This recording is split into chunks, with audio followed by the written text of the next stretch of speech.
Welcome to Ancient Wisdom, a sanctuary where timeless wisdom guides you into deep, restful sleep. Let the wisdom of the ages quiet your mind, ease your worries, and carry you gently into the night.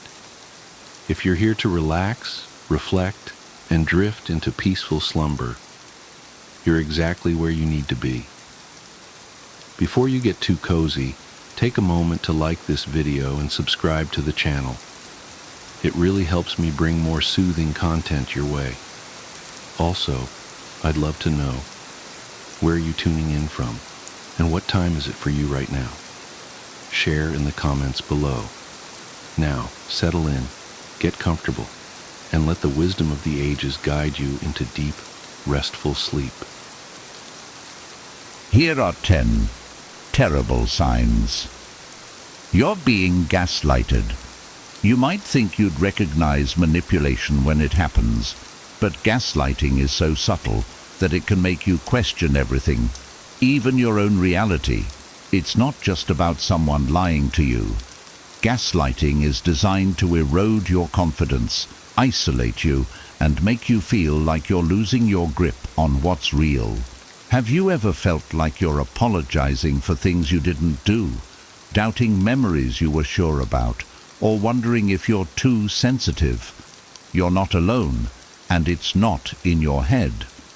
This form of manipulation is more common than you think, and the damage it causes can be devastating. In this video, we'll walk through 10 clear and unmistakable signs of gaslighting, using real-life examples to help you identify these tactics. If you've ever felt confused, isolated, or trapped in a relationship, this might explain why. And by the end, you'll have the tools to recognize gaslighting and take the first steps toward breaking free. Let's dive in. 1. You constantly question your memory. Gaslighting often starts subtly, planting seeds of doubt about your memory. Imagine this. You clearly recall discussing weekend plans with your partner. You suggested going to a new restaurant, and they agreed. However, when the weekend arrives, they insist you never mentioned it. You must have dreamed that up, they say with a dismissive laugh. You replay the conversation in your mind, wondering if you truly imagined it. Another example might be at work. You distinctly remember your manager assigning you a task during a meeting, but later they claim they assigned it to someone else and that you misunderstood. You second-guess yourself, even though you made a note of it right after the meeting. This repeated denial of your reality creates a pattern. The gaslighter's goal is to make you question your memory so much that you begin to rely on their version of events over your own. Over time, you might start to feel like your memory is faulty, even when you've always trusted it before. It's crucial to recognize this pattern. A healthy relationship, whether with a partner, friend, or colleague, doesn't involve dismissing or rewriting your reality. If you're being told you're imagining things or that never happened, ask yourself, does this happen often? Does it make you feel confused or doubtful about things you know to be true? Keeping a journal can help. Write down key conversations and events as they happen. If someone later tries to tell you it didn't happen that way, you'll have a record to validate your memory. Gaslighting thrives on confusion and self-doubt, but with awareness and self-trust, you can start to see through the manipulation.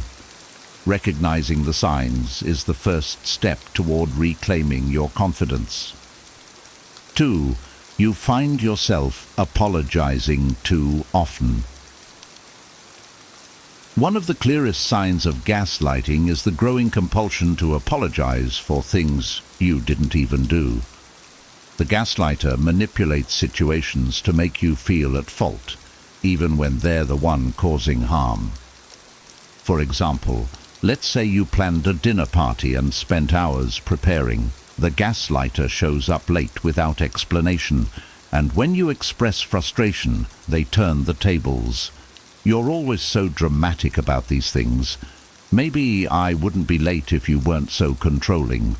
Suddenly you're apologizing for expecting them to be on time, even though their behavior was the issue. Another instance could occur in a friendship.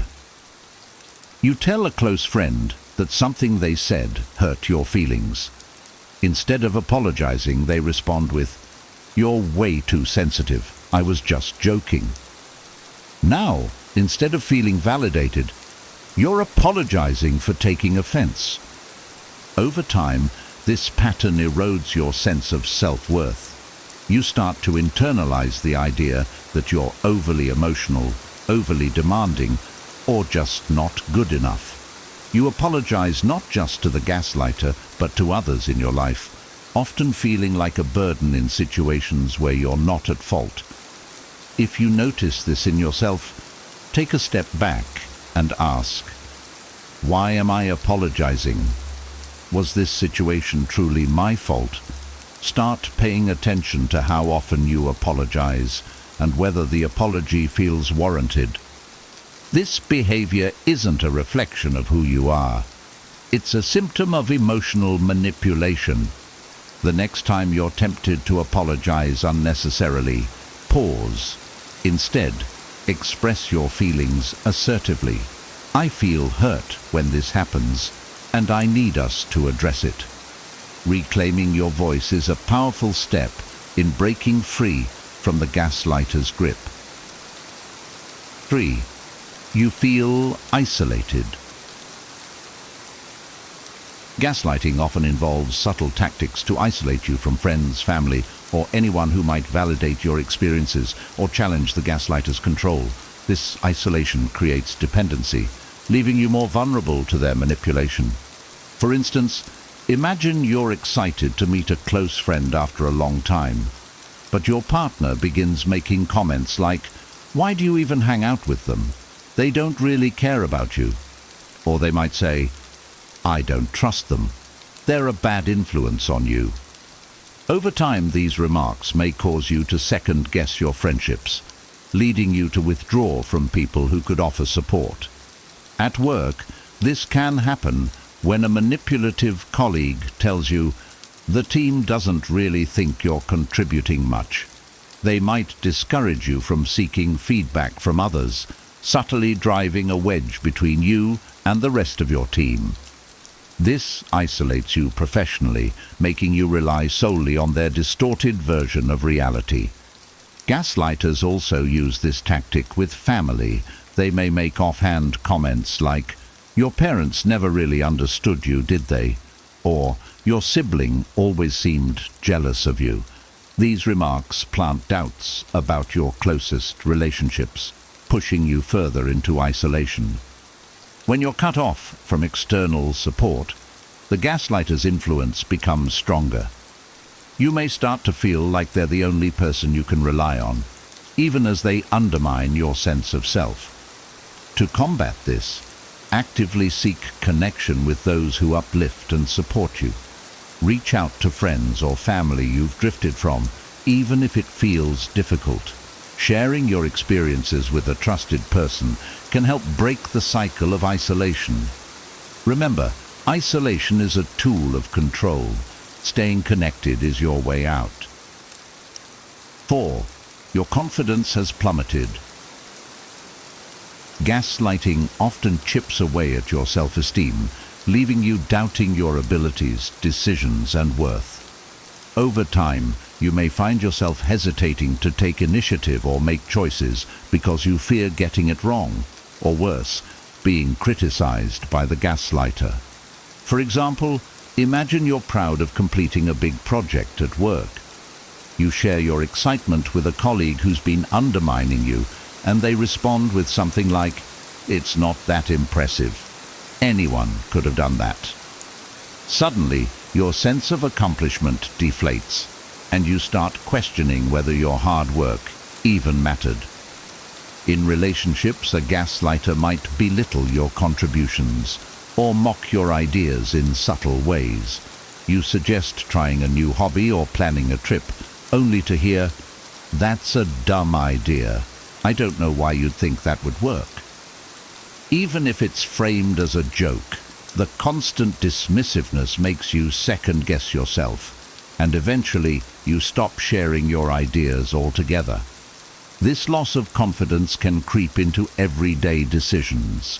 You might start overthinking simple choices, what to wear, what to cook, or how to respond in conversations, because the gaslighter has made you feel like you can't do anything right. You might even start seeking their approval for things you once handled confidently on your own. To rebuild your confidence, begin by recognizing your own strengths and achievements. Keep a journal of your accomplishments, big or small, and revisit it whenever you feel self-doubt creeping in. Surround yourself with people who value and respect you, as their support can help counter the negativity. Most importantly, remember that the gaslighter's criticism reflects their need for control, not your actual worth. By reclaiming your self-belief, you take a critical step toward breaking free from their influence. 5. They twist the truth. Gaslighters are experts at twisting the truth to suit their narrative, leaving you confused and questioning reality. They'll take a situation where they're clearly in the wrong and distort the facts until you're unsure of what really happened. For example, let's say they blatantly lied about something. Perhaps they said they were working late, but you later find out they were out with friends. When confronted, instead of admitting the lie, they respond with, "You're always suspicious of me. No wonder I didn't tell you. You would have overreacted."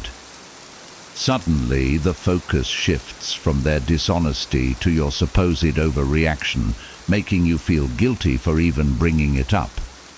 Another scenario could involve a family disagreement. Imagine you catch them criticizing you to a relative. When you bring it up, they twist the situation. "I was defending you, actually. They were saying much worse things about you, but of course, you only hear what you want to hear." By distorting the truth, they create a reality where they appear as the victim or hero, and you're left feeling confused and even apologetic. Over time, this constant manipulation erodes your ability to trust your own perceptions. You might start second-guessing yourself, thinking, "Did I really misunderstand? Am I being too sensitive?" This confusion gives the gaslighter even more power over you.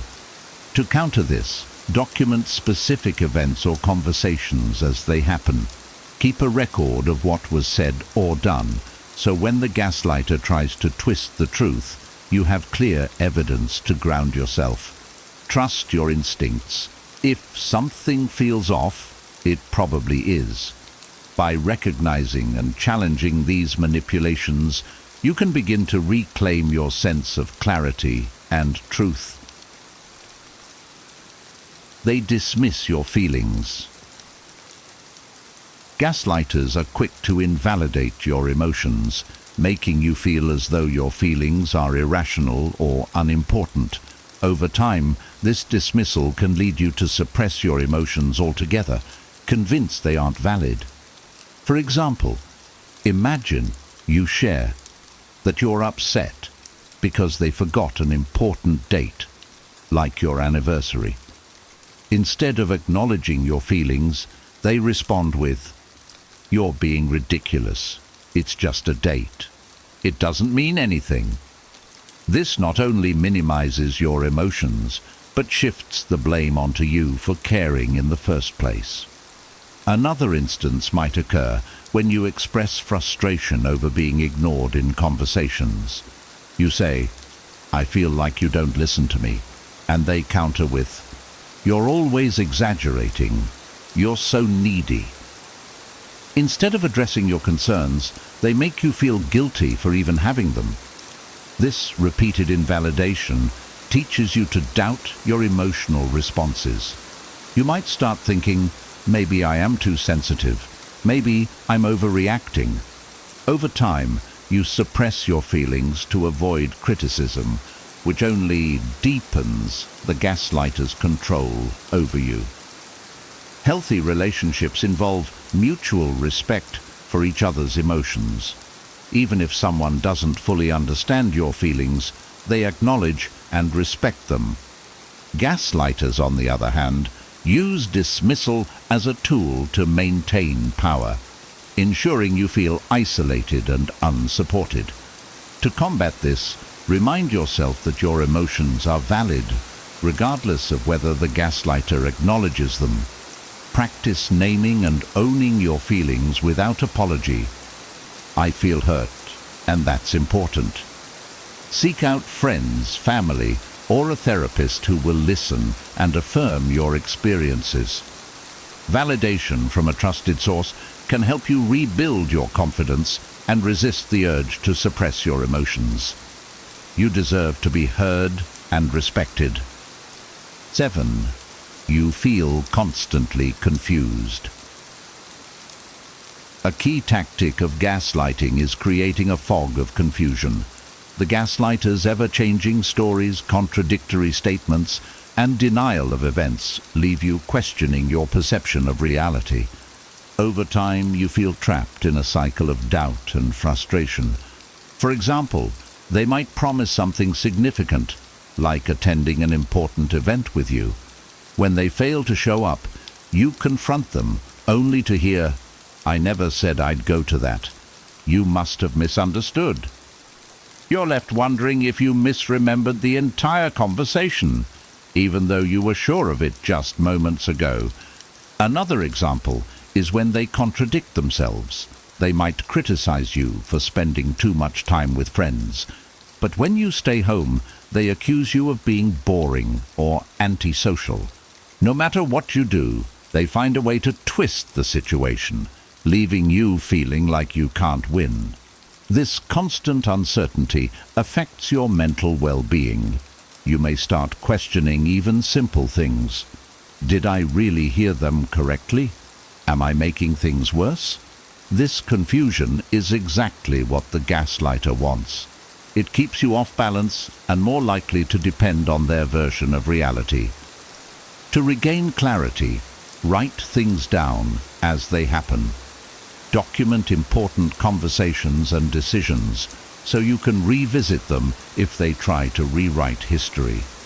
Sharing your experiences with a trusted friend or therapist can also help validate your perceptions and break the cycle of confusion. Most importantly, trust your instincts. If something feels off, it probably is. Gaslighters thrive on making you doubt yourself, but by recognizing their tactics and reinforcing your own sense of reality, you can begin to see through the manipulation and regain your confidence. 8. They use your insecurities against you. Gaslighters are skilled at identifying your vulnerabilities and exploiting them to maintain control. They subtly or overtly weaponize your insecurities, using them to manipulate your emotions and actions. For example, if you've shared that you're self-conscious about your appearance, a gaslighter might make backhanded compliments like, "You look nice, but that outfit would be better if you lost a little weight." On the surface, it sounds like a helpful suggestion, but it's designed to deepen your insecurity and make you feel inadequate. In a work setting, a manipulative colleague might say, "You're great at what you do, but you're not really leadership material." This preys on any doubts you may have about your abilities and subtly undermines your confidence. You might start avoiding opportunities for growth, believing you're not good enough. In relationships, they might exploit your desire for connection. For instance, if you've shared a fear of being abandoned, they might say, "No one else would put up with you the way I do," making you feel like you're lucky to have them, even as they treat you poorly. This tactic leaves you feeling powerless and overly reliant on their approval, as they've convinced you that your insecurities define you. To counter this, remind yourself that everyone has insecurities. It's part of being human, but they don't define your worth. Surround yourself with people who uplift and support you rather than exploit your vulnerabilities. If possible, seek out a therapist or coach to help you rebuild your confidence and recognize your strengths. Remember, your insecurities are not a weakness to be exploited. They're opportunities for growth and self-acceptance. By acknowledging and owning them, you take away the gaslighter's power and start reclaiming your self-worth. They play the victim. Gaslighters often deflect accountability by portraying themselves as the victim, even when they're the ones at fault. This tactic shifts the focus away from their behavior, making you feel guilty for even bringing up an issue. For instance, let's say you confront them about breaking a promise, like not showing up to an event you planned together. Instead of addressing the broken promise, they respond with something like, "Do you know how hard my week has been? I can't believe you'd attack me over something so small when I'm already under so much stress." Suddenly, you're comforting them instead of addressing your own hurt. In another example, you might point out a pattern of disrespectful behavior, such as frequent interruptions during conversations. Instead of taking responsibility, they turn the tables. "I only interrupt because you never listen to me. Do you know how frustrating that is for me?" Now, you're questioning whether you've been unfair and apologizing for something they created. This victim mentality can extend to their relationships with others, too. They might claim their boss is out to get them, or that their friends have abandoned them for no reason, subtly painting themselves as someone constantly wronged by the world. This reinforces their narrative and keeps you feeling guilty for adding to their problems. To break free from this dynamic, practice recognizing the pattern. When they deflect and play the victim, gently steer the conversation back to the issue at hand. For example, you could say, "I understand you've been stressed, but I need us to focus on how this situation made me feel." It's crucial to remember that everyone has challenges, but genuine victims don't manipulate others with their struggles. By staying grounded in your feelings and refusing to accept misplaced blame, you take a step toward regaining control. 10. You feel trapped in the relationship. One of the most painful signs of gaslighting is the feeling of being stuck, as though there's no way out of the relationship or situation. The gaslighter's manipulation has created a dependency that makes leaving seem impossible, even when you recognize the harm. For example, the gaslighter might convince you that you're incapable of managing without them. They'll say things like, "You'd never survive on your own," or "No one else would love you the way I do." These statements prey on your fears and insecurities, making you feel unworthy and powerless. Another way they trap you is by creating an illusion of unpredictability. They alternate between moments of kindness and cruelty, keeping you hooked with the hope that things will improve. After a heated argument, where they dismiss your feelings, they might turn around and say, "I'm sorry. I didn't mean to hurt you. You're everything to me." This cycle keeps you invested, always waiting for the good moments to return. In friendships or professional relationships, gaslighters may leverage shared responsibilities or connections to keep you tethered. They might say, "If you leave, you'll destroy everything we've worked for," or guilt-trip you with statements like, "I thought you were loyal." The result? You feel paralyzed, torn between staying in the toxic relationship or risking the unknown. To overcome this, remind yourself that feeling trapped is part of their strategy. It's not reality. Seek support from trusted friends, family, or professionals who can help you see your options clearly. Build an action plan, even if it's small steps, like setting boundaries or consulting with a counselor. Remember, you are stronger than the gaslighter wants you to believe. Freedom begins with recognizing that you deserve better and taking steps, no matter how small, to reclaim your life. Gaslighting is one of the most insidious forms of manipulation, but recognizing the signs is the first step toward breaking free and reclaiming your confidence. If any of these points resonated with you, remember, you're not alone, and help is always within reach. If you found this video helpful, don't forget to like it to let us know. Make sure to subscribe so you never miss more content like this that empowers and informs. We'd love to hear from you. What signs stood out to you the most? Have you experienced gaslighting before? Share your thoughts, experiences, or takeaways in the comments below. Your insights could help others who are going through the same struggles. Thank you for watching, and remember, you deserve relationships that uplift and respect you. Stay strong, stay wise, and we'll see you in the next video. Act like nothing disturbs you anymore. Number 1. Imagine waking up each day with an unshakable sense of calm, no matter what life throws your way.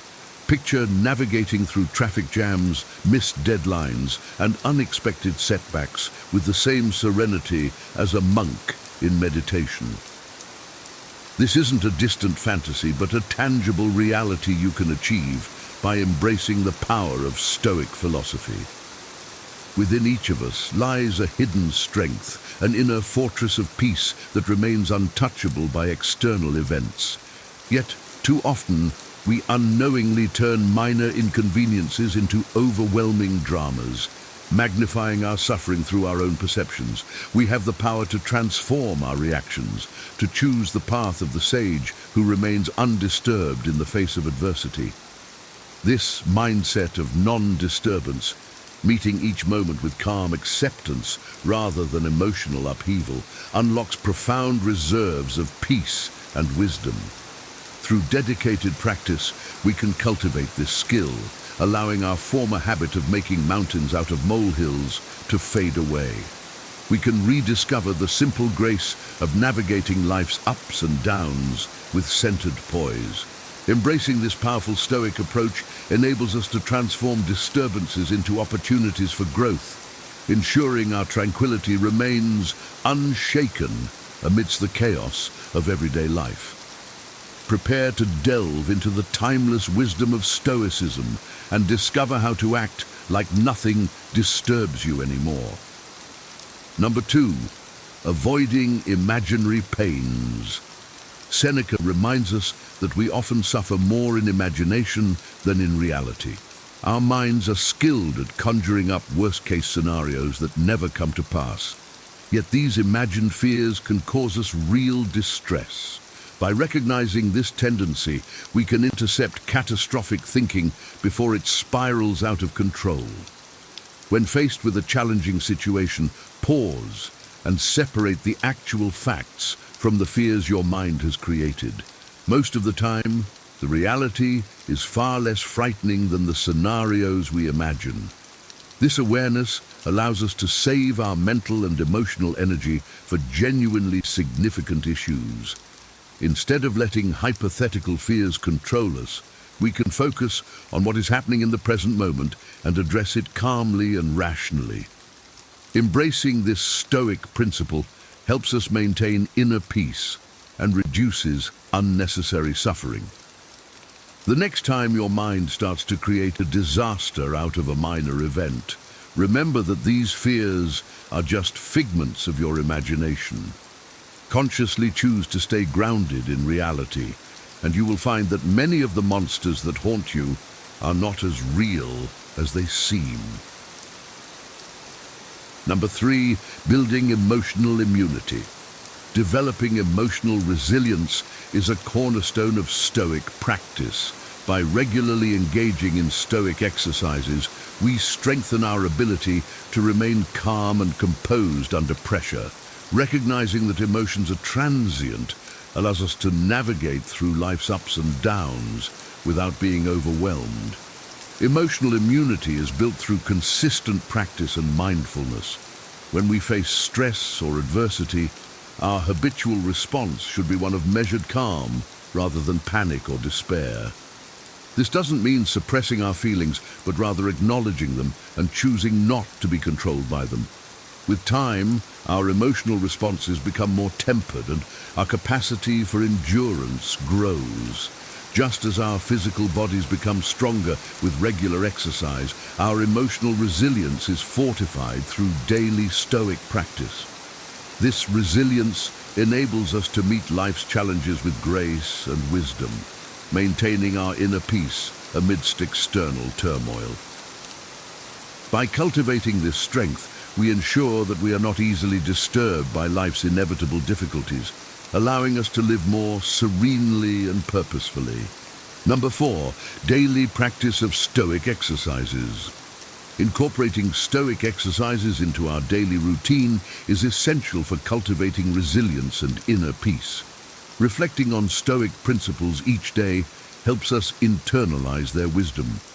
Practicing negative visualization, where we imagine potential challenges and losses, prepares us to face them with equanimity when they occur. This exercise strengthens our mental fortitude and reduces the shock of unexpected events. Journaling about our daily experiences and responses helps us identify patterns in our thinking and behavior, allowing us to make conscious adjustments. These practices ground us in the present moment and help us respond to life's challenges with clarity and calm. By dedicating time each day to these exercises, we build a foundation of strength and wisdom that supports us through both minor inconveniences and significant hardships. The regular practice of Stoic exercises ensures that our minds are disciplined, our emotions are balanced, and our responses to life's events are guided by reason rather than reactivity. This daily commitment to Stoic principles fosters a deep-seated resilience that enhances our overall well-being. Number 5, examples of perspective shifts. Adopting a Stoic perspective can dramatically alter how we experience life's challenges. For instance, physical pain and ailments, while uncomfortable, are often labeled as unbearable due to our perception. By relabeling them as discomforts rather than crises, we can endure them more easily. Similarly, stressful situations like public speaking or difficult conversations are opportunities to tap into our inner coping skills. Countless people face these challenges daily and emerge unscathed, proving that they are not insurmountable. Emotional hardships, such as the loss of a loved one or the end of a significant relationship, are among life's most profound challenges. Yet, as millions have experienced, this pain is bearable with time and the proper perspective. By viewing these hardships through a Stoic lens, we understand that most of our suffering is self-created. We magnify our troubles by resisting reality instead of accepting it with calmness. Shifting our perspective to see challenges as manageable rather than overwhelming allows us to navigate life's ups and downs with greater ease and resilience. Number 6, questioning endurance. Marcus Aurelius challenges us to question our inability to endure hardships. When we declare something unbearable, we should ask ourselves why. Often, we find that our reasons lack substance. Most of what we face is endurable when viewed objectively. Our minds have a tendency to magnify challenges, making them seem more significant than they are. By examining these perceptions, we often find that the difficulties we face are within our capacity to handle. For example, physical pain, such as a headache or backache, while unpleasant, is not genuinely unbearable. We have endured similar discomforts many times before. Stressful situations like public speaking or challenging conversations cause anxiety beforehand, yet people face these scenarios daily without falling apart. Emotional hardships, such as the loss of a loved one, are undeniably painful, but millions have borne this pain and emerged resilient. By rigorously questioning why we deem something unbearable, we often find that it is our perception, not the reality, that makes it so. This insight allows us to endure with greater strength and composure, understanding that we possess more grit than we realize. Number 7, choosing how to view situations. One of the most powerful teachings of Stoicism is the idea that our suffering often arises from our interpretation of events rather than the events themselves. Epictetus famously said, "People are not disturbed by things, but by the views they take of them." This principle reminds us that we have control over how we view any situation. A traffic jam can be a source of immense frustration for one person, while another may see it as an opportunity to enjoy an audiobook. The facts remain the same. It is our perspective that creates our experience. By choosing to adopt a rational and objective viewpoint, we can mitigate much of the unnecessary suffering that comes from catastrophizing and negative thinking. When faced with setbacks, disappointments, or daily irritations, we have the power to decide how much they will affect us. By training ourselves to view situations through a Stoic lens, we cultivate a mindset that seeks solutions and remains calm, regardless of external circumstances. This shift in perspective can transform our lives, allowing us to maintain inner peace and resilience. Number 8, the role of acceptance in Stoicism. Acceptance is a fundamental aspect of Stoic philosophy. It involves embracing reality as it is, without resistance or denial. This does not mean passive resignation, but an active choice to acknowledge and work with the circumstances we face. By accepting what cannot be changed, we conserve our energy for what we can influence. This mindset helps us navigate life's challenges with greater ease and reduces unnecessary suffering. Developing a habit of acceptance allows us to respond to difficulties with calmness and clarity. When we stop fighting against reality, we find that many of our struggles diminish. Acceptance enables us to see situations objectively and to make rational decisions based on the facts rather than our emotional reactions. This principle is particularly powerful in dealing with setbacks and obstacles, which are inevitable in life. By accepting them as part of our journey, we can adapt and move forward with grace. Embracing acceptance helps us maintain our inner peace and resilience, no matter what life throws our way. Number 9, philosophical insights. Epictetus teaches that it is not the events themselves that disturb us, but our interpretations of them. This insight is crucial for maintaining inner peace. By differentiating between the objective facts of a situation and our emotional reactions, we can prevent unnecessary suffering. For instance, a traffic jam is just a collection of cars moving slowly. It is our impatience and frustration that cause distress. Similarly, losing a job is a challenging experience, but it is our fear of the future and feelings of inadequacy that magnify the pain. By focusing on the facts and viewing situations objectively, we can maintain a sense of calm and control. This approach allows us to respond to life's challenges with wisdom and composure.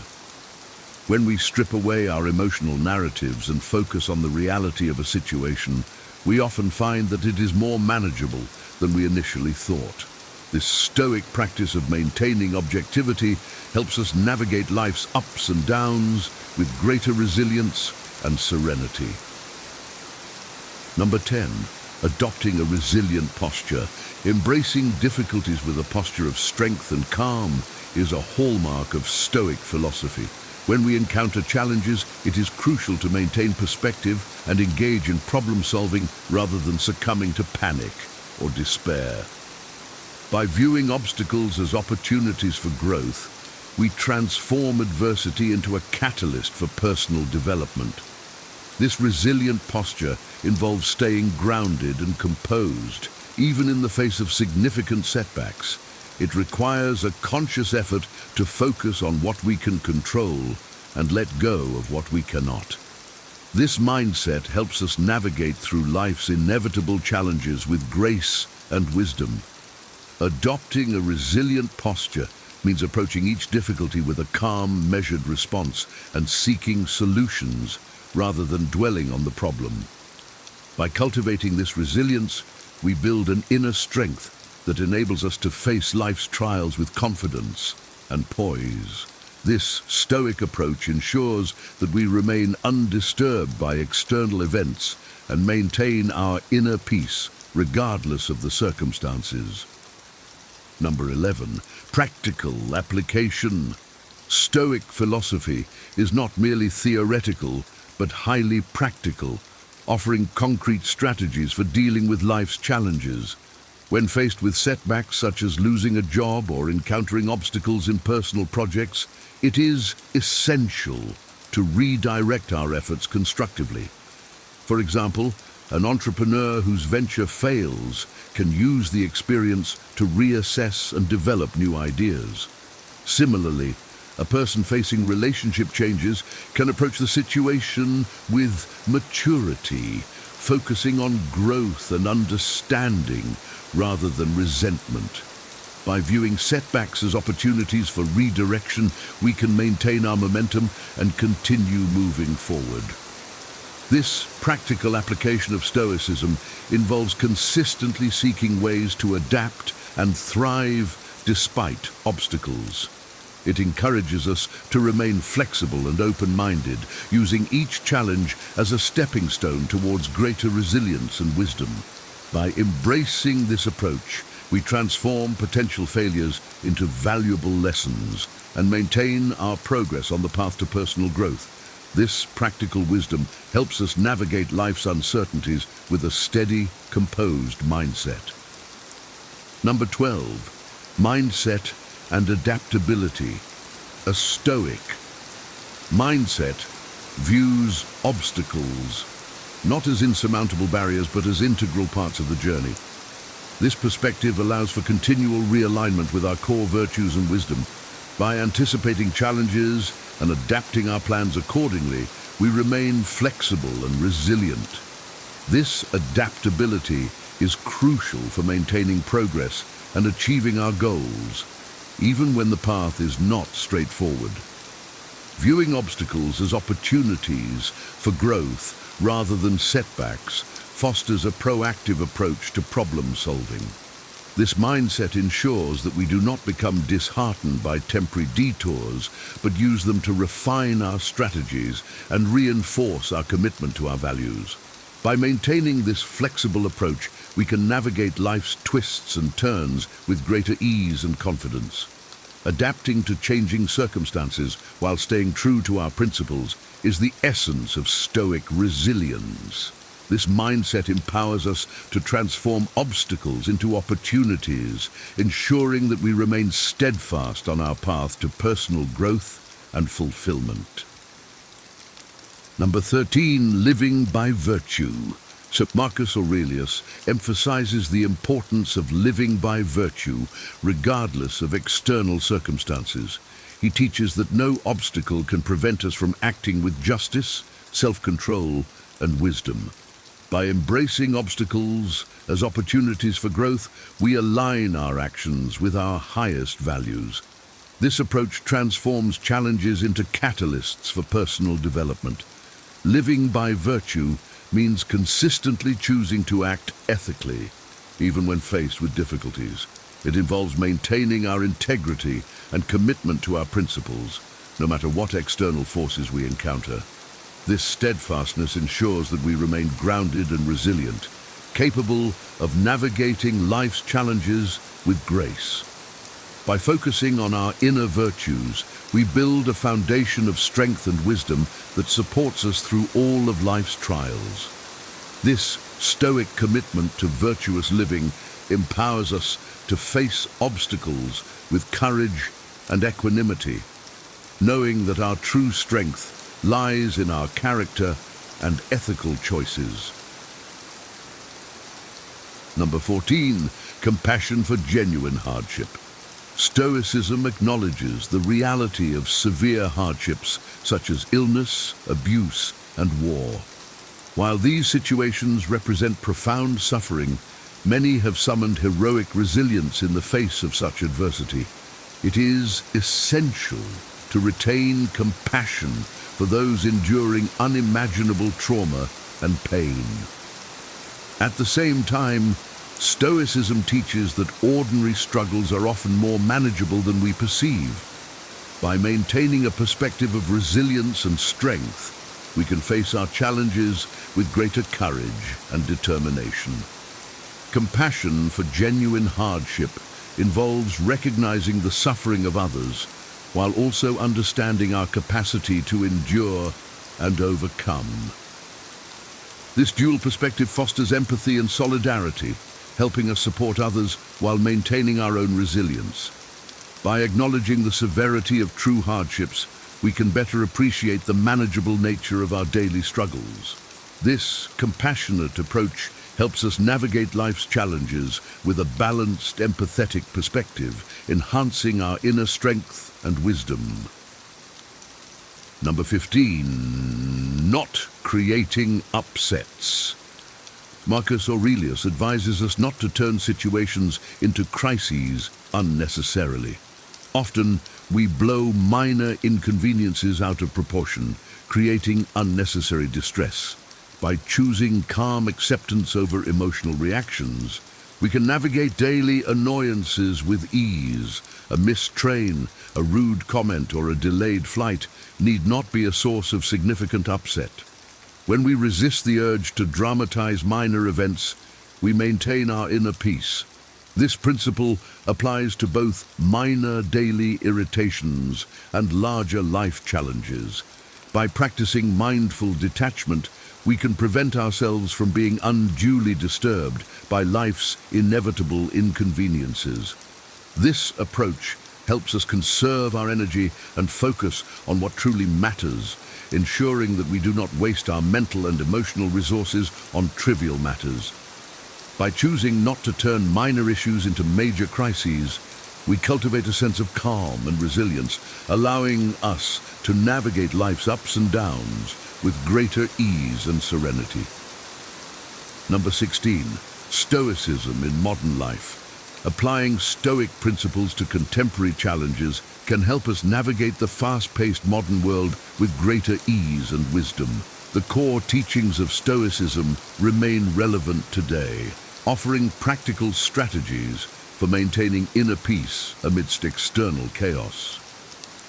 By balancing Stoic detachment with modern responsibilities and relationships, we can live a more harmonious and fulfilling life. This involves integrating Stoic practices into our daily routines, such as reflecting on our actions, practicing mindfulness, and maintaining a perspective of calm acceptance. By doing so, we cultivate resilience and adaptability, enabling us to handle the stresses of modern life with grace. Stoicism teaches us to focus on what we can control and let go of what we cannot, providing a framework for navigating the complexities of contemporary existence. By embracing these timeless principles, we can achieve a balanced, centered approach to life, ensuring that we remain undisturbed by the ever-changing circumstances around us. Number 17, mindful detachment. Refraining from self-created suffering is a crucial Stoic practice. By maintaining energy and clarity for true priorities, we can avoid the unnecessary turmoil that comes from overreacting to minor events. Mindful detachment involves observing situations without becoming emotionally entangled in them. This approach helps us stay grounded and focused on what truly matters.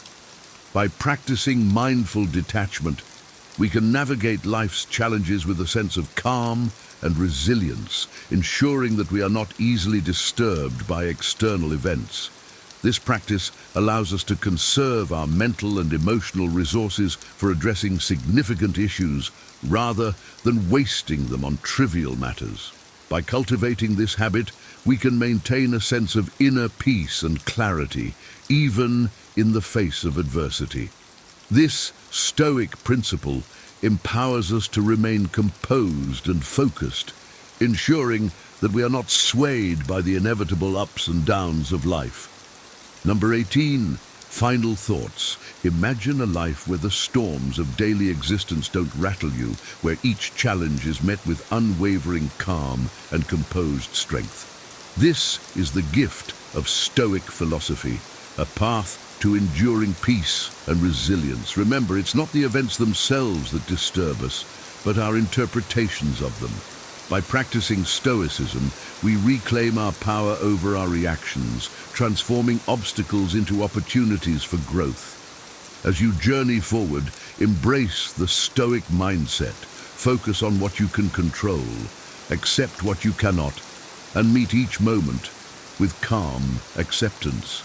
By doing so, you can navigate life's ups and downs with greater ease and wisdom, ensuring your inner peace remains steadfast amidst external chaos. Now I invite you to reflect on your experiences. Have you faced challenges that tested your resilience? How did you respond? And how might a Stoic approach have made a difference? Share your thoughts and stories in the comments below.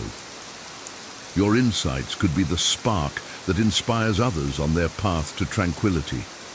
Let's create a community of shared wisdom and support, helping each other to act like nothing disturbs us anymore. 10 harsh truths about life men learn too late. 1. The value of time. Time is the one resource we can never get back. Yet, it's often wasted on trivial pursuits or delayed goals. Many men realize too late that they should have prioritized their time more effectively. Time spent on unimportant tasks, procrastination, or being idle can't be reclaimed.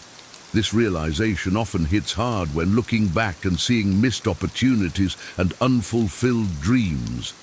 Consider the story of John, a corporate executive who spent his prime years climbing the corporate ladder, working long hours and sacrificing personal time.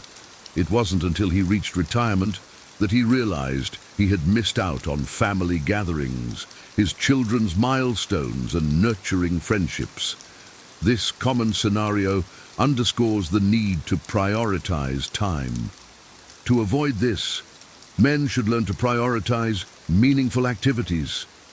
This means focusing on what truly matters, be it family, career, or personal growth. Effective time management is crucial. Simple techniques like setting goals, creating schedules, and avoiding distractions can make a significant difference. Tools such as time blocking, prioritizing tasks using the Eisenhower matrix, and regularly reflecting on how time is spent can help in making the most of every moment. Remember, every minute counts. 2. Health is wealth. In youth, many men take their health for granted, indulging in unhealthy habits like poor diet, lack of exercise, and insufficient sleep. It's often only later in life, when health issues arise, that the true value of health becomes apparent. Poor health choices made early on can lead to chronic conditions and a decreased quality of life. Consider the case of Mark, who ignored his health while focusing on building his business. He ate poorly, slept little, and rarely exercised. By his 40s, he faced serious health issues like hypertension and diabetes, which could have been prevented with better habits. This example highlights the long-term impact of neglecting health. Maintaining physical health through regular exercise, a balanced diet, and adequate rest is essential. Simple steps, such as incorporating a daily exercise routine, choosing nutritious foods, and ensuring 7 to 8 hours of sleep, can make a significant difference. Equally important is mental health, which includes managing stress, seeking support when needed, and maintaining a positive outlook. Practices like mindfulness, meditation, and connecting with others can bolster mental well-being. The investment in health pays off with increased longevity and a more active, fulfilling life. 3. Relationships over riches. In the pursuit of success and wealth, relationships often take a back seat. Many men realize too late that relationships with family, friends, and loved ones are far more valuable than any material wealth. Money can buy comfort, but not the deep, meaningful connections that provide true happiness and support. Take the story of Tom, who worked tirelessly to provide a luxurious lifestyle for his family, but found himself estranged from them due to his constant absence. It wasn't until a personal crisis hit that he realized his family, not his wealth, was his true support system. This realization came too late to mend some of the lost connections. Invest in time in building and nurturing relationships is crucial. This means spending quality time with loved ones, being present in the moment, and showing appreciation and love. Simple gestures, like regular family dinners, participating in activities together, and expressing gratitude can strengthen bonds. A strong support network can provide emotional stability and joy, far outweighing any financial gains. Studies consistently show that strong social connections improve overall well-being and longevity. 4. Career is not your identity. Men often define themselves by their careers, equating job success with personal worth. This can lead to an identity crisis, especially if career goals aren't met or if they face job loss.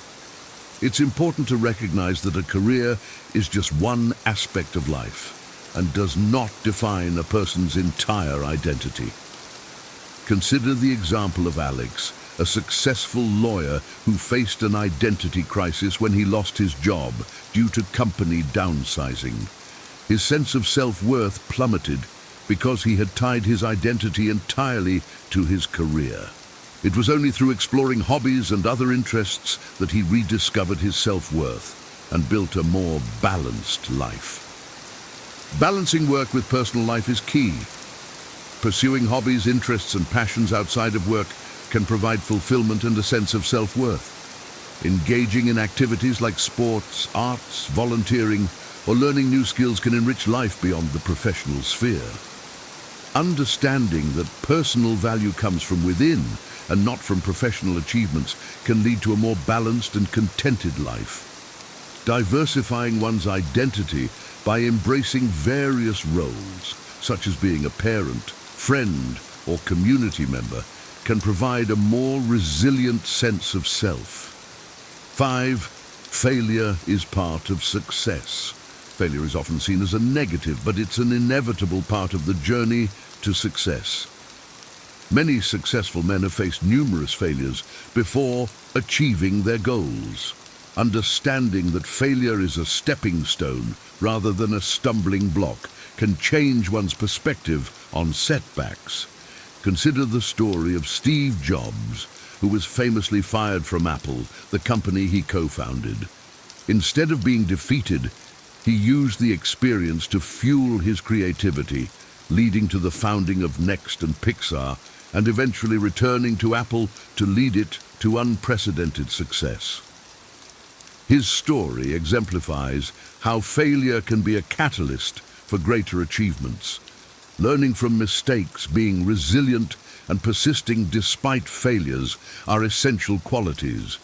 Resilience can be built through a growth mindset where challenges are seen as opportunities to learn and improve. Famous examples like Thomas Edison, who failed countless times before inventing the light bulb, demonstrate that persistence pays off. Embracing failure as a learning opportunity can lead to greater success in the long run. Analyzing failures, seeking feedback, and continuously improving are key strategies for turning setbacks into stepping stones. 6. You can't please everyone. Trying to please everyone is a futile effort that can lead to stress and dissatisfaction. It's impossible to meet everyone's expectations, and attempting to do so often means compromising one's own needs and values. Many men learn too late the importance of setting boundaries and prioritizing their own well-being. Consider the case of David, who always tried to meet everyone's expectations at work and in his personal life. This led to burnout and a loss of his sense of self. It wasn't until he learned to set boundaries and prioritize his own needs that he found true satisfaction and balance. Personal satisfaction and happiness should be the primary goals. This means making decisions based on one's own values and desires rather than seeking external approval. Learning to say no, understanding one's limits, and prioritizing self-care are essential skills. Dealing with criticism and standing up for oneself are necessary skills for maintaining integrity and personal fulfillment. Building assertiveness can help in communicating needs and setting boundaries effectively. 7. The importance of financial literacy. Financial literacy is often overlooked until financial problems arise. Understanding how to manage money, invest wisely, and plan for the future is crucial for financial stability and freedom. Many men realize too late the importance of budgeting, avoiding debt, and saving for retirement. Take the story of Jim, who lived paycheck to paycheck despite earning a good salary. It wasn't until he faced a financial crisis that he learned the importance of financial literacy. By then, he had accrued significant debt and had no savings, making recovery difficult. Basic financial literacy includes creating and sticking to a budget, understanding investment options, and knowing the risks and benefits of different financial products. Financial education can start with simple steps like tracking expenses, understanding interest rates, and building an emergency fund. Avoiding high-interest debt and planning for long-term financial goals can prevent financial crises and ensure a secure future. Resources like financial advisors, online courses, and financial literacy programs can provide valuable knowledge and tools for managing finances effectively. Order to this 8. Change is inevitable. Life is constantly changing, and the ability to adapt is crucial. Many men resist change, preferring the comfort of familiarity. However, change is inevitable and often brings new opportunities. Embracing change and being flexible can lead to personal and professional growth. Consider the example of Rob, who resisted adopting new technologies in his job. As the industry evolved, he found himself struggling to keep up, eventually leading to job loss. It was only when he embraced continuous learning and adaptation that he was able to find a new, fulfilling career path. Viewing challenges as opportunities rather than obstacles can make a significant difference. Developing adaptability skills and maintaining a positive attitude towards change can help navigate life's uncertainties more effectively. Strategies for embracing change include continuous learning, staying open to new experiences, and practicing flexibility in thinking and actions. Building a mindset that welcomes change can turn potential disruptions into opportunities for growth and innovation. 9. Happiness comes from within. True happiness is not dependent on external circumstances, but comes from within. Many men spend their lives chasing external achievements and possessions, believing they will bring happiness. It's often realized too late that inner peace and contentment are the true sources of happiness. Consider the story of Mike, who spent years amassing wealth and accolades, only to find himself feeling empty and unfulfilled. It was through introspection and personal growth that he discovered true happiness came from within, not from his external successes. Self-awareness and mindfulness are key to achieving inner happiness. Practices such as meditation, mindfulness, and deep breathing can help cultivate a mindset of gratitude and appreciation. Consider the example of Job, who faced severe health challenges yet remained steadfast in his belief in God's plan. Journaling and self-reflection can help in understanding one's own needs, desires, and emotions. Cultivating a positive mindset, practicing gratitude, and focusing on personal growth can lead to lasting contentment. Pursuing activities that bring joy and fulfillment rather than those that merely impress others is essential for true happiness. Building strong, internal foundations of self-worth and contentment can withstand external changes and challenges. 10. Legacy matters. In the grand scheme of life, the legacy one leaves behind is what truly matters. Many men realize too late that their actions and contributions have a lasting impact on others. Thinking about the legacy one wants to leave can guide life choices and actions. Consider the example of Sam, who spent most of his life focused on personal gain. It wasn't until he faced a major health scare that he began to think about his legacy. He started volunteering, mentoring younger colleagues, and focusing on making a positive impact, realizing that these contributions brought him more fulfillment than any personal achievements. Making positive contributions to society, helping others, and living a meaningful life can create a lasting legacy. Reflecting on the impact of one's actions and striving to make a difference can lead to a more fulfilling and purposeful life. Legacy building activities can include volunteering, mentoring, creating or supporting charitable initiatives, and making a positive impact in everyday interactions. Thinking long-term and focusing on the greater good can guide actions towards making a meaningful and lasting contribution to the world. Conclusion. These harsh truths often come with age and experience. Recognizing them early can lead to more informed and meaningful choices. Prioritizing time, health, relationships, and personal fulfillment over material gains and external validation can lead to a more balanced and contented life. Embracing failure, change, and financial literacy, while understanding that true happiness comes from within, can help navigate life's challenges more effectively. Ultimately, thinking about the legacy one leaves behind can guide actions towards making a positive impact. Here are the 10 spaces that shape a life of wisdom and purpose, especially for older people. From the sanctuary of a peaceful home to the awe of travel, these places nurture the soul and reflect the art of intentional living. They inspire connection, offer solace, and provide the perspective to navigate life's challenges with grace. Which of these spaces resonates with you? Share your thoughts in the comments, and if you found this video meaningful, don't forget to like, subscribe, and share it with someone who might need this wisdom. Together, let's keep the conversation going. 1. The comfort of a peaceful home. A peaceful home isn't just a luxury, it's a sanctuary. It's the place where chaos finds its boundary and where order reigns supreme. For older people, this isn't merely about having nice furniture or spotless floors. It's about creating an environment that nurtures the soul.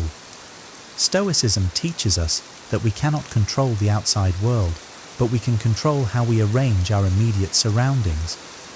This principle resonates deeply when you walk into a home that feels like a gentle embrace, a space carefully curated to support a calm and reflective mind.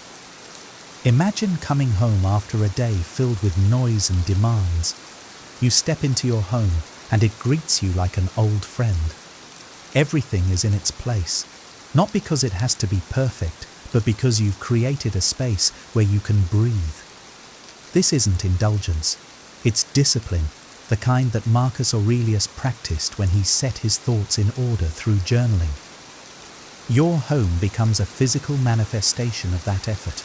The clutter of life is inevitable, but when you commit to order within your four walls, you carve out a small realm of peace amidst the chaos. And in that peace, wisdom has room to grow. 2. A quiet corner for reflection. Every person should have a place where he or she can be alone with his or her thoughts, a quiet corner for reflection. Life is filled with distractions, but without moments of stillness, we lose sight of who we are and what truly matters. The Stoics knew this well. Marcus Aurelius, a man burdened with the weight of an empire, carved out time to reflect each day. If he could manage that, surely we can too. Picture a small, sunlit nook in your home, perhaps with a comfortable chair and a journal. This isn't just a physical space, it's a mental sanctuary.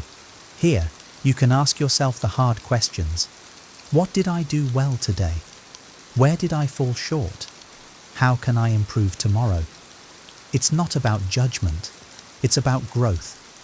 Reflection helps you navigate life's complexities with grace and purpose. When you regularly pause to reflect, you cultivate resilience. You're less likely to be swept away by the turbulence of emotions or the chaos of the world.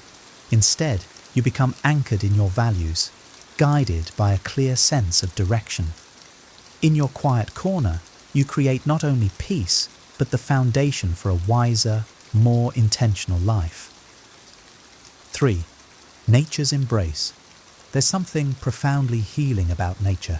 The Stoics taught us to align ourselves with it, to see it as both a teacher and a source of solace. Older people often find themselves drawn to natural settings, gardens, forests, or beaches, not just for their beauty, but for the clarity and perspective they offer. Consider the simple act of walking through a forest. The trees stand tall, unwavering in their purpose. They don't complain about the wind or the rain, they simply adapt. As you walk among them, you're reminded that life's challenges are not obstacles, but opportunities for growth. This is Stoic wisdom in action. Accept what you cannot change and focus on what you can. Nature also teaches impermanence. The seasons change, flowers bloom and fade, and yet life continues. This can be a comfort as we age, a reminder that while time passes, there is beauty and meaning in every stage. Whether you're tending a garden or simply sitting by a river, nature has a way of quieting the mind and restoring the spirit. It reconnects you to something greater, reminding you of your place in the grand tapestry of existence. 4. A space for meaningful relationships. As we grow older, we begin to value quality over quantity in our relationships. Stoicism emphasizes this as well. It's not about how many people you know, but about the depth and virtue of those connections. Older people often crave spaces where they can nurture these relationships, places to share a meal, a laugh, or a heartfelt conversation. Think about a warm kitchen table, the kind where stories are told and bonds are strengthened. These moments don't happen by accident. They require effort and intention. Seneca once said, "Associate with people who are likely to improve you." This doesn't mean cutting ties with everyone who challenges you, but rather surrounding yourself with those who inspire you to be better. Meaningful relationships are reciprocal.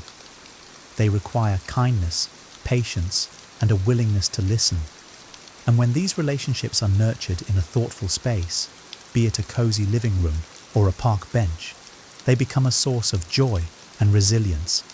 Such connections remind us that, even in solitude, we're never truly alone. The love and wisdom we share with others become a legacy that outlives us. 5. Libraries or places of learning. Wisdom is a lifelong pursuit. Older people often find themselves drawn to libraries or other places of learning, not because they lack knowledge, but because they've discovered the joy of continuous growth. This echoes the Stoic belief that education never ends. Epictetus taught that we should always be students, open to new ideas and perspectives. Imagine the quiet hum of a library. He or shelves filled with books hold the insights of generations, waiting to be uncovered. For some, this is a space to revisit old classics. For others, it's a chance to explore new fields. It's not just about acquiring knowledge, it's about feeding the mind and nourishing the soul. learning also helps us navigate the uncertainties of life. When you immerse yourself in philosophy, history, or science, you gain tools to approach challenges with wisdom and calm. A person who commits to learning not only enriches his or her own life, but also sets an example for those around his or her. He or she shows that it's never too late to grow, adapt, and find meaning in the pursuit of knowledge. 6. A nurturing sanctuary for the body. Our bodies are vessels through which we experience the world, and as we age, nurturing them becomes not just a necessity, but a mindful practice. Older people often gravitate to spaces like yoga studios, gyms, or even quiet rooms for stretching and meditation. The Stoics, though often associated with the mind, understood the importance of caring for the body as well. After all, physical health supports mental clarity and resilience. Think about how a simple yoga session can shift your entire mood. The act of stretching and breathing not only strengthens the body, but also calms the mind. Stoic philosopher Epictetus emphasized the importance of discipline in daily habits, including how we treat our physical selves. This isn't about vanity, it's about maintaining strength and energy to engage with life fully. Creating a sanctuary for your body doesn't require luxury. It can be as simple as a small mat in your home or a favorite walking path. What matters is the intention behind it. Caring for your body is an act of gratitude. It's a recognition of the gift it is and a commitment to keep it well tuned for the challenges and joys of life. 7. A sacred place of legacy. As the years pass, many people begin to reflect on their legacy, what they will leave behind for those they love and the world they've touched. Stoicism reminds us that true immortality lies in the impact of our actions and the lives we've influenced.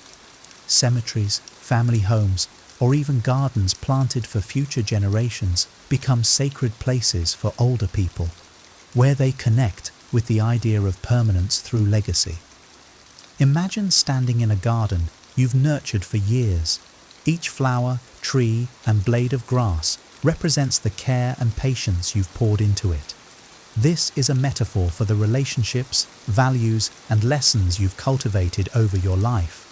The Stoics often spoke of planting seeds, both literally and metaphorically, that will grow long after we're gone. Legacy is not about grand gestures. It's about the small, consistent acts of kindness, wisdom, and love that shape the lives of others. By nurturing these spaces, older people create a lasting connection to the world, a reminder that their presence has meaning far beyond the years they walk upon the earth. 8. Places of worship or spiritual reflection. For many older people, spiritual spaces, whether temples, churches, or quiet natural spots, hold profound meaning. These are places where they connect with something greater than themselves, seeking guidance, gratitude, and peace. Stoicism, though not a religion, aligns with this longing for transcendence. It encourages us to recognize our small yet meaningful place in the universe. Picture entering a quiet cathedral or sitting on a mountaintop at dawn. The stillness reminds you of how vast the world is, and yet, within that vastness, you matter. The Stoics believed in the logos, or the rational order of the universe, and that aligning oneself with it brings a sense of harmony. Spiritual spaces offer this alignment, a chance to step outside daily concerns and reflect on life's deeper truths. In these moments, you're reminded of the beauty of surrender. Some things are beyond your control, and that's okay. By frequenting spaces of spiritual reflection, older people ground themselves in gratitude and humility, finding peace in the interconnectedness of all things. 9. Community hubs or social gatherings. Connection is essential, and older people often seek out community hubs, book clubs, senior centres, or local cafes, where they can share their stories and hear the stories of others. Stoicism emphasizes the importance of relationships grounded in virtue and mutual respect. These gatherings become opportunities to practice empathy, kindness, and understanding. Think of a lively book club discussion or a quiet coffee shared with a friend. These moments are not trivial, they're profound.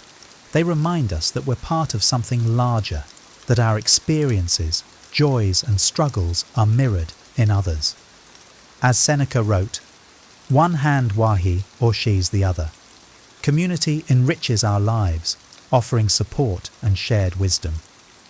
Older people find immense joy in these spaces, not just as participants, but as contributors. They share their knowledge, mentor others, and listen deeply. By fostering these connections, they build a network of support and love that sustains them and those around them. These hubs become reminders of the Stoic principle that we are all interconnected and have a responsibility to one another. 10. Travel destinations that inspire awe. As life progresses, the yearning to explore doesn't fade, it deepens. Older people often seek travel destinations that inspire awe, whether it's ancient ruins, towering mountains, or bustling cultural hubs. The Stoics valued travel not as an escape, but as a way to expand the mind and deepen one's understanding of the world. Imagine standing before the Colosseum in Rome or watching the sunrise over the Grand Canyon. These moments take your breath away, not because they're extraordinary, but because they remind you of the grandeur of existence. Stoicism teaches us to embrace this sense of awe, recognizing that we're part of a vast, intricate universe. Travel also teaches humility. You encounter different perspectives, cultures, and ways of living, which challenge your assumptions and broaden your empathy. Older people often find these journeys transformative, returning home with a renewed sense of purpose and wonder. By seeking out these places, they embody the Stoic ideal of living fully, engaging with the world, appreciating its beauty, and learning from its diversity. You know, I've been thinking about how sometimes saying less speaks louder. I know it sounds counterintuitive, but it's true. Whoever talks a lot often fails, they say, and lately, I think I'm starting to understand why. This realization didn't come suddenly. It crept up on me, like a thought that doesn't want to be ignored. I'm sitting here, cup of warm tea in hand, and thinking back to all those times when, in a rush to fill the silence, I just kept talking. I thought if I said more, it would make things clearer, but it often did the opposite. Let me tell you about one of those moments. A few years back, I was catching up with an old friend. We hadn't seen each other in years, and I was eager to fill him in on everything. My work, my travels, all these stories that felt important to share. I was so caught up in my own narrative that I didn't even notice how quiet he had gotten. I just kept going, thinking I was making this fantastic conversation. And then he interrupted me, kind of hesitantly, and he said, "I really wanted to tell you something." It turns out he was going through something heavy, something that I'd missed entirely in my monologue. He needed someone to listen, and here I was, just filling the air with my own stories. I remember the way his face looked, the slight disappointment. I'd failed to be the friend he needed. And you know, that look stayed with me, longer than I'd like to admit. From then on, I started to notice this pattern in myself. The more I spoke, the more I missed out on what others were actually trying to say. Or maybe what they were not saying, but were hoping I'd notice.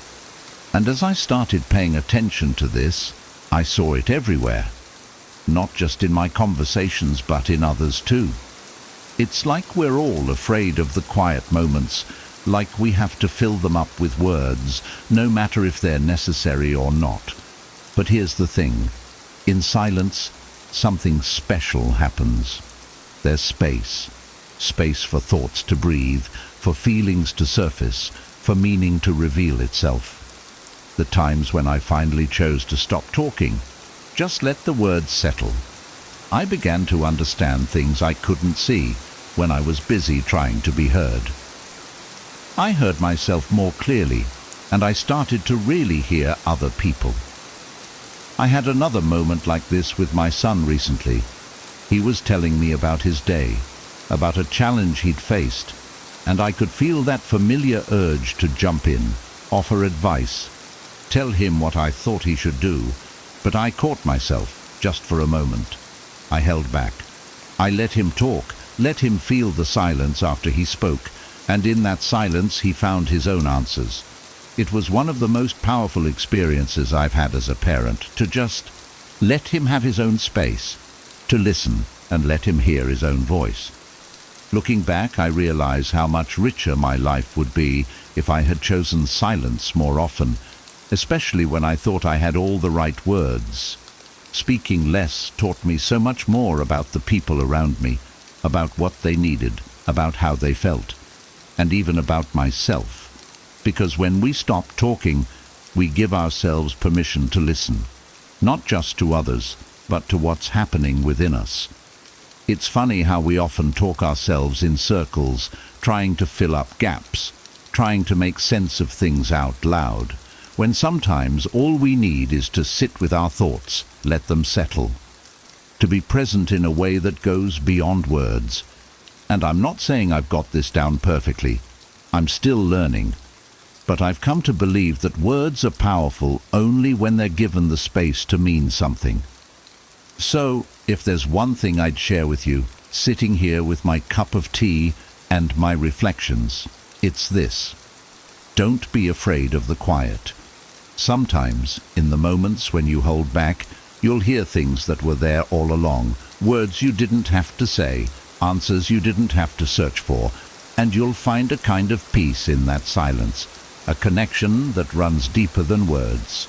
So next time you find yourself in a conversation, take a breath, pause, and listen. You might just find that less is indeed more. Have you ever wondered why some of the wisest and most resilient individuals in history seem to hold a certain enigmatic aura? What secrets did the Stoics, those ancient sages, guard so closely that allowed them to live with such profound tranquility and strength? In a world where oversharing has become the norm, the wisdom of Stoicism offers a refreshing counterpoint, teaching us that sometimes the most powerful path to inner peace and personal growth lies in what we choose to keep private. Welcome to this exploration of 15 subjects the Stoics believed should be held close to the chest. These timeless principles not only protect our inner world from external judgment, but also cultivate a deeper, more resilient self. As we journey through these teachings, you'll discover how guarding certain aspects of your life can lead to greater wisdom, serenity, and authenticity. Stay with us until the end to uncover how these ancient insights can transform your modern life, guiding you to a path of true fulfillment and inner strength. Number 1, personal relationships. In the realm of personal relationships, discretion is a virtue that the Stoics cherish deeply. Sharing intimate details about our relationships can lead to misunderstandings and judgments from others, which in turn can weaken the bonds we hold dear and cause unnecessary conflicts. The Stoics understood that relationships are sacred spaces where trust and mutual respect flourish. By broadcasting our personal affairs, we invite external opinions that may not always be rooted in understanding or empathy. Consider a tender plant growing in a secluded garden. It thrives in privacy, shielded from harsh weather and prying eyes. Similarly, personal relationships blossom when nurtured away from the public gaze. The Stoics believed that true growth in relationships comes from within, from the silent and steady nurturing of love and respect. External validation or commentary can often distort our perception, making us question the very foundation of our bonds. In a world where sharing every aspect of our lives has become the norm, the Stoic approach urges us to take a step back, reflect on the sanctity of your relationships. Protect them as you would protect your most cherished possession.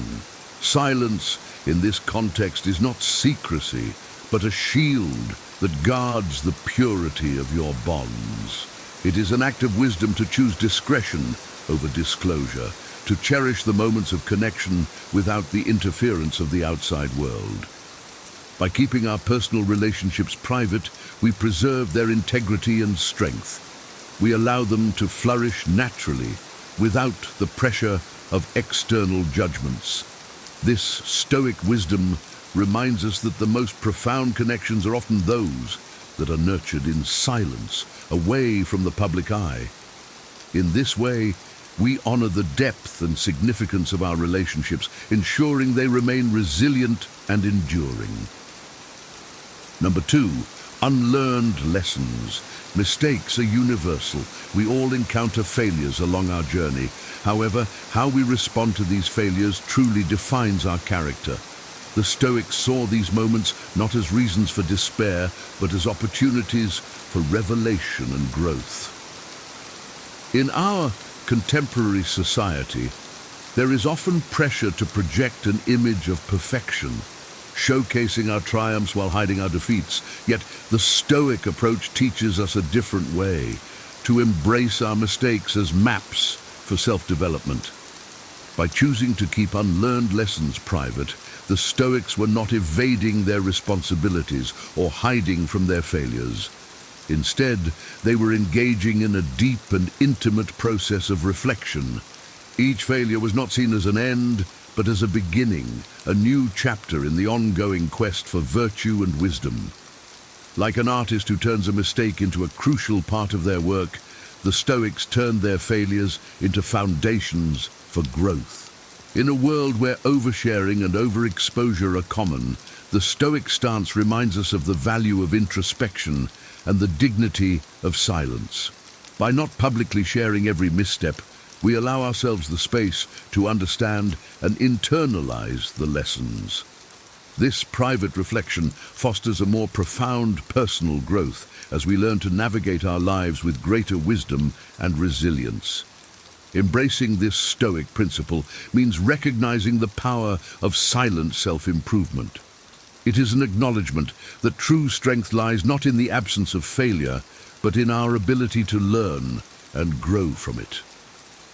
By keeping our unlearned lessons private, we protect the sacred process of personal transformation, allowing ourselves to emerge wiser and more virtuous.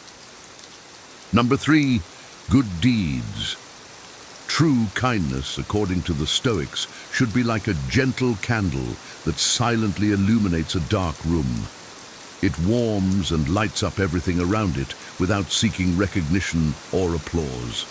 In a world driven by self-promotion and public validation, the Stoic perspective on good deeds is a refreshing reminder of genuine altruism. The Stoics believed that the essence of kindness lies in its quiet and subtle nature. Acts of compassion and generosity should stem from a sincere desire to do good, not from a need for external validation. By broadcasting our good deeds, we risk turning them into spectacles, seeking the fleeting warmth of applause rather than the enduring glow of true benevolence. Keeping our good deeds cloaked in anonymity provides us with a sacred moment of reflection and pause. It allows us to question whether our actions were motivated by genuine compassion or a desire for praise. This introspective analysis becomes a catalyst for personal improvement, guiding us towards more authentic and selfless acts of kindness. The Stoic wisdom envelops us with its essence, reminding us that often the greatest acts of kindness are those offered without expecting anything in return. By keeping our good deeds private, we cultivate a deeper connection with our values and principles. We learn to act out of pure intent, fostering a sense of inner tranquility and fulfillment. In embracing this Stoic principle, we recognize that true kindness does not seek the spotlight. It manifests in quiet, authentic gestures that enrich our lives and the lives of others. This timeless wisdom encourages us to be guardians of our own integrity, performing acts of compassion with humility and grace. Number 4, deepest dreams. Imagine holding a rare and delicate seed in the palm of your hand, representing your most intimate dreams and aspirations. How would you protect it from the harsh winds and storms that could prevent it from sprouting? The Stoics, with their profound wisdom, saw our goals and dreams as these precious seeds, destined to be planted in the fertile depths of our souls, far from the storms of others' opinions and criticisms. Exposing our dreams to the world too early can be detrimental. The cold of skepticism or the heat of ridicule can extinguish the flame of a dream prematurely. The Stoics celebrated self-sufficiency as an invaluable gem. True wisdom and accomplishment are not chalices to be displayed, but internal wells from which one can always draw strength and purpose. Choosing silence about our grand goals is not an act of shyness, but a deliberate choice to walk with humility, avoiding the pride that sometimes blinds us. The Stoic legacy speaks to the heart, teaching us that there's no need to shout our dreams from mountaintops. Instead, we should protect them, cultivate them, and watch them flourish in their silent and majestic glory. This safeguard is an invitation to rediscover the strength that resides within us. It reminds us that at times, the most precious treasures are those we keep just for ourselves. By keeping our deepest dreams private, we allow them to develop at their own pace, free from external interference. This Stoic wisdom encourages us to nurture our aspirations in a safe environment, ensuring their growth and fulfillment. Number 5, next steps. Picture a chess master moving their pieces silently while their opponents attempt to decipher their next moves. This is the path of the Stoics. They understood that by revealing every move in their lives, they could be subject to the whimsical winds of external judgment, often laden with criticism, envy, and even malicious intentions. At the heart of Stoic philosophy lies the virtue of self-sufficiency. Why depend on the fleeting applause of an audience when true strength resides in the inner theater of the mind? By keeping their life strategies to themselves, the Stoics were not simply concealing their plans, but strengthening their inner core of confidence, independent of the tides of opinion that flow around them. This leads us to humility, a subtle yet profound quality that the Stoics fervently upheld. Revealing grand strategies could easily be interpreted as a cry of arrogance, a triumphant announcement of superiority. By choosing discretion, they struck a balance between ambition and humility, ensuring that their steps were steady but not presumptuous. The Stoic tradition presents us with a rich perspective on the value of secrecy. It teaches us that protecting our goals is more than just a strategy. It is a way to fortify our being, to honor our self-sufficiency, and to walk with humility in a world where external validation seems to be the currency. The Stoics invite us to look inward, find our internal compass, and tread our own path with confidence and wisdom. Number 6, criticizing others. Criticizing others is like throwing stones into a calm lake, creating ripples that disturb the serenity of the water. The Stoics understood that engaging in judgments and criticisms was a diversion from their own internal mirror, wasting precious energy on matters beyond their sphere of influence. Instead of pointing fingers, the Stoics chose to extend a hand, guiding themselves with empathy and compassion. They recognized that every person is a universe filled with internal and external battles, joys and sorrows, victories and defeats. Criticizing another person would be a failure to acknowledge the richness and complexity of the human condition. The Stoics realized that criticism, instead of building bridges, often erected walls, leading to discord and separation rather than peace and harmony. Stoic wisdom sends us a clear and timeless message. We must be guardians of our words and thoughts. Instead of focusing on the faults of others, let's turn our gaze to our own reflection, seeking growth and virtue within ourselves. In a world where criticism is easily launched, Stoic teachings inspire us to embrace understanding, acceptance, and kindness. By choosing to refrain from criticizing others, we foster a culture of empathy and respect. We cast stones of empathy into the lake of humanity, appreciating the waves of positivity they generate. This approach not only enhances our own tranquility, but also contributes to a more harmonious and compassionate world. Number 7, the doubts and uncertainties. Picture yourself in a vast forest where each tree represents a doubt and each shadow an uncertainty. Instead of shouting your hesitation to the world, you choose silent introspection, seeking answers within your own soul. This is the path of the Stoics. At the core of Stoic philosophy is the recognition that confidence isn't a flag to be waved in front of the world, but an inner beacon that guides our way. Constantly revealing our doubts to the world is like exposing a lighthouse to a torrential rain. It can silently extinguish the light of our inner strength. The Stoics believed that true confidence is found in the quiet chambers of the heart and mind. By bearing all uncertainties, we can strip the soul of its dignity and solidity, making us vulnerable to the shifting opinions and judgments of others. Therefore, always choose when and with whom you will share your vulnerabilities. While many seek answers in the clamor of the external world, the Stoics understood the importance of silence and introspection. They believed that often the answers to the deepest questions resonate in the quiet chambers of the heart and mind. By harboring certain uncertainties, we cultivate deeper reflection and a more intimate connection with our essence. In summary, Stoic wisdom whispers precious advice amidst the storms of doubt. There's no need to shout your uncertainties to the world. By embracing silence, modesty, and introspection, we find a safe route through the forest of uncertainties, guided by the internal beacon of our confidence and understanding. Number 8, health issues.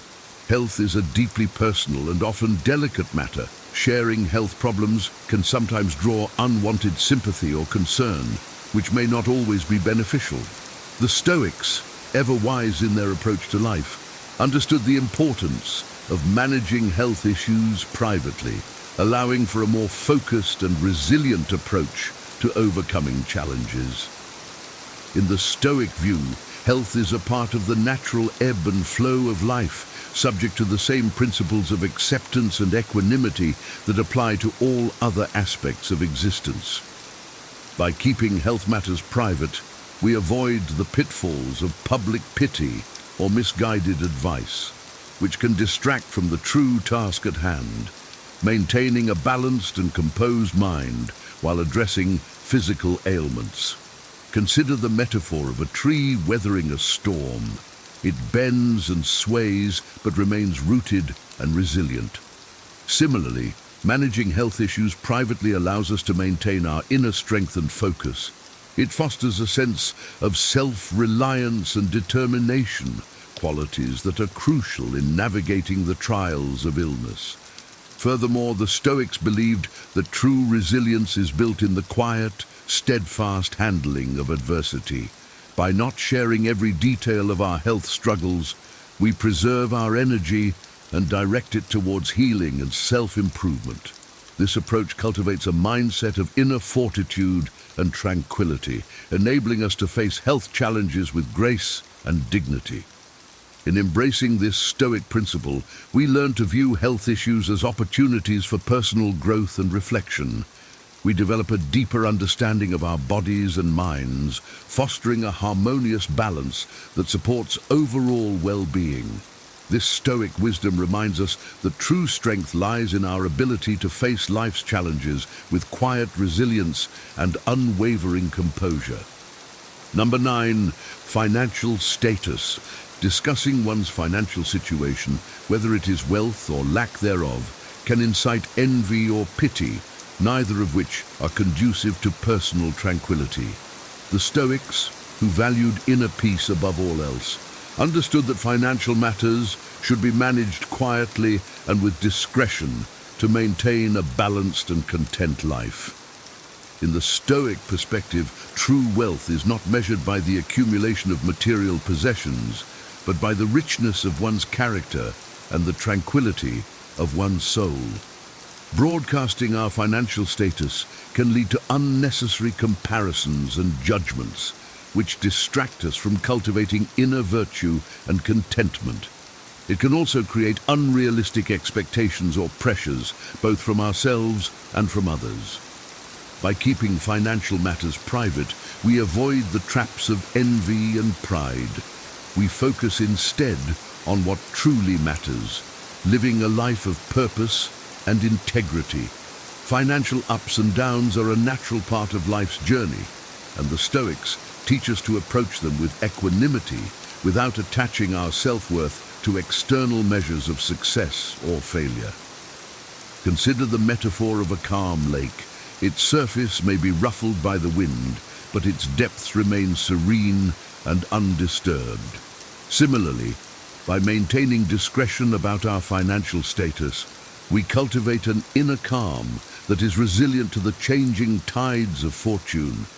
We learn to find satisfaction in simplicity and to appreciate the deeper, non-material aspects of life. This Stoic wisdom encourages us to focus on what we can control: our attitudes, our actions, and our inner state. By managing our financial status privately, we uphold the values of humility, prudence, and contentment, ensuring that our lives are guided by principles rather than possessions. Number 10. Achievements. Displaying external triumphs can nurture ego and pride, diverting focus from true inner growth. The Stoics believed that true fulfillment was not found in public accolades, but in the quiet pursuit of wisdom and virtue. Every achievement, according to Stoic philosophy, should be an internal milestone, celebrated within rather than flaunted without. Imagine diving into the depths of your own soul. For the Stoics, the pursuit of wisdom and virtue resembled this profound journey. They believed that true fulfillment wasn't in displaying external triumphs, but in introspection and continuous evolution. Every challenge, every struggle was fought not in public arenas, but in the silent landscapes of the spirit. Discussing victories publicly can foster ego and vanity, which can become barriers to true virtue. The Stoics taught that obsession with external recognition ties us to chains of pride, trapping us in the empty pursuit of fleeting applause. This path is filled with disappointment, as external accolades are temporary and often beyond our control. However, the Stoics offered a precious teaching.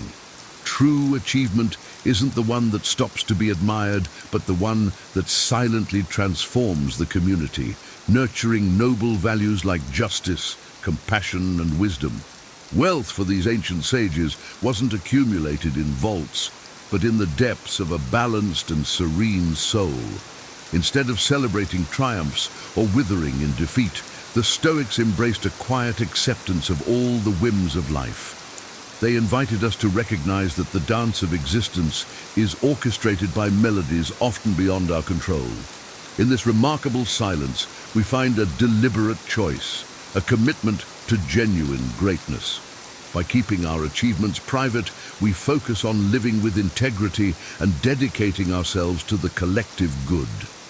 The legacy of the Stoics teaches us that humility, sincerity, and the ceaseless pursuit of wisdom are the true pillars of a life worth living. Number 11, resentment. Have you ever felt trapped in a web of emotions, where each thread is a bitter memory, a grudge that refuses to fade?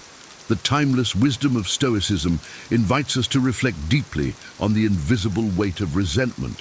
To these ancient philosophers, harboring resentment was like an anchor, preventing the spirit from sailing freely through the seas of life. The Stoics believed that resentment is an invisible chain that binds us, limiting our freedom and inner peace.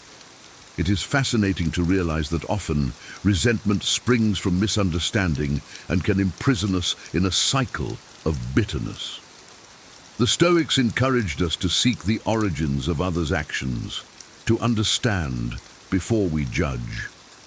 Forgiveness, then, is not just an altruistic gesture, but an act of profound wisdom that unravels the mysteries of the human soul and frees us from the chains of negativity.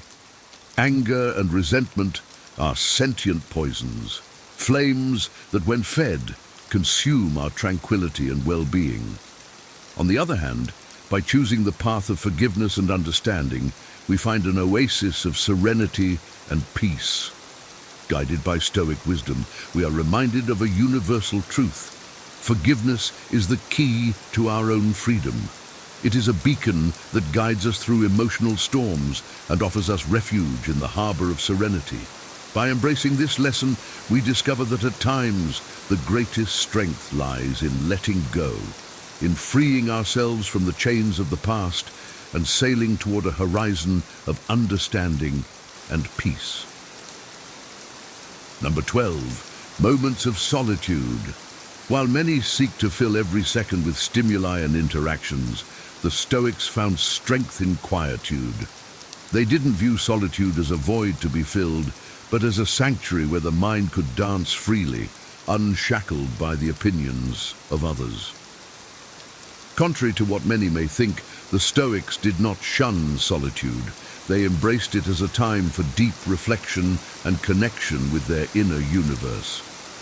In their moments of retreat, the Stoics did not feel isolated, but connected to a rich inner world filled with insights.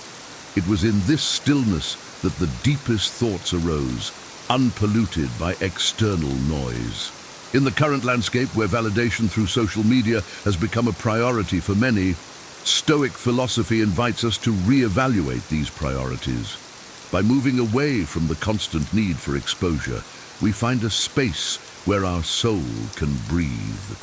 It is in this deep silence that we discover the melody of our essence, a sound that doesn't need to be shared but only felt in its purity and truth.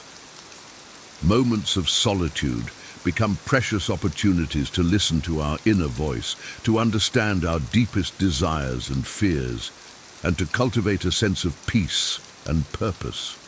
Embracing solitude as a sacred space for reflection and growth allows us to strengthen our inner resilience. We learn to appreciate the value of silence and the wisdom it brings. This Stoic approach encourages us to find strength in our own company, to be comfortable with ourselves, and to draw upon the profound insights that solitude can offer. Number 13, challenges not overcome. In the Stoic path to wisdom and virtue, every step is filled with meaning. The deviations and stumbling blocks are not mere obstacles. They carve the soul, shape character, and teach about the true nature of grandeur. For the Stoics, it wasn't the visible triumph that counted, but the internal battles, often invisible, that determined a person's inner strength. However, the Stoics advised against speaking about challenges not overcome. The answer lies in their astute perception of human nature. They believed that ego and pride could cloud our vision, making us blind to true virtue. The relentless pursuit of external recognition and praise could indeed be a veil that hides our true potential. The Stoics didn't value achievements that could be easily displayed as trophies. They sought true glory in acts that elevated humanity, acts rooted in values like justice, generosity, and wisdom. Real wealth for them wasn't in the shine of gold, but in the radiance of a morally upright character and a tranquil soul. The philosophy of loving fate, or immortality, was fundamental to this understanding. The Stoics didn't despair in the face of adversity. Instead, they balanced the taste of victory and defeat with equanimity, aware that the tapestry of life is woven with threads of circumstances often beyond our control. By keeping our struggles private, we allow ourselves the space to process and grow from them without the pressure of external judgment. Number 14, deepest plans. The understanding that there's no need to shout your plans to the world is a powerful weapon. The Stoics understood something that many of us forget. Discretion is not a weakness, but a strength. For them, every plan or goal was like a delicate seed that needed to be nurtured with care and protection. By avoiding the premature exposure of these plans, they ensured that they had the ideal environment to grow and flourish, away from the storms of doubt, envy, or public scrutiny. Today, in an age of overexposure where every move is documented and shared, Stoic philosophy invites us to rethink how we handle our ambitions. It shows us that true power often resides in what is kept secret, not because we are evasive, but because we recognize the importance of nurturing our dreams in a safe environment. Silence for the Stoics was not empty. It was full of potential, possibilities, and hope. It was the fertile ground where their dreams could grow undisturbed. Amidst the chaos of our modern era, we can find inspiration in these ancient sages. By protecting our deepest plans, we allow them to develop at their own pace, free from interference. This Stoic wisdom teaches us that true magic lies not in what we declare to the world, but in what we quietly achieve in the recesses of our determination. It is an invitation to cultivate patience and resilience, to trust in the natural unfolding of our ambitions, and to find strength in the silence that protects our most cherished dreams. Number 15, personal beliefs and values. While it is important to have strong personal beliefs and values, constantly discussing them can lead to conflicts and alienation. The Stoics believed that living by example is more powerful than proclaiming one's beliefs loudly. Our personal values are like a compass that guides our actions and decisions, shaping our character and the way we interact with the world. When we share our beliefs too openly, we risk turning them into subjects of debate and contention rather than sources of personal strength and guidance. The Stoics taught that true conviction does not need external validation. It stands firm in the quiet confidence of one's own heart and mind. By living our values rather than broadcasting them, we demonstrate the principles we hold dear through our actions and behavior. This approach fosters a sense of inner peace and stability, allowing us to navigate life's challenges with clarity and purpose. It also encourages respect and understanding in our interactions with others, as we refrain from imposing our beliefs on those around us. Instead, we create an environment where diverse perspectives can coexist harmoniously, enriching our collective experience. In a world where beliefs and values are often shouted from every platform, the Stoic wisdom of quiet conviction serves as a powerful reminder. By keeping our personal beliefs private, we honor the sacredness of our inner compass, allowing it to guide us with unwavering strength and integrity. This Stoic principle encourages us to focus on living our values authentically, inspiring others through our example rather than our words. As we've journeyed through the wisdom of the Stoics, it becomes clear that guarding certain aspects of our lives isn't about secrecy. It's about nurturing our deepest values and aspirations in a sanctuary free from external noise. By keeping these 15 subjects private, we cultivate a space where our inner strength can grow undisturbed, leading to a life of greater wisdom, tranquility, and resilience. Imagine a life where your achievements, dreams, and challenges are protected and cherished, allowing you to evolve into the best version of yourself. This is the timeless gift that Stoic philosophy offers, a path to profound personal growth and unshakable inner peace.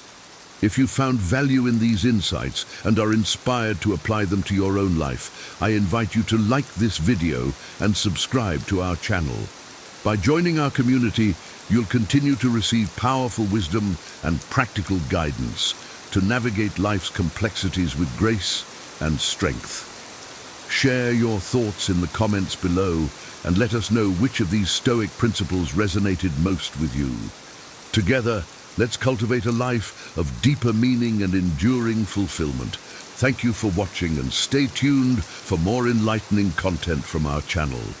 Remember, true wisdom often lies in the quiet places we protect within ourselves. Miyamoto Musashi's technique to conquer overthinking. Miyamoto Musashi, a name that echoes through the annals of history, was a legendary Japanese swordsman, philosopher, and strategist. Born in 1584 during the tumultuous Sengoku period, Musashi lived a life marked by relentless pursuit of mastery and profound wisdom. His journey from a young samurai to an undefeated warrior who won over 60 duels is not only a testament to his skill with the sword, but also to his unyielding spirit and disciplined mind. Musashi's philosophy transcended mere combat. He was a student of life, constantly seeking to understand the deeper truths that govern human existence. His teachings, compiled in his seminal work, The Book of Five Rings, offer insights that extend beyond the battlefield, touching on aspects of strategy, focus, and mental clarity that are universally applicable. In an era where life and death hung in the balance, Musashi's ability to maintain a clear and focused mind under extreme pressure sets him apart. His strategies for overcoming overthinking and achieving mental clarity are as relevant today as they were centuries ago. By studying Musashi's life and teachings, we can learn valuable lessons on how to navigate our own mental struggles and achieve a state of inner peace and resilience. Number 1, the power of practice of Miyamoto. Musashi, the legendary swordsman, understood the transformative power of practice. He knew that mastery wasn't achieved overnight, but through relentless and disciplined effort. In today's fast-paced world, we often seek quick fixes and instant gratification, leading to overthinking and frustration when results don't come quickly. Musashi's wisdom teaches us that consistent practice is the key to overcoming mental clutter. By dedicating ourselves to regular practice, whether it's in our careers, personal development, or hobbies, we build resilience and focus. This disciplined approach helps clear our minds of unnecessary doubts and fears. Remember, every great achievement begins with a commitment to practice. The path to mastery is long, but with each step, we refine our skills, sharpen our minds, and move closer to our goals. Embrace the process, trust in the practice, and let go of the need for immediate results. In the words of Musashi, today is victory over yourself of yesterday. Tomorrow is your victory over lesser men. Let this be a guiding principle in your journey towards self-improvement and mental clarity. Number 2, focus on purposeful actions. In a world filled with distractions, Musashi's advice to do nothing that is of no use is more relevant than ever. Overthinking often stems from engaging in activities that add no value to our lives. Whether it's getting caught up in social media drama, endless scrolling, or pointless debates, these distractions clutter our minds and lead us away from our true purpose. Musashi's wisdom teaches us to focus on what truly matters. Identify what is essential in your life and eliminate the rest. By dedicating our time and energy to purposeful actions, we not only achieve more, but also create a clear and focused mind. This Stoic approach encourages us to prioritize our goals and ignore the noise around us. Ask yourself, is this activity bringing me closer to my goals? If the answer is no, It's time to let it go. By simplifying our lives and concentrating on what's important, we reduce overthinking and enhance our productivity and well-being. Number 3, embracing impermanence. Musashi's teachings remind us of the impermanent nature of life. He understood that change is the only constant, and by embracing this truth, we can reduce the mental burden of overthinking. When we cling to the illusion of permanence, we create unnecessary stress and anxiety. Accepting impermanence allows us to flow with life's natural rhythms and adapt to changing circumstances with grace. This Stoic principle encourages us to focus on the present moment, knowing that everything we experience is transient. By letting go of the need to control every outcome, we free ourselves from the chains of overthinking. Embrace the changes that come your way and understand that each moment, whether good or bad, is fleeting. This perspective not only brings peace of mind but also empowers us to live fully in the present, appreciating each experience as it comes. Number 4, identifying root causes. Musashi's wisdom teaches us to perceive that which cannot be seen with the eye. This profound insight emphasizes the importance of looking inward to identify the root causes of our overthinking. Often, our mental struggles are fueled by deep-seated fears and insecurities that lie beneath the surface. By acknowledging and addressing these underlying issues, we can find clarity and move forward.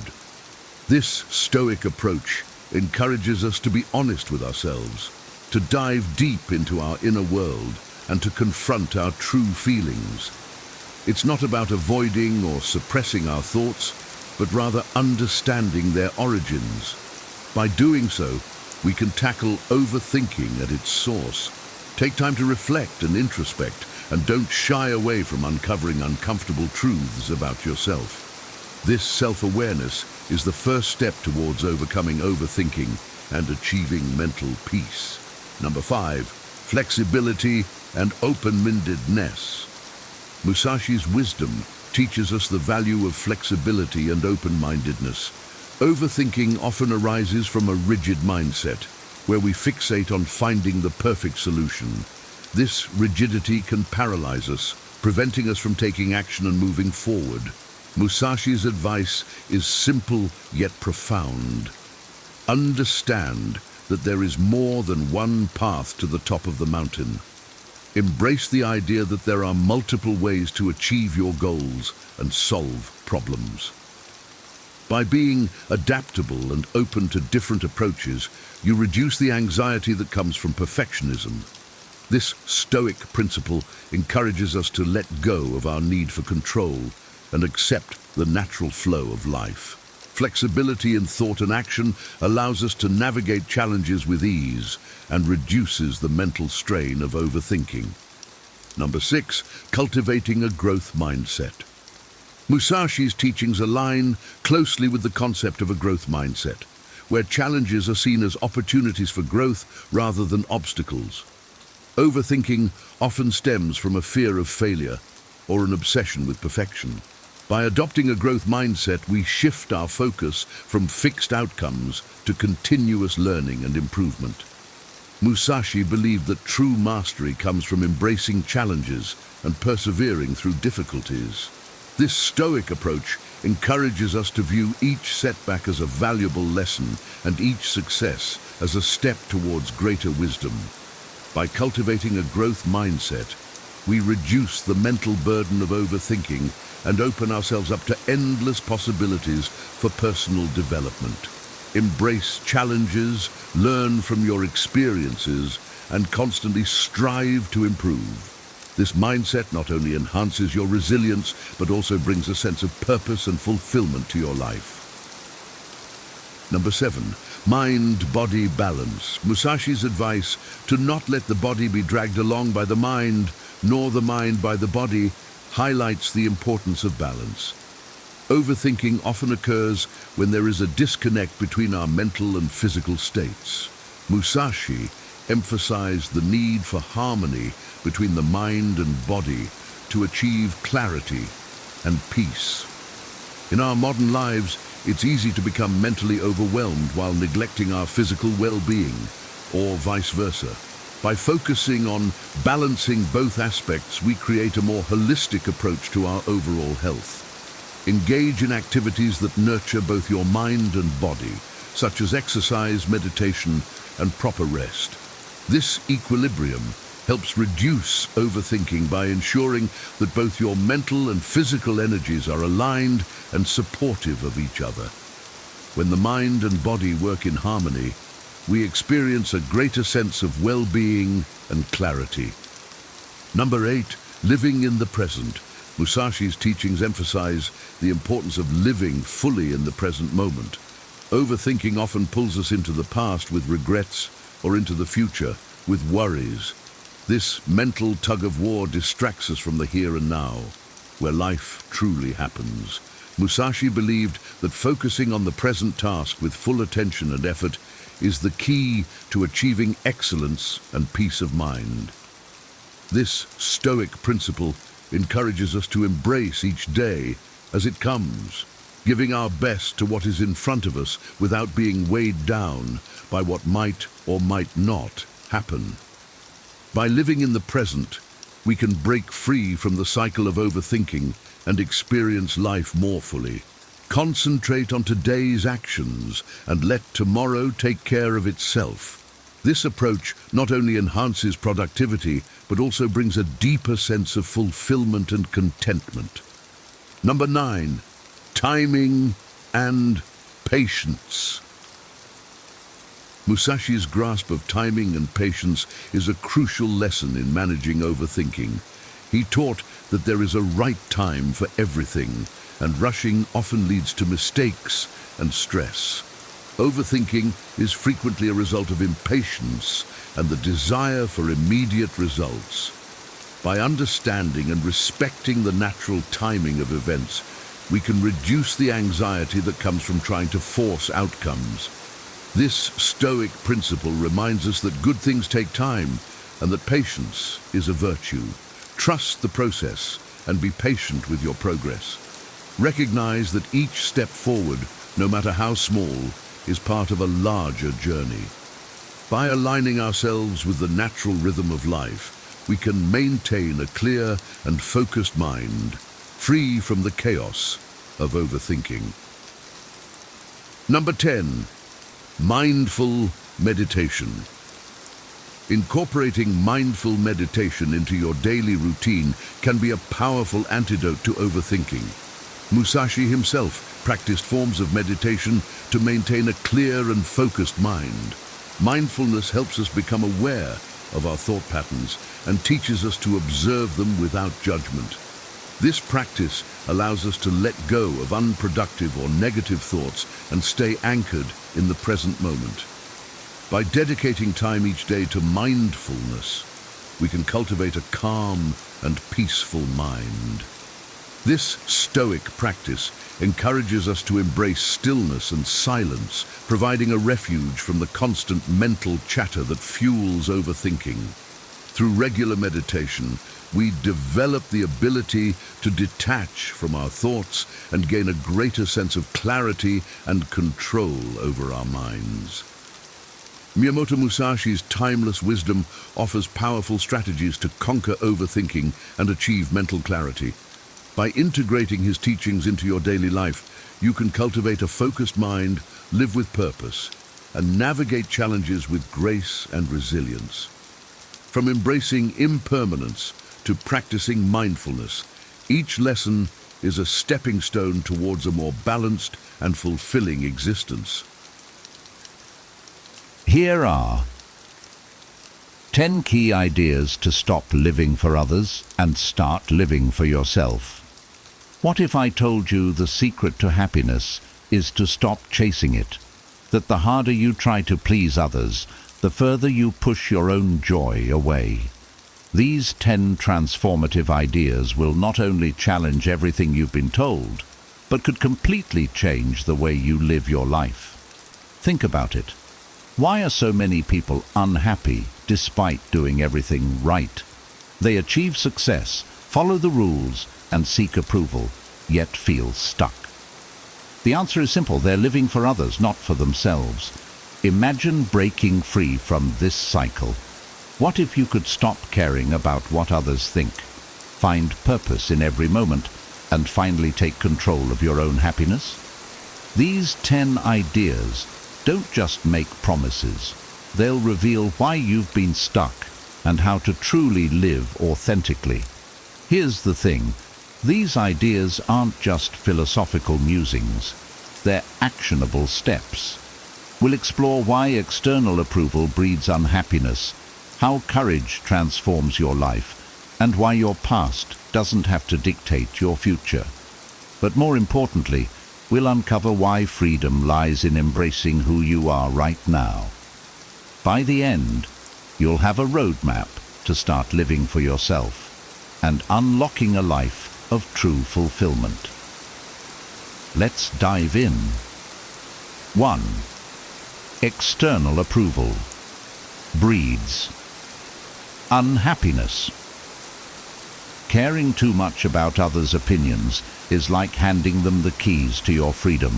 When you seek external approval, you become a prisoner of their expectations, constantly trying to mold yourself into what they deem acceptable. The result? A life filled with frustration and dissatisfaction, because no matter how hard you try, you can never truly please everyone.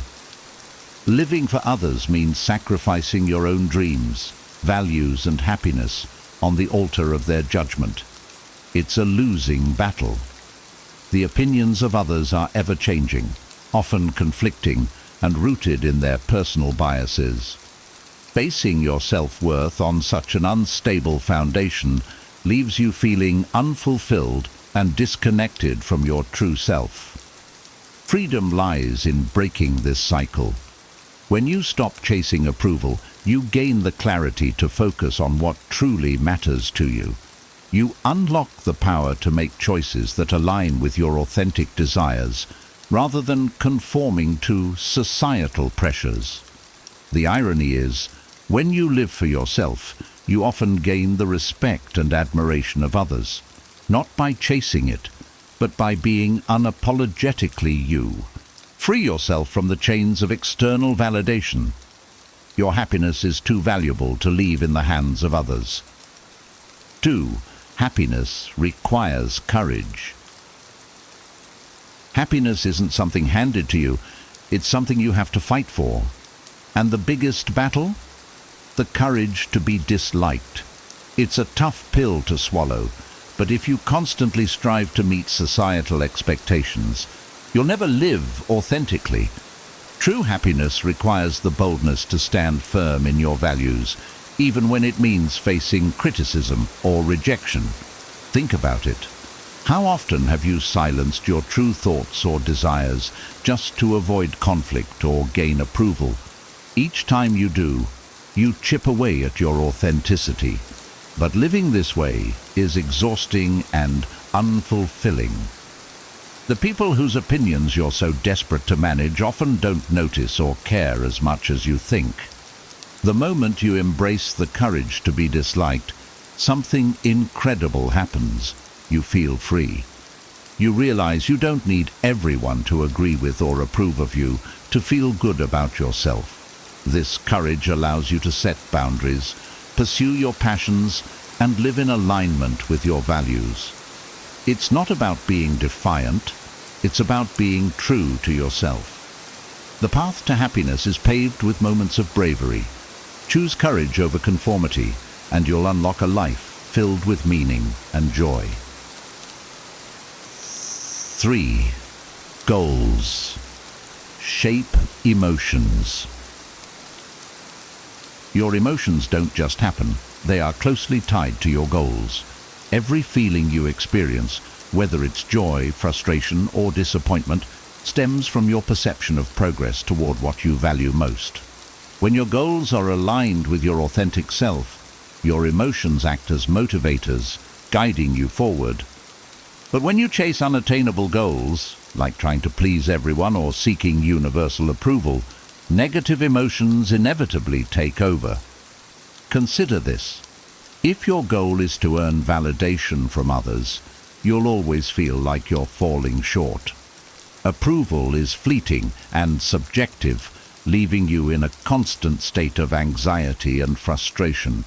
On the other hand, when you focus on achievable, meaningful goals that resonate with your true desires, emotions like satisfaction and confidence naturally emerge. The key is to set goals that align with your values, not society's expectations. Instead of pursuing perfection or external validation, aim for personal growth, meaningful relationships, or creative fulfillment.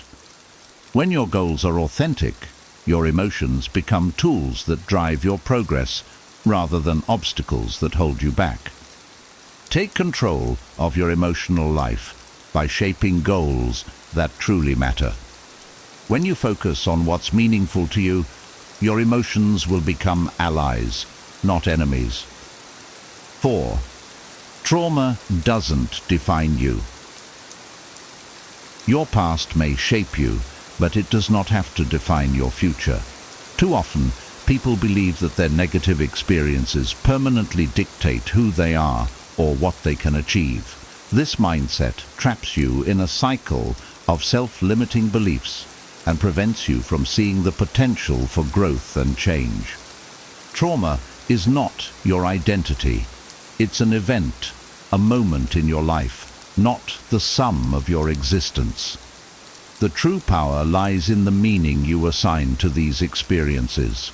You can choose to view them as barriers, or you can reframe them as lessons and opportunities for strength. It's not about denying the pain. It's about refusing to let it control your narrative. Think of people who've endured great hardships, yet emerged stronger, more compassionate and purpose-driven.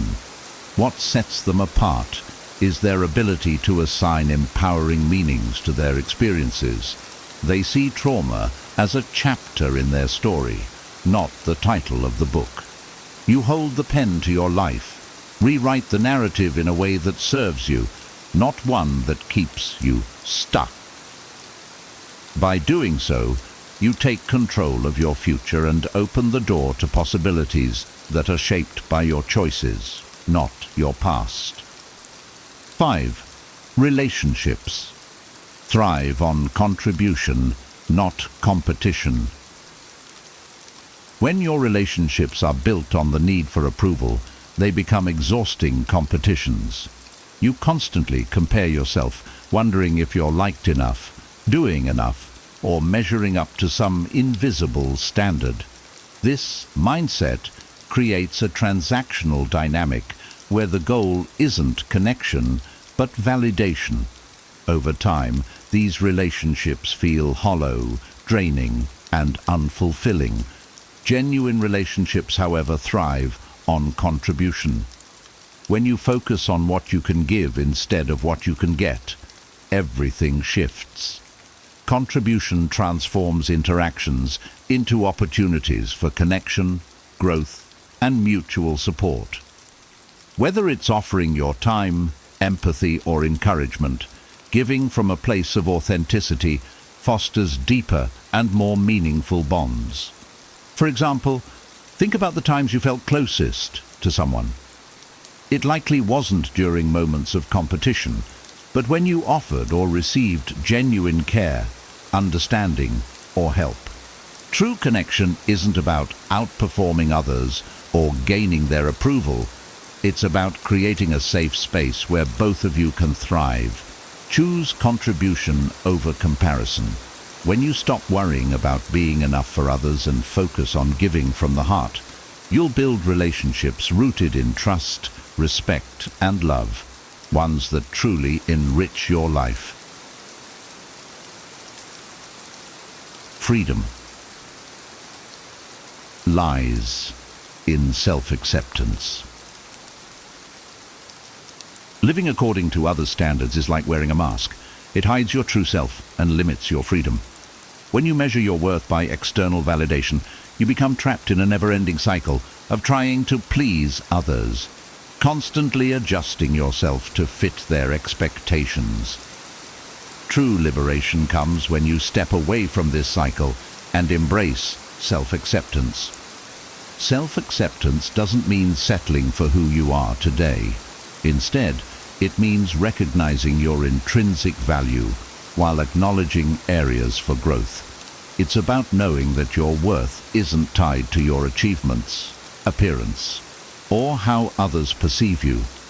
When you accept yourself fully, flaws and all, you free yourself from the fear of judgment. Think of how empowering it is to make decisions based on your own values rather than trying to predict what others want from you. This doesn't mean disregarding others entirely. It means prioritizing your authenticity over their approval. The irony is that people often respect you more when you're unapologetically yourself, because it shows confidence and integrity. True freedom begins when you accept yourself as you are and live according to your own terms. It's not just about being happy, it's about being whole. 7. Unhappiness as a strategy. Unhappiness often feels like something that happens to us, but in many cases, it's a strategy we unconsciously use to avoid taking action or confronting change. By holding on to dissatisfaction, we create a buffer against the risk of failure or rejection. It becomes an excuse to stay in our comfort zone, even if that comfort zone is making us miserable. For example, consider someone who constantly complains about their job but never applies for new opportunities. The unhappiness serves a purpose. It justifies staying put because the fear of failure or the unknown outweighs the desire for change. Similarly, clinging to unattainable goals like perfection or universal approval creates a cycle of frustration that keeps us stuck. Breaking free from this strategy requires courage and self-awareness. Ask yourself, what purpose is my unhappiness serving? What am I avoiding? Often the answers reveal that taking action, even imperfectly, is less scary than you've imagined. Unhappiness isn't meant to be a permanent state. It's a signal that something needs to change. Don't let it become your default strategy for avoiding risk. Instead, use it as a motivator to reevaluate your goals, take purposeful action, and step into a life of greater fulfillment and joy. 8. Happiness is in helping. True happiness isn't found in chasing personal achievements or seeking constant validation. It emerges when you contribute to the well-being of others. Helping others without expecting anything in return fosters a sense of purpose, connection, and fulfillment that material successes often cannot provide. Think about a time when you offered genuine help to someone, a friend in need, a stranger you assisted, or a loved one you supported. The joy you felt wasn't tied to recognition or reward. It came from the simple act of making a positive impact. This kind of happiness is enduring because it's rooted in meaning, not momentary pleasure. Helping others shifts your focus away from self-centered concerns and toward something greater. It creates a ripple effect. Your kindness inspires others, strengthens relationships, and builds a sense of community. Whether it's through small gestures or significant contributions, each act of giving reinforces your value and interconnectedness with the world around you. Happiness isn't about what you get, it's about what you give. By prioritizing service over selfishness, you align yourself with a deeper sense of purpose and unlock a lasting, fulfilling form of joy. Helping others isn't just a moral act, it's a path to your own well-being. 9. You are intrinsically valuable. Your worth isn't tied to your achievements, appearance, or how others perceive you. Simply existing gives you intrinsic value. This idea can be hard to grasp in a world that constantly measures success by external metrics, money, accolades, or social status. But it's a truth that sets you free when fully embraced. Imagine a newborn baby. They contribute nothing to society in terms of productivity, yet their value is undeniable. Why? Because every person has worth, independent of what they do or achieve. This same principle applies to you. Your existence has a ripple effect. You impact others in ways you may never realize. A kind word, a shared smile, or simply being present can have profound effects on the people around you. When you recognize your intrinsic value, you stop seeking validation from others. You no longer feel the need to prove your worth through endless striving or comparison. Instead, you gain the confidence to live authentically, pursue your passions, and focus on what truly matters to you. You are enough just as you are. Embracing this truth allows you to live with a sense of peace and purpose, free from the pressure to constantly prove yourself to the world. 10. Live in the present. Happiness isn't something you'll find at the finish line of a major goal or milestone. It's in the moments you experience along the journey. Too often, we get caught up in, "I'll be happy when," thinking, believing joy will come only after achieving success, securing approval, or reaching some future destination. This mindset robs you of the ability to appreciate the here and now. Living in the present means fully engaging with the life unfolding around you. It's noticing the beauty of a quiet morning, savoring a conversation with a loved one, or finding joy in the small victories of daily life. These moments, though seemingly ordinary, hold the key to genuine happiness. When you're constantly focused on the future, you miss the richness of today. The journey itself is where growth, connection, and fulfillment happen, not just the destination. By grounding yourself in the present, you cultivate gratitude and contentment for what you already have, rather than yearning for what you lack. Happiness isn't in chasing the next big thing, it's in appreciating the path you're on right now. Embrace the present moment, and you'll find that life becomes not only more meaningful, but also infinitely more joyful. These 10 ideas are more than just insights. They're a call to action to take control of your life, stop living for others, and start living authentically. Remember, happiness isn't found in external approval or chasing unattainable goals. It's in the courage to be yourself, the freedom of self-acceptance, and the joy of living in the present. Now it's your turn.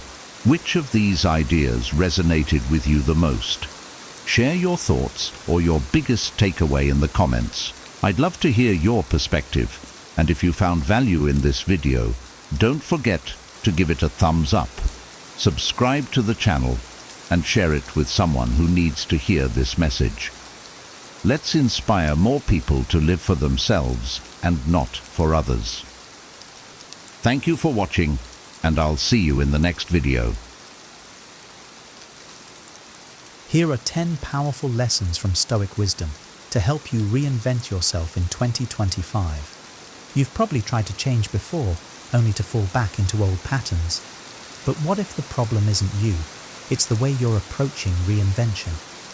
The Stoics believed that true transformation starts not with grand gestures, but with mastering your mindset and focusing on what's within your control.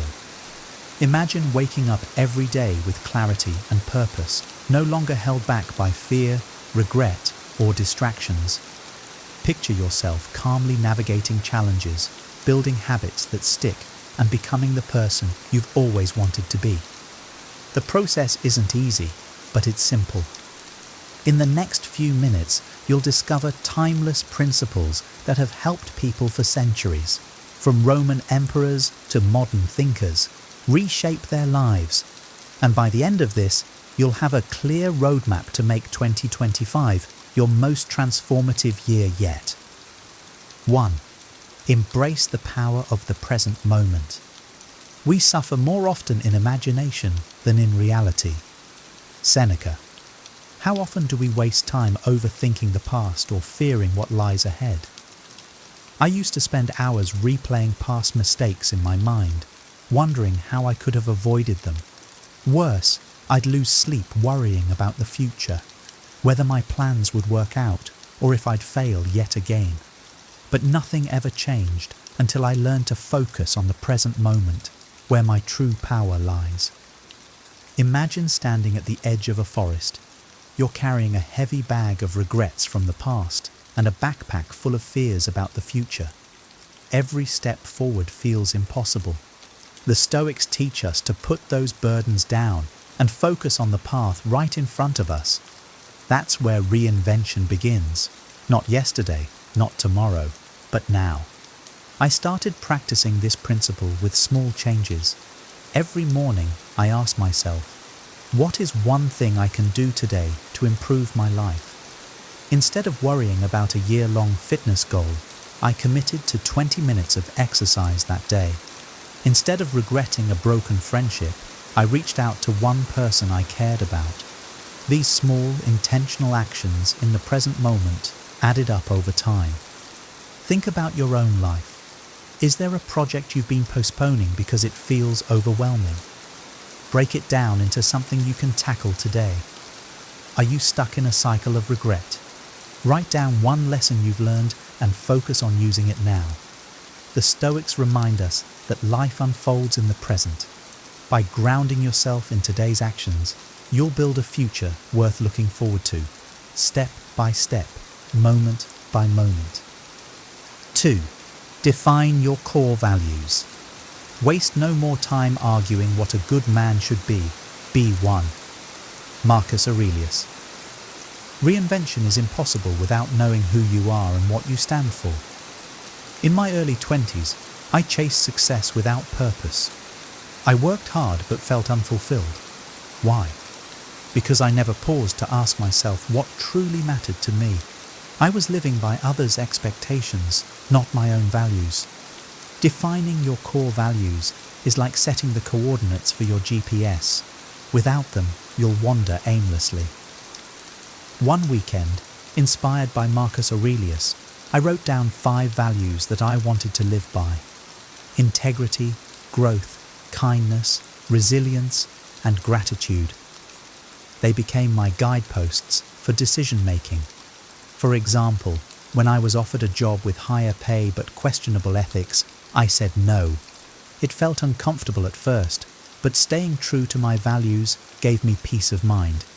You can try the same exercise. Take 15 minutes today to reflect on what matters most to you. What kind of person do you want to be? What qualities do you admire in others? Write these down and then ask yourself, am I living in alignment with these values? If not, start small. If kindness is one of your values, practice it by helping a stranger. If growth matters to you, spend 10 minutes learning a new skill. Reinvention doesn't happen overnight, but aligning your actions with your values will bring you closer to the person you want to become. 3. Detach from external validation. He who looks outside dreams, he who looks inside awakes. Epictetus. For years, I measured my worth by others' approval. A promotion felt good only if my friends were impressed. A social media post felt meaningful only if it got likes. But chasing external validation is like running on a treadmill. You're always moving, but never going anywhere. One day, I came across Epictetus's teaching that freedom comes from within. I decided to stop living for applause and start living for purpose. It wasn't easy. When I started a new project, I'd catch myself worrying. What will people think if I fail? To combat this, I began journaling every night, reflecting on whether I lived by my values that day. Did I act with courage? Did I do something meaningful? If the answer was yes, I considered the day a success, regardless of anyone else's opinion. You can do this too. Instead of seeking external praise, ask yourself, am I proud of my effort? If you're learning a new skill, don't worry about being perfect. Focus on showing up and improving. Detaching from external validation doesn't mean ignoring feedback. It means valuing your own growth and integrity over fleeting opinions. When you live for yourself, not others, reinvention becomes a journey of self-fulfillment. 4. Master self-discipline. Freedom is the only worthy goal in life. It is won by disregarding things beyond our control. Epictetus. Reinvention requires consistency, and consistency demands discipline. A few years ago, I set a goal to run a 10K. I was excited at first, but after a week, the motivation faded. I skipped runs and made excuses. Then, I realized that motivation is fleeting, but discipline is reliable. The Stoics teach us to focus on what we can control, our actions, not our feelings. I started small, committing to run for just 10 minutes a day. On days when I didn't feel like running, I reminded myself of Epictetus's wisdom. We cannot control the wind, but we can adjust our sails. My feelings were the wind, unpredictable and ever-changing.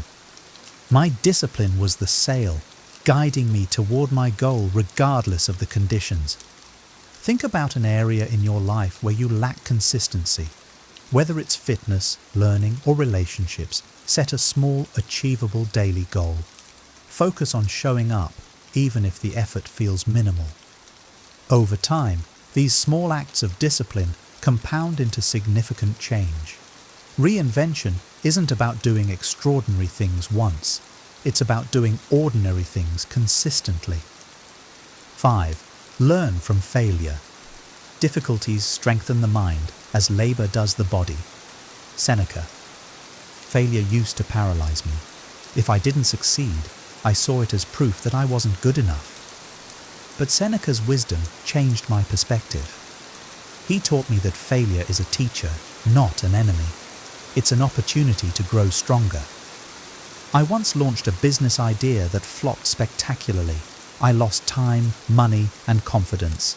But instead of wallowing, I wrote down 3 lessons from the experience. First, I learned the importance of market research.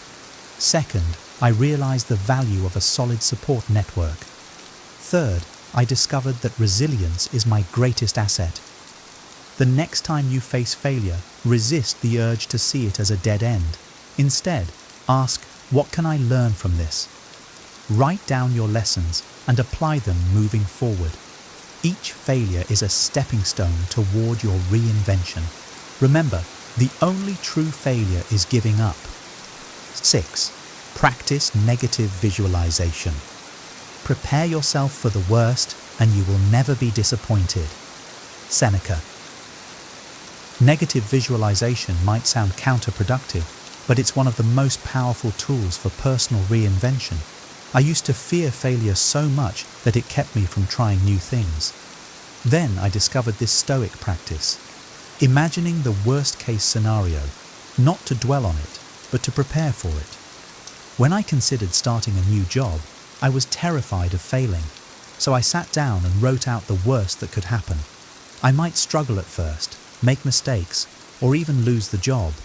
Then I asked myself, if this happens, what will I do? I realized that even if I failed, I could learn, grow, and try again. This exercise transformed my fear into action. Think about a challenge you're avoiding. Visualize the worst outcome, then plan how you would handle it. You'll find that the fear loses its grip and you gain the courage to act. Negative visualization doesn't mean expecting bad things to happen. It means building resilience for whatever comes your way. 7. Let go of what you can't control. You have power over your mind, not outside events. Realize this, and you will find strength. Marcus Aurelius. Reinvention requires focus, but too often we waste energy worrying about things beyond our control. I used to agonize over others' opinions of me, replaying conversations in my head and wondering if I'd said the wrong thing. It was exhausting and unproductive. The Stoics remind us that we control only our thoughts, actions, and reactions. I started asking myself, am I worrying about something I can influence? If the answer was no, I let it go.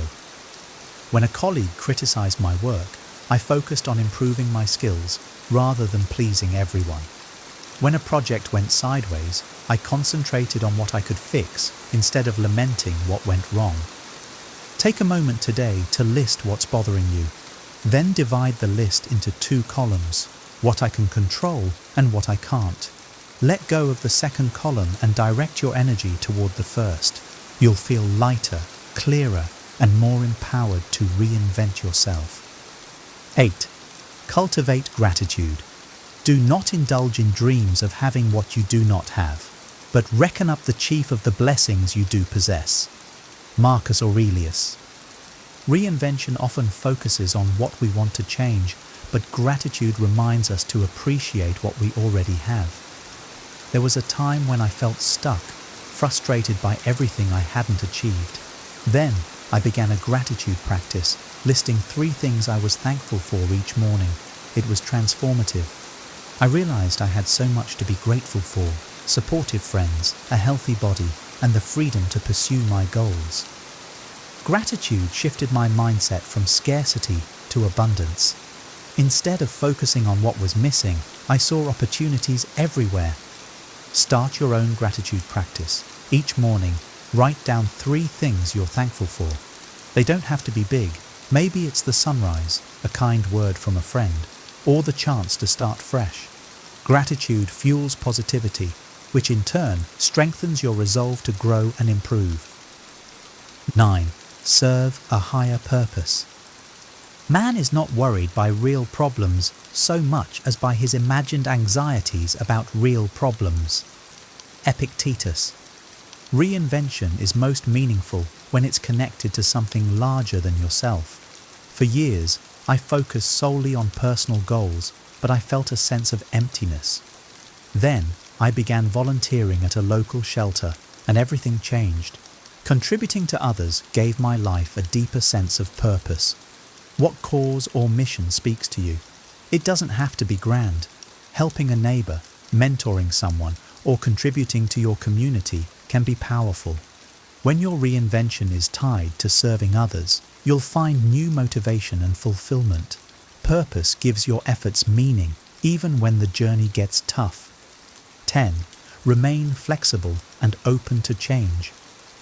No man steps in the same river twice, for it is not the same river, and he is not the same man. Heraclitus.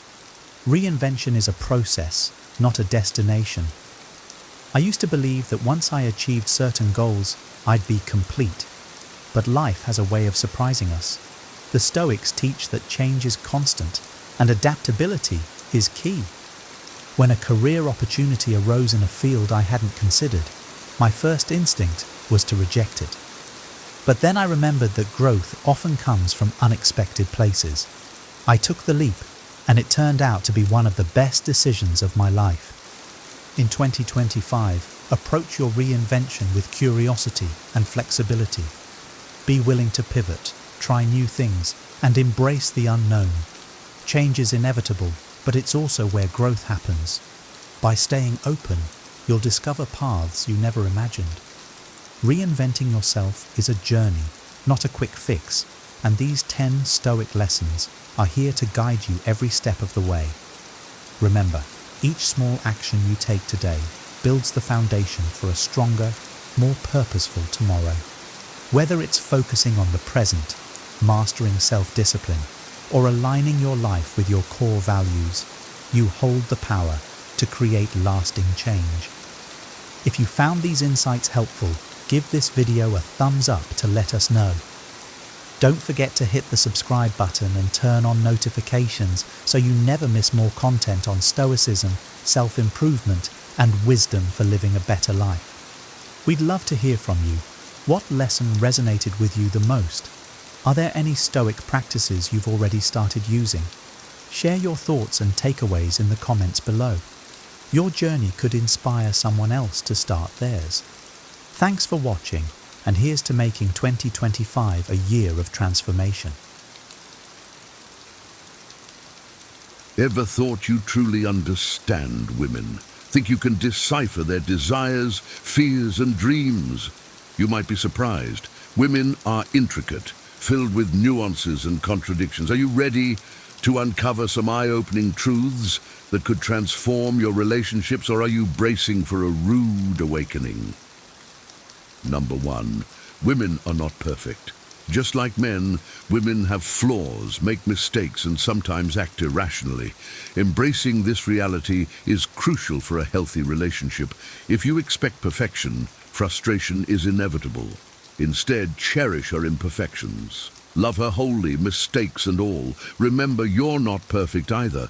Relationships thrive on mutual acceptance and the ability to love despite flaws. For example, imagine your partner forgot your anniversary. Instead of reacting with anger, consider how you might have overlooked an important date in the past. Discuss it openly, acknowledging that everyone has moments of forgetfulness. By sharing your imperfections, you create a space where both of you can be vulnerable and authentic. In another scenario, she might make a decision you don't understand, like leaving a job she seemed to love. Instead of immediately criticizing, ask about her feelings and reasons. You might learn she felt unfulfilled and needed a change. Supporting her through this shows that you respect her choices and understand that everyone's journey includes twists and turns. Cherishing imperfections means laughing at the quirks that make her unique, like her inability to cook anything without burning it, or her habit of singing off-key in the shower. These are the traits that make her who she is, and by loving her wholly, you build a foundation of genuine acceptance and deep, lasting love. Number 2, they need emotional support. 2. Men aren't the only ones who need emotional support. Women face their own battles and need a partner who offers understanding and encouragement. Be there for her during tough times, listen without judgment, and show her that she can rely on you. This mutual support will forge a strong bond built on trust and respect. For instance, if she comes home upset about a conflict at work, resist the urge to offer immediate solutions. Instead, listen attentively and validate her feelings by saying, "That sounds really tough. I'm here for you." Share in her emotional experience rather than trying to fix it. This demonstrates your empathy and strengthens your connection. Consider a time when she's anxious about a big presentation. Offer to help her practice or simply reassure her of her capabilities. These gestures show that you're attentive to her emotional needs and committed to her well-being. Being a rock in challenging times builds a resilient and supportive partnership. Number 3, women value independence. Women cherish their independence and appreciate partners who respect their need for personal space. Encourage her to pursue her passions, support her career, and avoid being overly possessive. A healthy relationship thrives when both individuals grow and explore their paths while supporting each other. For example, if she loves painting, encourage her to take that art class she's been eyeing. Or if her career requires frequent travel, express your support rather than frustration. This respect for her independence allows her to flourish and feel valued as an individual, not just as a partner. One couple I know has a tradition of solo weekends, where each partner takes time to pursue their interests independently. This practice not only rejuvenates their personal passions, but also brings fresh energy and stories into their relationship, enhancing their bond. Number 4, they are not your property. Women are not possessions. They have their own thoughts, feelings, and desires. Treating her as your property is a grave mistake. A relationship should be built on mutual respect and trust, allowing both partners the freedom to be themselves. True love liberates, it doesn't confine. Imagine you're at a party and she's engaged in a deep conversation with a friend. Instead of feeling possessive or interrupting, give her space and trust. This respect acknowledges her autonomy and shows your confidence in your relationship. Similarly, when making decisions, involve her as an equal partner. Whether it's about financial matters or vacation plans, valuing her input reinforces the principle that your relationship is a partnership of equals. Number 5. Women are not mind readers.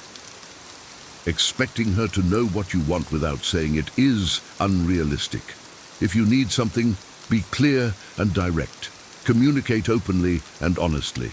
Women appreciate straightforwardness and clarity. Effective communication builds stronger, lasting relationships. For instance, if you're feeling overwhelmed and need some alone time, say, "I need a few hours to myself to recharge." This clarity prevents misunderstandings and helps her understand your needs better. A friend once shared how his habit of assuming his wife knew he needed quiet time led to frequent conflicts. Once he started expressing his needs clearly, their relationship improved dramatically. Open communication fosters understanding and minimizes unnecessary friction. Number 6, they don't always want your opinion. Sometimes women just need someone to listen, not to solve their problems. Recognize when she needs to vent and when she seeks your advice. Offer a listening ear, validate her feelings, and provide support without unsolicited solutions. This empathy strengthens your bond. For example, if she's recounting a frustrating day with her boss, avoid jumping in with advice like, "You should confront him." Instead say, "That sounds really frustrating. I'm sorry you had to deal with that." This approach shows empathy and allows her to feel heard and understood. A colleague once mentioned how his wife appreciated him more when he simply listened without offering solutions. By distinguishing between when to listen and when to advise, you show that you truly care about her feelings. Number 7, they are not prizes to be won. Approaching women as if they're trophies to be won is toxic. Women are individuals with their own desires and needs. Build a connection based on genuine respect and understanding. Focus on who she is as a person, not what you can gain from her. Consider how degrading it is to reduce a relationship to a conquest. Instead, approach each interaction with the goal of understanding her as a unique individual. Ask about her passions, dreams, and fears. Show genuine interest in her as a person, not as an achievement. A friend once shared how he transformed his dating life by shifting his focus from impressing women to genuinely getting to know them. This change in perspective led to deeper, more meaningful relationships based on mutual respect and connection. Number 8, they're not your mother. Expecting a woman to take care of you like a mother is unfair. Women need space, attention, and support too. Learn to be independent and solve your problems. A healthy relationship is based on reciprocity, not dependency. For example, if you've had a long day at work, instead of expecting her to cater to you, consider sharing household responsibilities equally. This shows that you value her time and effort and fosters a sense of partnership. One couple I know established a system where they take turns handling daily chores and supporting each other emotionally. This balance ensures that neither partner feels overburdened, creating a more harmonious relationship. Number 9, women appreciate effort. Small acts of kindness, thoughtful dates, and remembering important moments show that you care. Consistent effort in maintaining the relationship demonstrates your commitment and investment. It's the little things that make a big difference. For instance, leaving a sweet note in her bag before she heads to work or planning a surprise date night can go a long way in showing your appreciation. These gestures communicate love and thoughtfulness, reinforcing the bond between you. A friend shared how his habit of surprising his wife with her favorite treats after a tough day significantly strengthened their relationship. These small, consistent efforts show that you're paying attention and genuinely care about her happiness. Number 10, they are not therapists. While women can provide support, they are not your therapists. If you're struggling with personal issues, seek professional help. Don't burden your partner with the responsibility of your emotional well-being. Your happiness is your responsibility. For example, if you're dealing with deep-seated issues like depression or anxiety, seeking help from a therapist rather than relying solely on your partner is crucial. This approach not only helps you address your problems more effectively, but also prevents overwhelming her with the burden of your emotional struggles. A colleague once mentioned how seeing a therapist improved both his mental health and his relationship. By taking responsibility for his emotional well-being, he was able to be a better, more supportive partner. Number 11, communication styles may differ. Men and women often communicate differently. Men may focus on solutions, while women value emotional expression. Adapt to these differences to improve your communication. Practice active listening and empathy to foster better understanding. For example, if she's sharing her feelings about a stressful event rather than jumping in with solutions, try to empathize with her emotions. Say things like, "I can see how that would be really hard for you." This shows that you're not only hearing her words, but also understanding her feelings.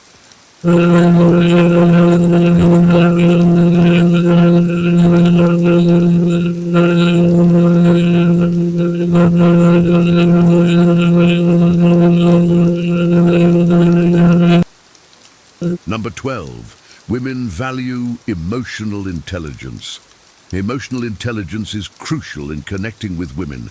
Understand and manage your emotions, show empathy, and handle relationships wisely.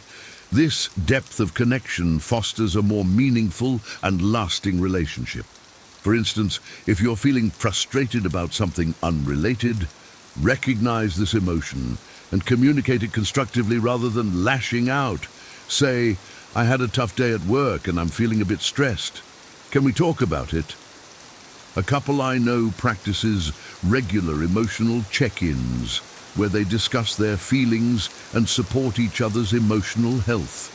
This practice has strengthened their relationship by fostering a deep understanding and connection.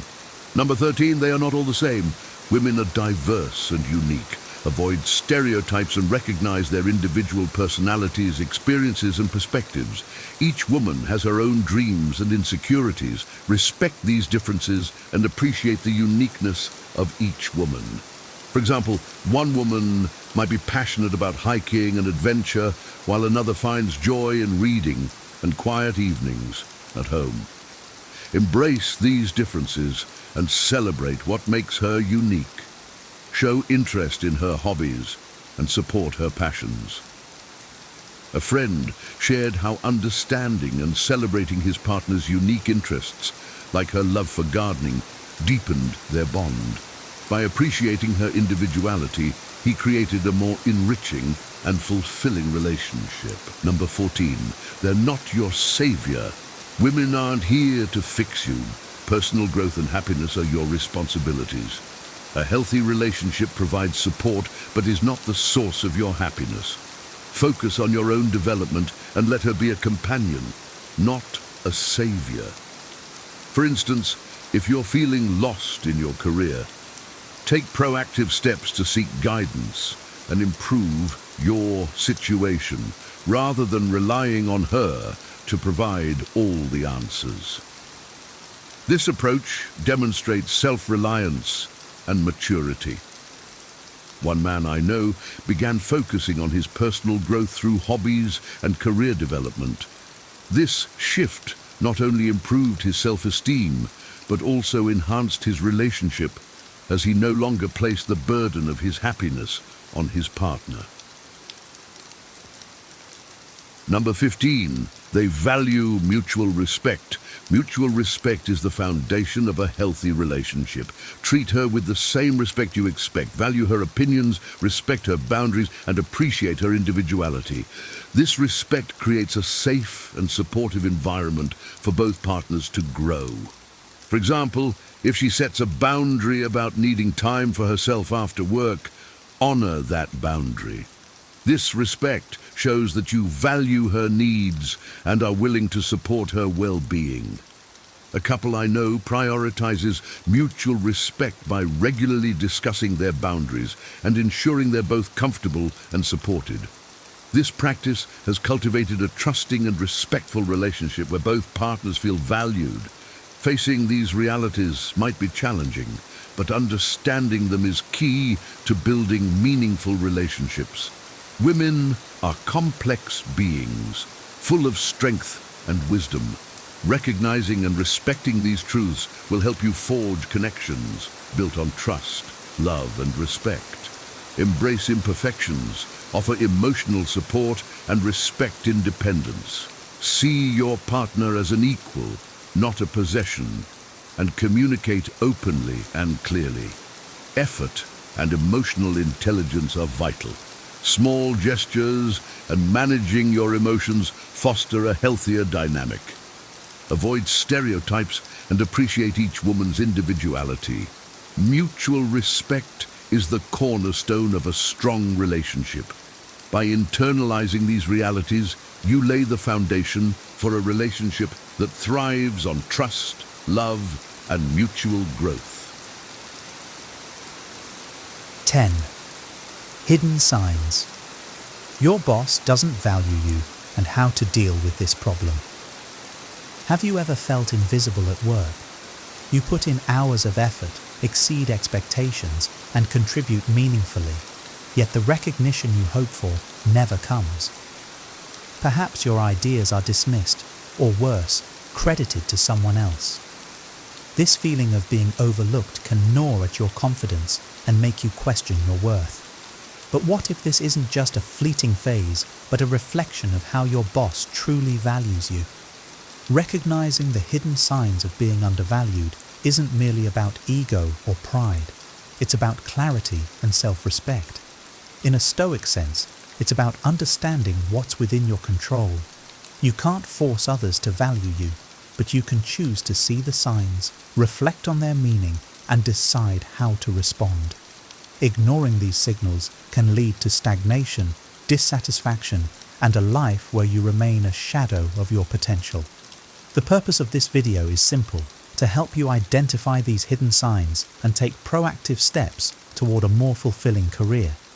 Each sign we'll explore is a subtle clue, often buried beneath day-to-day interactions, yet significant enough to guide your decisions. Let me offer a disclaimer.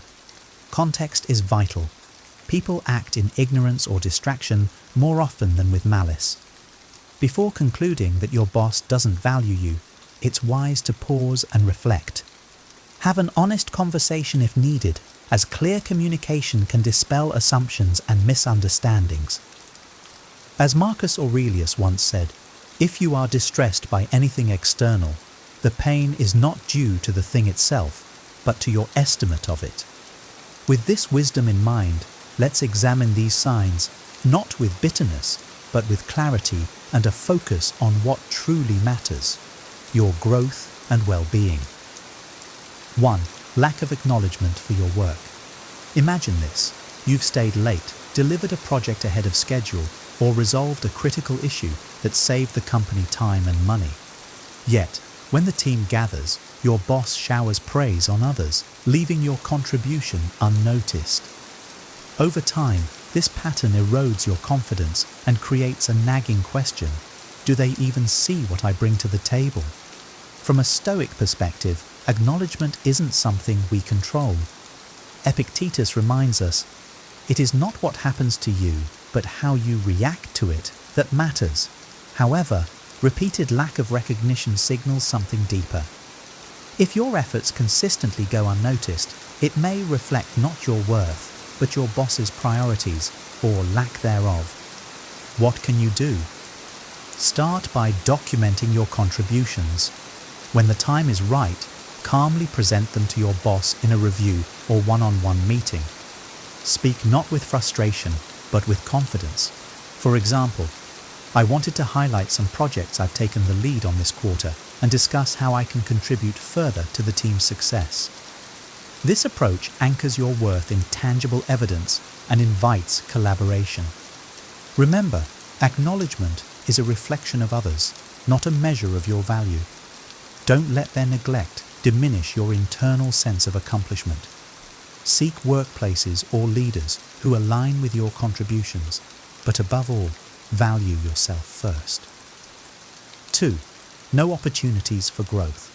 A stagnant role is a silent threat to your potential.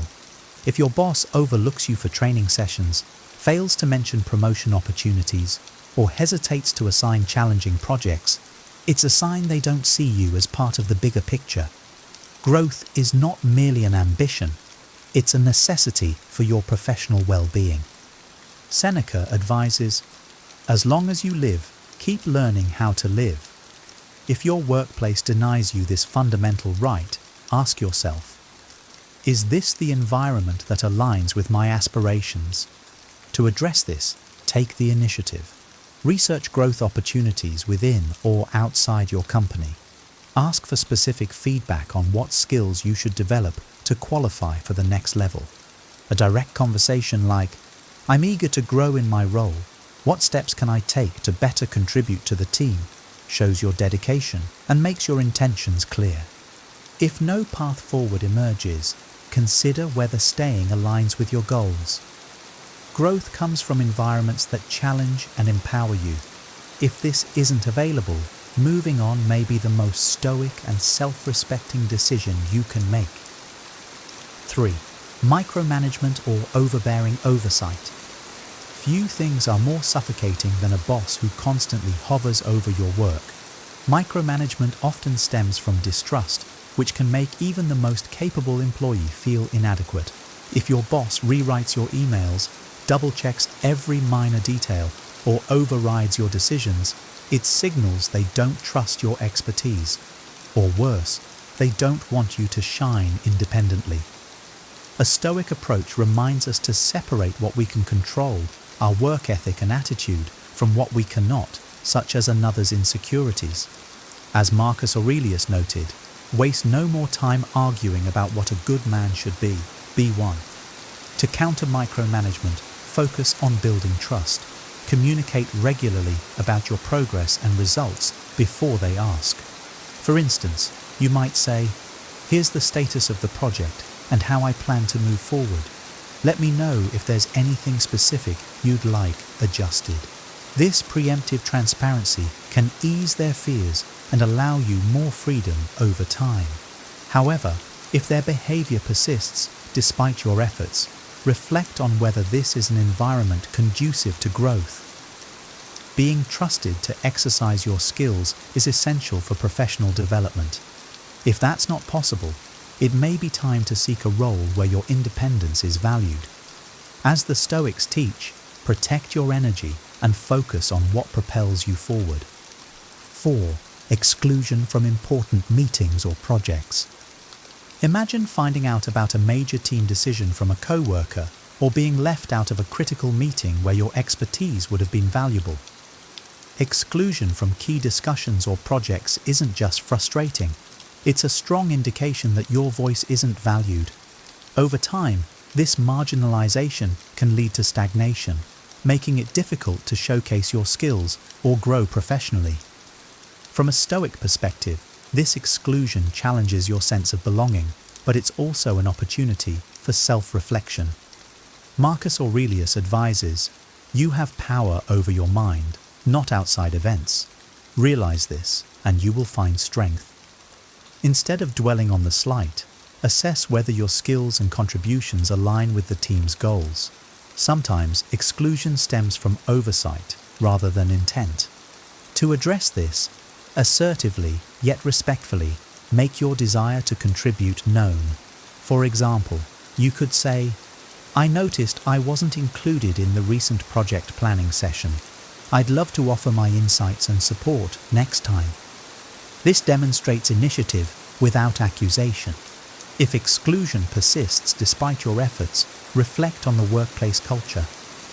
A team that consistently sidelines you may not value your input, or worse, may not align with your growth goals.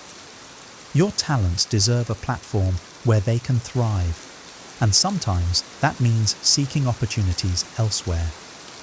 5. Unclear or vague feedback. Imagine receiving the same generic feedback in every review. "You're doing fine. Keep it up." While it might seem harmless, vague or non-existent feedback leaves you in the dark about your performance. How can you improve, excel, or align with expectations if you're never told where you stand? A lack of clarity signals indifference, a dangerous barrier to your growth. As Stoics, we value self-awareness and reflection. Epictetus said, "Know first who you are, and then adorn yourself accordingly." Constructive feedback is vital in this process, as it provides the mirror we need to see ourselves clearly.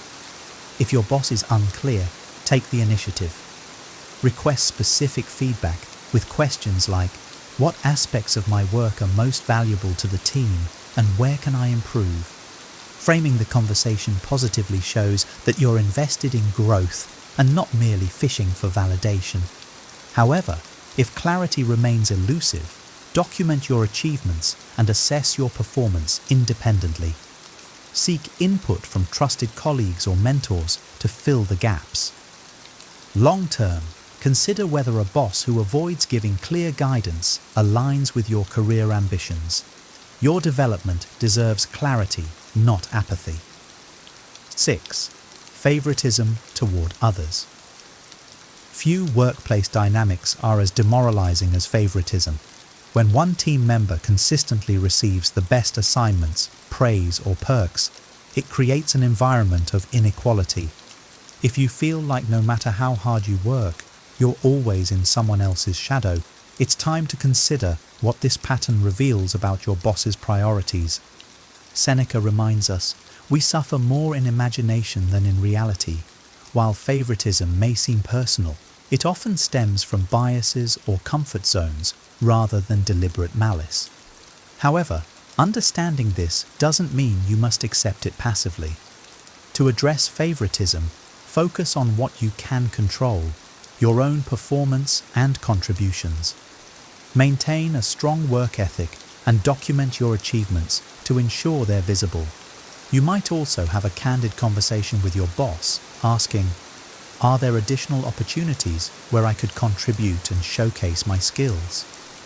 This shifts the focus from comparison to collaboration. Yet, if favoritism continues unchecked and stifles your opportunities for growth, ask yourself if this is a team you want to invest in. A workplace built on fairness and merit will always provide a stronger foundation for your future. Do not let another's bias define your worth. Your value is determined by your actions, not their preferences. 7. Unfair workload distribution. Picture this. You're constantly assigned the most challenging tasks while others receive lighter workloads or avoid responsibility altogether. Despite your efforts, the extra work goes unnoticed or unappreciated. Over time, this imbalance can lead to burnout and resentment, making you question if you're being exploited rather than valued. From a Stoic lens, unfair treatment is a test of your resilience and perspective. As Marcus Aurelius wrote, "You have endured countless misfortunes, yet look, still you stand." However, enduring does not mean enabling. Recognizing when an unfair burden is placed on you is the first step toward change. To address this, communicate assertively but diplomatically. For example, you might say, "I've noticed that my workload is significantly heavier compared to others. I'd like to discuss how we can better balance tasks to ensure everyone contributes equally." By framing the issue as a team concern, you minimize defensiveness while advocating for yourself. If the imbalance persists, consider whether the organization aligns with your long-term goals. While hard work is commendable, a workplace that exploits rather than appreciates your efforts will stifle your growth. Remember, your time and energy are finite. Choose to invest them wisely. 8. Lack of personal interest. A boss who shows no curiosity about your well-being, career aspirations, or personal growth sends a clear message. You're seen as a cog in the machine rather than a valued individual. While professionalism doesn't demand friendship, it does require a basic level of respect and human connection. The Stoic philosopher Epictetus reminds us, "What concerns me is not the way things are, but the way people think things are." A lack of personal interest may stem from a boss who views employees purely in terms of productivity, not individuality. This mindset, while disappointing, reflects more on them than on you. To address this, initiate conversations about your goals and development. Share your aspirations with statements like, "I'm eager to grow in my role and would love your guidance on how I can contribute more effectively to the team." This proactive approach demonstrates your commitment and invites them to engage. However, if their indifference remains, remember that your worth isn't dependent on their recognition. Seek mentorship elsewhere and align yourself with leaders who see your potential. Value yourself as a whole person, not just a worker. This mindset is key to navigating such situations with dignity and strength. 9. Low compensation or no raises. You've delivered results, exceeded expectations, and consistently added value to your team, yet your paycheck remains the same. Low compensation or stagnant wages despite proven performance is one of the clearest signs your boss doesn't value your contributions. It's a financial and symbolic reminder that your efforts are being taken for granted. Seneca wisely stated, "It is not the man who has too little, but the man who craves more that is poor." While this encourages contentment with what we have, it doesn't mean accepting less than you deserve. Compensation reflects respect, both for your skills and the time you dedicate to your work. If you find yourself in this situation, start by researching industry standards for your role. With this information in hand, schedule a meeting with your boss and present a calm, factual case. Based on my contributions and market data, I'd like to discuss adjusting my compensation to reflect my value to the team. If raises are consistently denied or promises remain unfulfilled, consider whether staying aligns with your self-worth. As a professional, you deserve fair pay for your contributions. Pursue roles where your efforts are recognized, both financially and professionally. 10. Frequent criticism without constructive solutions. Criticism, when constructive, is a tool for growth. But when your boss frequently focuses on your flaws without offering guidance to improve, it becomes a source of demoralization rather than development. Over time, constant criticism without solutions can erode your confidence and sense of capability. Marcus Aurelius wrote, "Reject your sense of injury, and the injury itself disappears." While criticism may sting, your response determines its impact. Instead of internalizing harsh words, use them as an opportunity to reflect and refine. To navigate this dynamic, seek clarity. The next time you're criticized, ask respectfully, "Could you provide specific examples or guidance on how I can improve?" This shifts the conversation from blame to problem solving and demonstrates your willingness to grow. However, if the criticism remains vague or purely negative, it may reflect more on your boss's leadership than your performance. Surround yourself with mentors and colleagues who provide constructive feedback and encourage your development. A workplace that thrives on tearing others down is not a place for growth. It's a place to outgrow. Value your potential enough to seek an environment that nurtures it. Solutions and how to handle the situation. Identifying these signs is only the first step. What you do next determines whether you grow stronger or remain trapped in a cycle of frustration. As Stoics, we understand that while we cannot control external events, we have full power over how we respond. Here's how you can constructively address these situations. Self-assessment. Before taking action, pause and reflect on your own contributions. Are you meeting or exceeding expectations? Are there areas where you can improve? As Epictetus said, first, say to yourself what you would be, and then do what you have to do.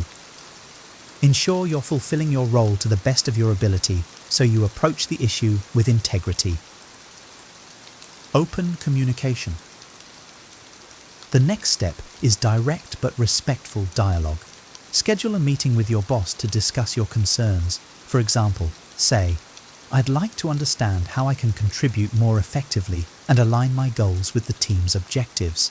Frame the conversation around growth and collaboration rather than confrontation. This Stoic approach focuses on solutions rather than dwelling on the problem. Document achievements. Keep a detailed record of your accomplishments, challenges you've overcome, and any measurable contributions you've made. This provides tangible evidence of your value. When presenting your case, be factual and calm. Your work speaks louder than emotion. Seek support. If the situation doesn't improve, consider seeking guidance from HR, a trusted mentor, or colleagues. Outside perspectives can provide clarity and solutions you might not have considered. Personal growth strategies. Ultimately, growth is in your control. Invest in learning new skills, networking, or exploring lateral moves. If the current environment doesn't align with your aspirations, it's not failure. It's wisdom to seek a place where you can flourish. As Seneca wisely noted, "As is a tale, so is life. Not how long it is, but how good it is what matters." Recognizing the hidden signs that your boss doesn't value you is an act of self-respect. It's not about bitterness or resentment, but about clarity and growth. Ignoring these signs can lead to stagnation, but addressing them with courage and wisdom paves the way for a brighter future. The Stoics remind us to focus on what we can control, our actions, our responses, and our decisions. You can't always change your boss or your workplace, but you can choose to advocate for yourself, to grow, and, when necessary, to move on to an environment where your contributions are truly valued. Ultimately, your worth isn't determined by others' recognition. It comes from knowing the value you bring and the integrity with which you carry yourself. As Marcus Aurelius said, "If it is not right, do not do it. If it is not true, do not say it." Honor your worth by taking steps that align with your principles and ambitions. Remember, prioritizing your professional growth and mental well-being isn't selfish. It's essential. You deserve a workplace that respects and appreciates your contributions.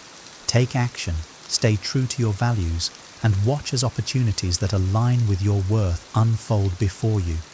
If you've experienced these signs, share your story in the comments. And don't forget to like, subscribe, and join us next time for more insights on building a wiser, stronger career. Feeling unloved. Discover what it truly means and how to overcome it. In the intricate tapestry of human existence, love is a thread that weaves through every aspect of our lives. It is the foundation upon which we build our connections, our self-worth, and our understanding of the world. Yet there are times when love seems to elude us, leaving us feeling isolated and incomplete. This absence of love is more than just an emotional void. It is a powerful indicator that reveals deeper truths about ourselves and our lives. In this video, we will explore the profound implications of a lack of love. We will delve into the signs that indicate love's absence, reflect on how it affects our self-esteem and mental health, and examine the impact it has on our relationships. Through the lens of Stoic wisdom, particularly the teachings of Seneca, we will uncover how embracing solitude and focusing on self-improvement can transform this lack into a powerful opportunity for growth. Part 2.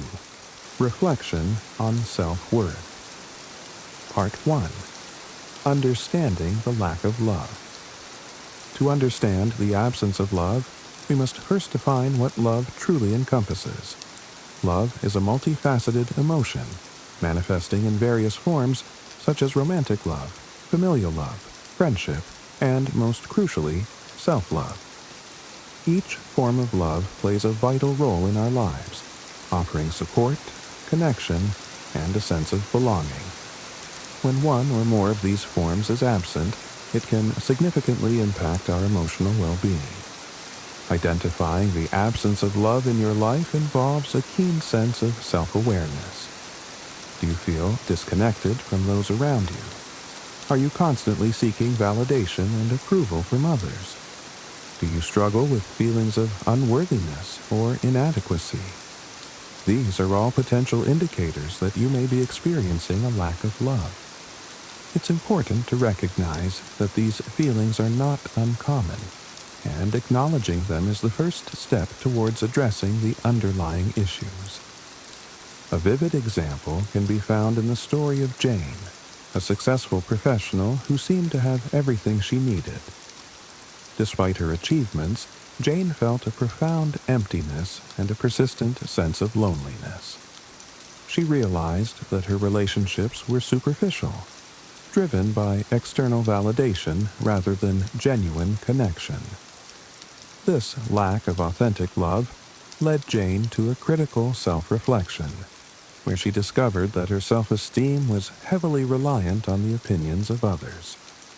Drawing from Stoic philosophy, Seneca's teachings emphasize the importance of inner worth and self-contentment. According to Seneca, true contentment comes from within, not from external sources. This principle underscores the need to cultivate self-love and inner strength, as these are the foundations of genuine happiness and fulfillment. Understanding the lack of love requires us to look inward and assess our own lives. It's a call to action, to evaluate our relationships and the role love plays within them. By doing so, we can begin to address the root causes of our feelings of emptiness and take steps towards a more fulfilling and love-filled life. Part 2. Reflection on self-worth. The absence of love often mirrors deeper issues related to our self-esteem and self-worth. When we feel unloved, it can be a reflection of how we perceive ourselves and our intrinsic value. This connection between external love and internal self-worth is a pivotal insight that requires introspection and understanding. Self-esteem is the foundation of how we view ourselves and our place in the world. It shapes our interactions, our decisions, and our overall outlook on life. When we lack self-love, it becomes challenging to accept love from others genuinely. This can create a vicious cycle where our need for external validation overshadows our ability to cultivate and appreciate our own self-worth.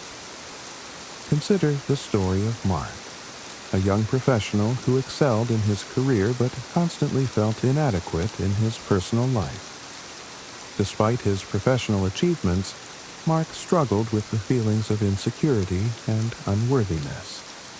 His relationships were characterized by a constant need for approval and reassurance.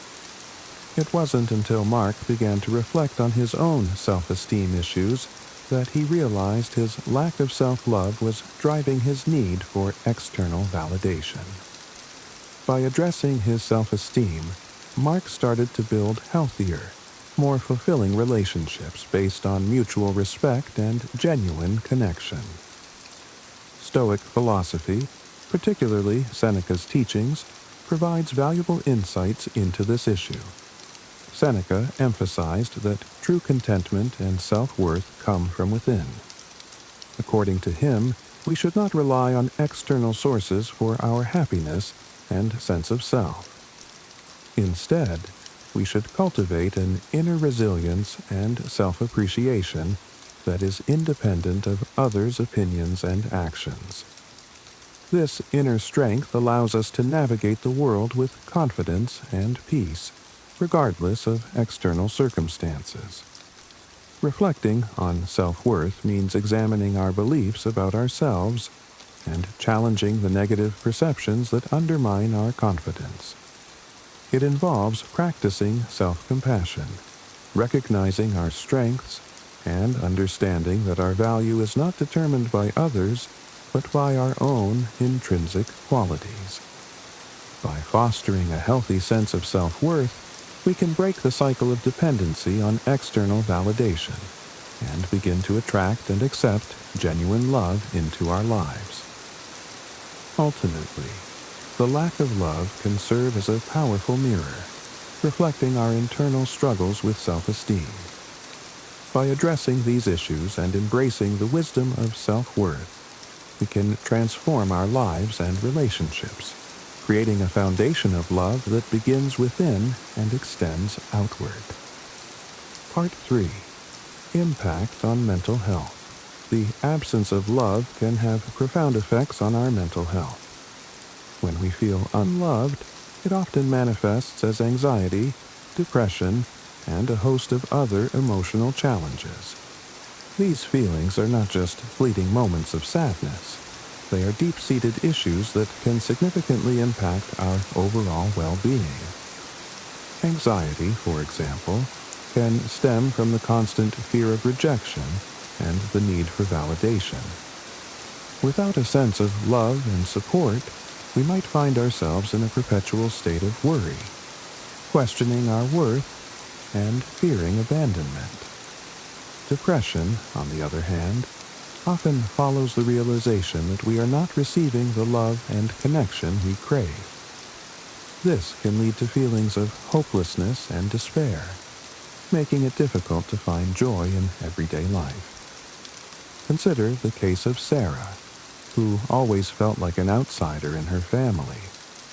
Despite her achievements and efforts to connect, she never felt truly loved or appreciated. This lack of familial love led Sarah into a deep depression, where she questioned her worth and purpose. It wasn't until Sarah sought therapy and began addressing her mental health that she could see the patterns in her relationships and work towards healing. Stoic philosophy offers valuable tools for dealing with these emotional challenges. Seneca advised focusing on what is within our control and accepting what is not. This approach helps us manage our emotional responses and maintain inner peace, even in the face of external difficulties. By practicing mindfulness and cultivating resilience, we can better cope with the emotional impacts of feeling unloved. Understanding the impact of a lack of love on mental health underscores the importance of seeking help and support. Therapy, self-help strategies, and building a network of supportive relationships are crucial steps toward healing. By addressing the emotional toll of feeling unloved, we can begin to rebuild our mental health and create a more stable, fulfilling life. Part 4.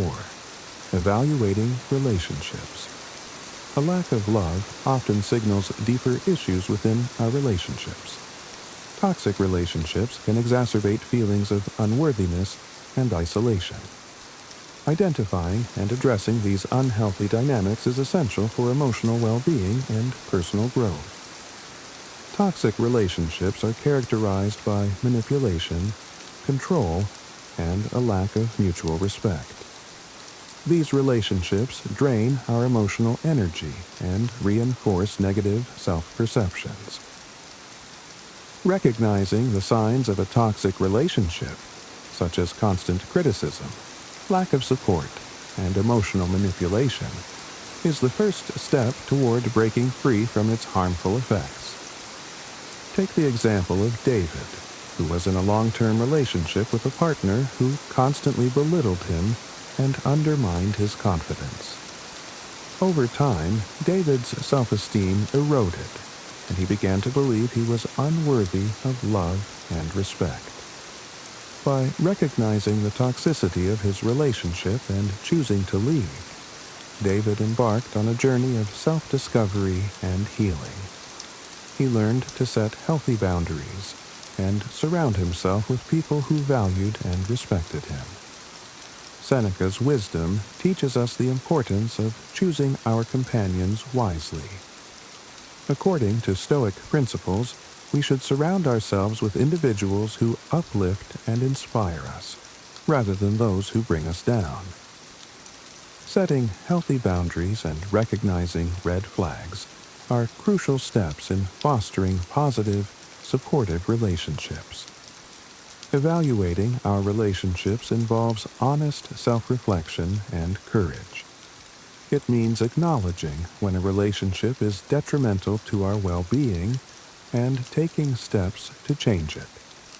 By prioritizing our emotional health and seeking relationships built on mutual respect and genuine care, we can create a supportive environment that nurtures love and self-worth. Part 5. Self-improvement and growth. The absence of love presents a unique opportunity for self-improvement and personal growth. Instead of viewing it as a deficit, we can reframe it as a catalyst for positive change and self-discovery. Self-love practices are essential for building a strong foundation of self-worth. These practices include self-care routines, positive affirmations, and setting personal goals. By taking time to nurture ourselves, we cultivate a sense of inner peace and confidence that is not dependent on external validation. Consider the story of Emily, who, after a series of failed relationships, decided to focus on herself. She began a journey of self-improvement, taking up new hobbies, setting career goals, and practicing mindfulness. Through this process, Emily discovered her passions and built a strong sense of self-worth. When she eventually entered a new relationship, it was based on mutual respect and shared values, rather than a need for validation. Stoic philosophy encourages us to focus on what we can control: our actions, our thoughts, and our responses. By embracing this mindset, we can take proactive steps toward self-improvement. Whether it's through learning new skills, setting personal goals, or practicing gratitude, each step we take towards self-improvement strengthens our sense of self-love and worth. Personal development is a continuous journey. By committing to self-improvement, we not only enhance our own lives, but also attract healthier, more fulfilling relationships. As we grow and evolve, we create a life that reflects our true values and desires. Part 6. Embracing solitude. In our quest for love and connection, we often overlook the value of solitude. Embracing solitude can be a powerful tool for self-discovery and personal growth. It provides us with the space to reflect, recharge, and cultivate a deeper understanding of ourselves. Solitude is not about being lonely. It's about finding peace and contentment within ourselves. It allows us to disconnect from external distractions and focus on our inner world. This introspective time is essential for personal growth and self-awareness. Think of John, who, after a painful breakup, decided to spend time alone rather than jumping into another relationship. During this period of solitude, John practiced meditation, journaling, and self-reflection. He discovered his passions, set new goals, and built a strong sense of self-worth. When he was ready to enter a new relationship, it was from a place of confidence and self-assurance. Stoic practices such as mindfulness and meditation can help us embrace and benefit from solitude. By focusing on the present moment and cultivating a sense of inner peace, we can find strength and clarity in being alone. This inner tranquility allows us to approach life's challenges with resilience and composure. Embracing solitude means making time for ourselves and valuing our own company. It's about recognizing that our worth is not defined by our relationships but by our own intrinsic qualities. By finding contentment within ourselves, we can navigate life's ups and downs with grace and confidence.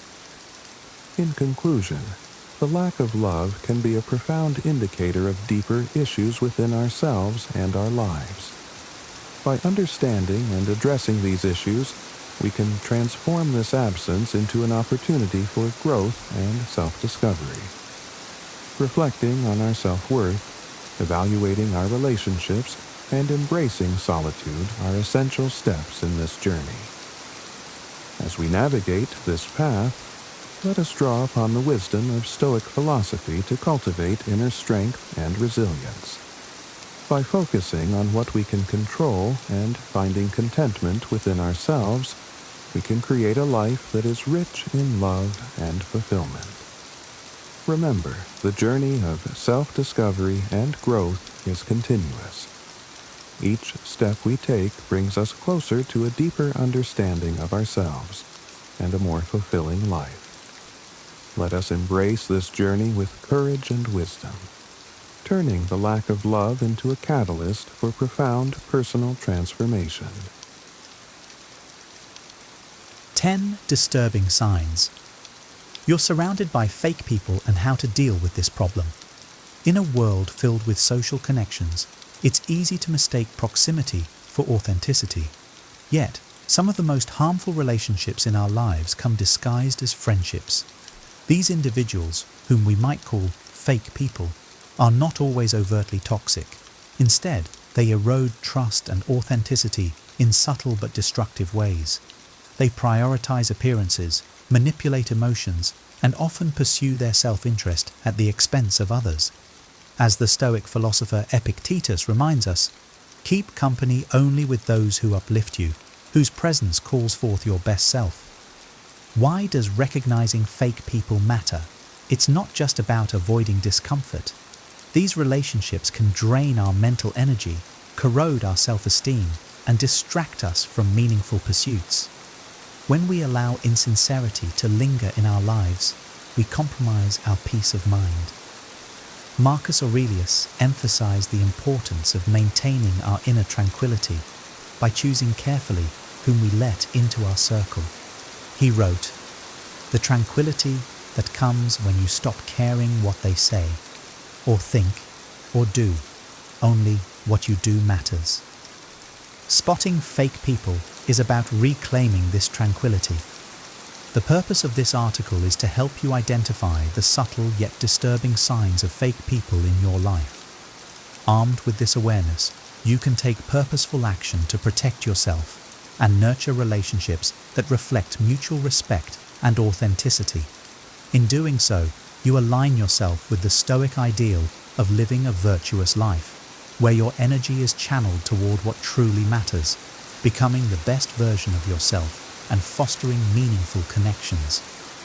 Recognizing fake people isn't about fostering suspicion, but about practicing discernment. By learning to spot these toxic behaviors, you take a powerful step toward living a life of integrity and emotional freedom. 1.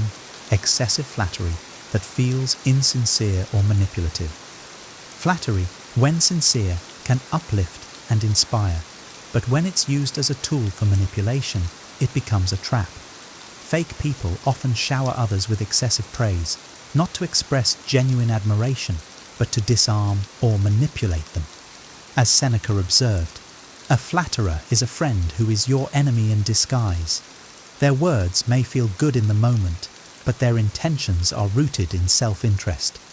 Consider a colleague who constantly praises your work in meetings, but later undermines you to superiors, or a friend who compliments your appearance excessively, but expects favors in return. Their compliments feel hollow, as if they're saying what they think you want to hear, not what they truly believe. This behavior often reveals a lack of authenticity and a desire to manipulate your emotions for their gain. Stoicism teaches us to value truth over comfort. Marcus Aurelius advises, waste no more time arguing about what a good man should be one. In the same vein, it's crucial to seek relationships built on honesty rather than superficial praise. When someone's flattery feels disproportionate or self-serving, pause and question their motives. True friends will offer encouragement grounded in sincerity, not manipulation. To protect yourself, focus on cultivating a strong sense of self-worth that doesn't depend on others' approval. When you value yourself for who you are, you become less susceptible to the allure of empty compliments. Instead, you'll recognize the deeper worth of those who support you with honesty and integrity. 2. Talking behind your back, but acting friendly in person. Few things are as damaging to trust as discovering that someone speaks poorly of you when you're not around. Fake people often maintain a facade of friendliness while sowing discord behind closed doors. This duplicity can leave you questioning your perception and doubting the authenticity of your relationships. Picture a co-worker who greets you warmly every day but criticizes your efforts to others, undermining your reputation. Or a friend who listens to your struggles only to share them as gossip in another circle. These actions reveal a fundamental lack of respect and loyalty.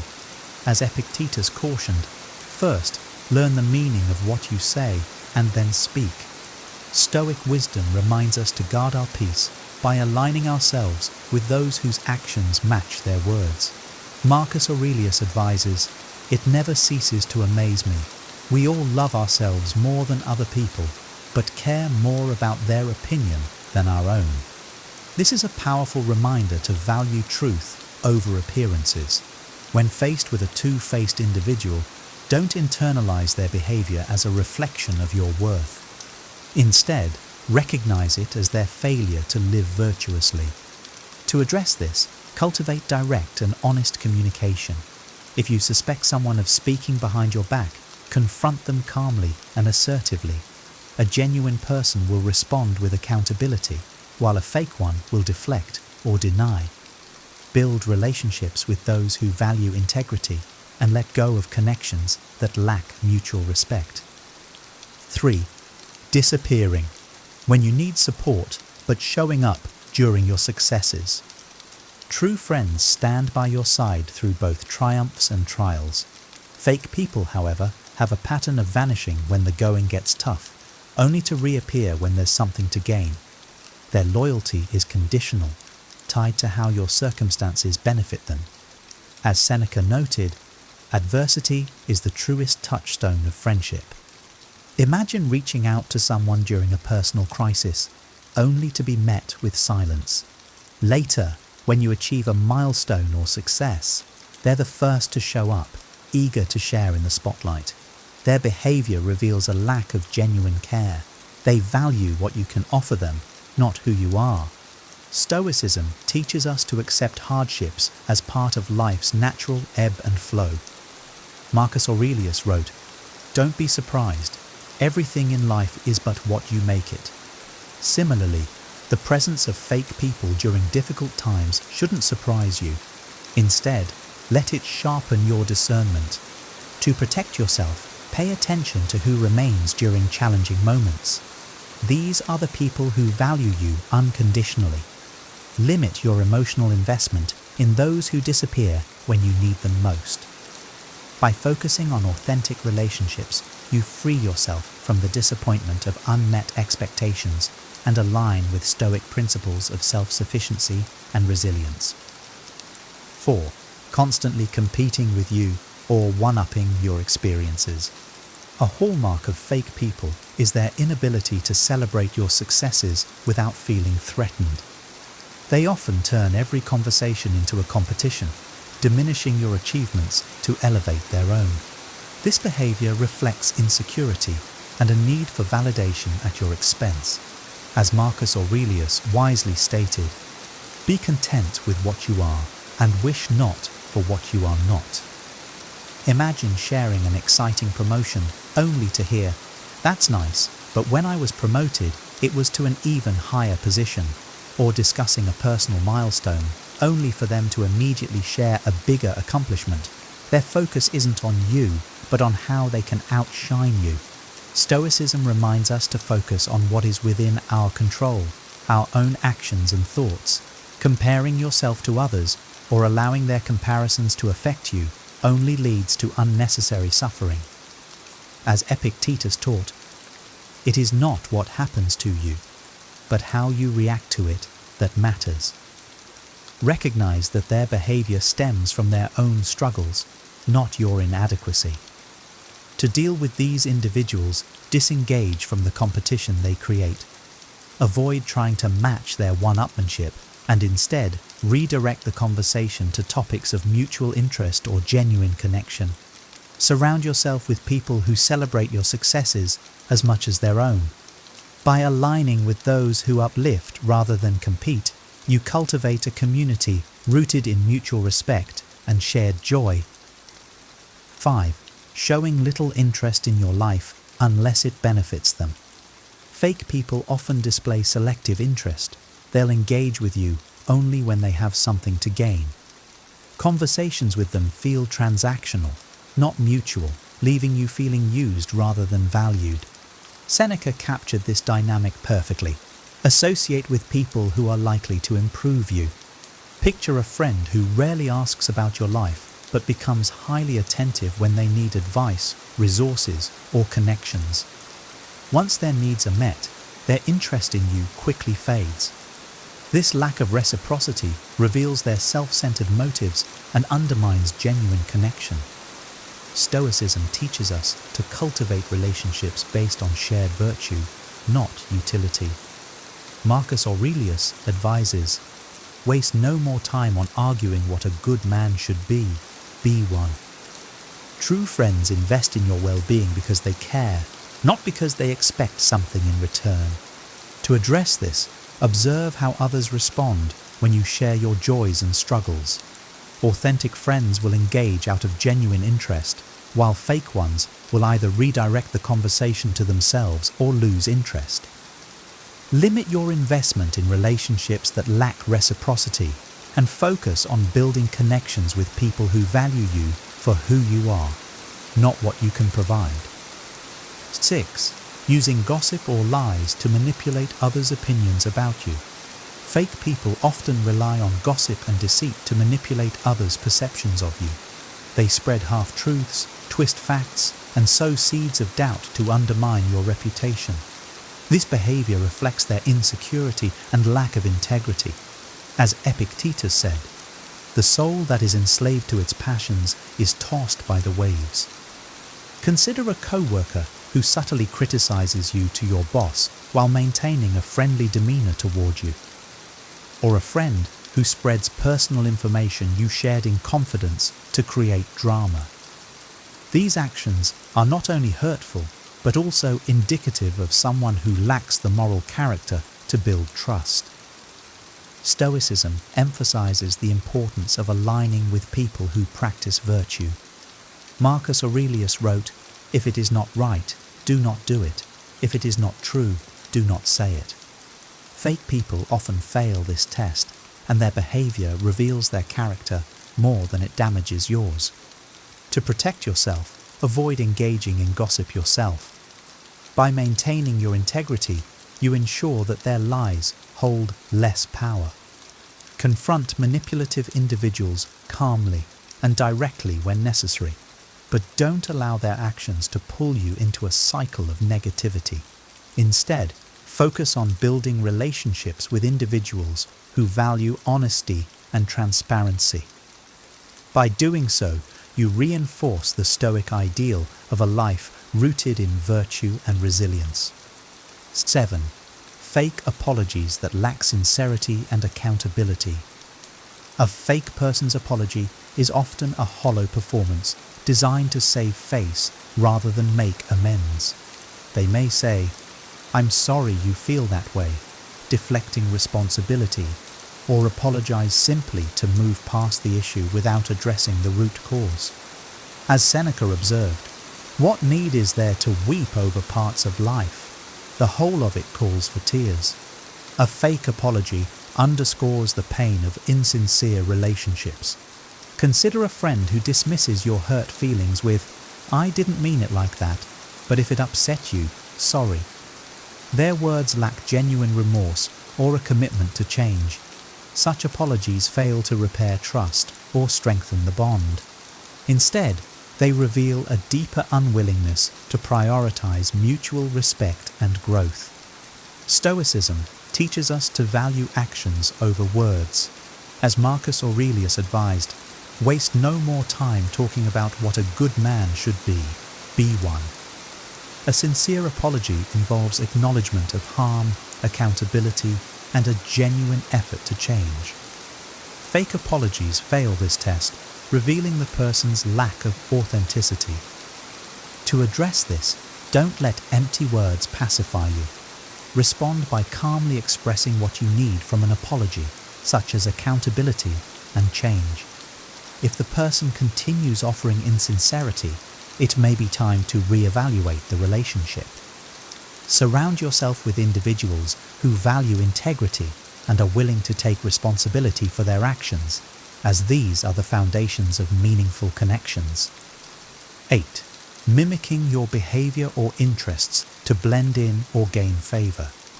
Fake people often mimic your mannerisms, hobbies, or preferences to gain your trust or approval. While imitation can be flattering when rooted in admiration, it becomes unsettling when it's used manipulatively. Epictetus warned, "Know, first, who you are, and then adorn yourself accordingly." Fake people, lacking this self-awareness, adopt others' identities to mask their own insecurities. Imagine a co-worker who suddenly shares your interests, or a friend who starts dressing, talking, or behaving just like you. At first, this might seem like a coincidence, but over time, it becomes clear that their mimicry is a strategy to gain acceptance or leverage. Stoicism teaches us to value authenticity above all.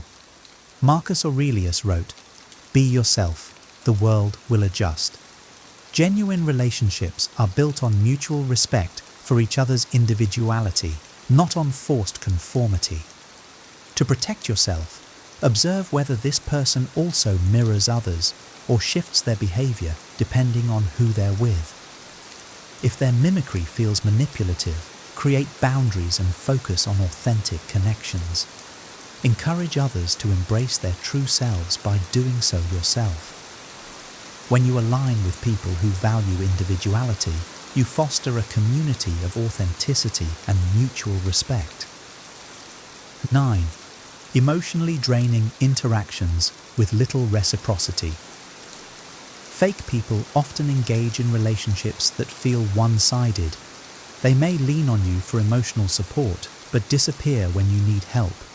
Interactions with them leave you feeling drained, as they take far more than they give.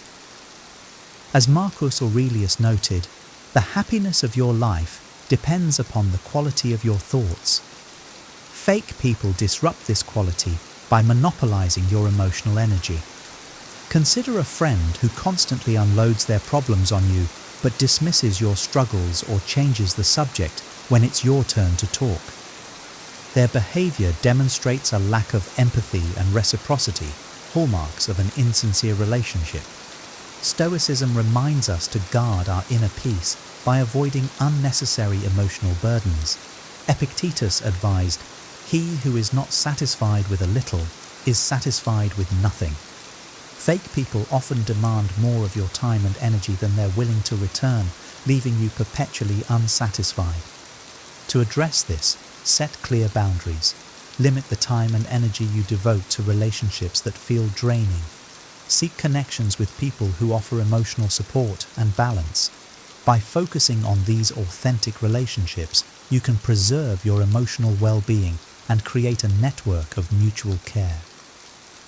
10. Prioritizing appearances and status over genuine connection.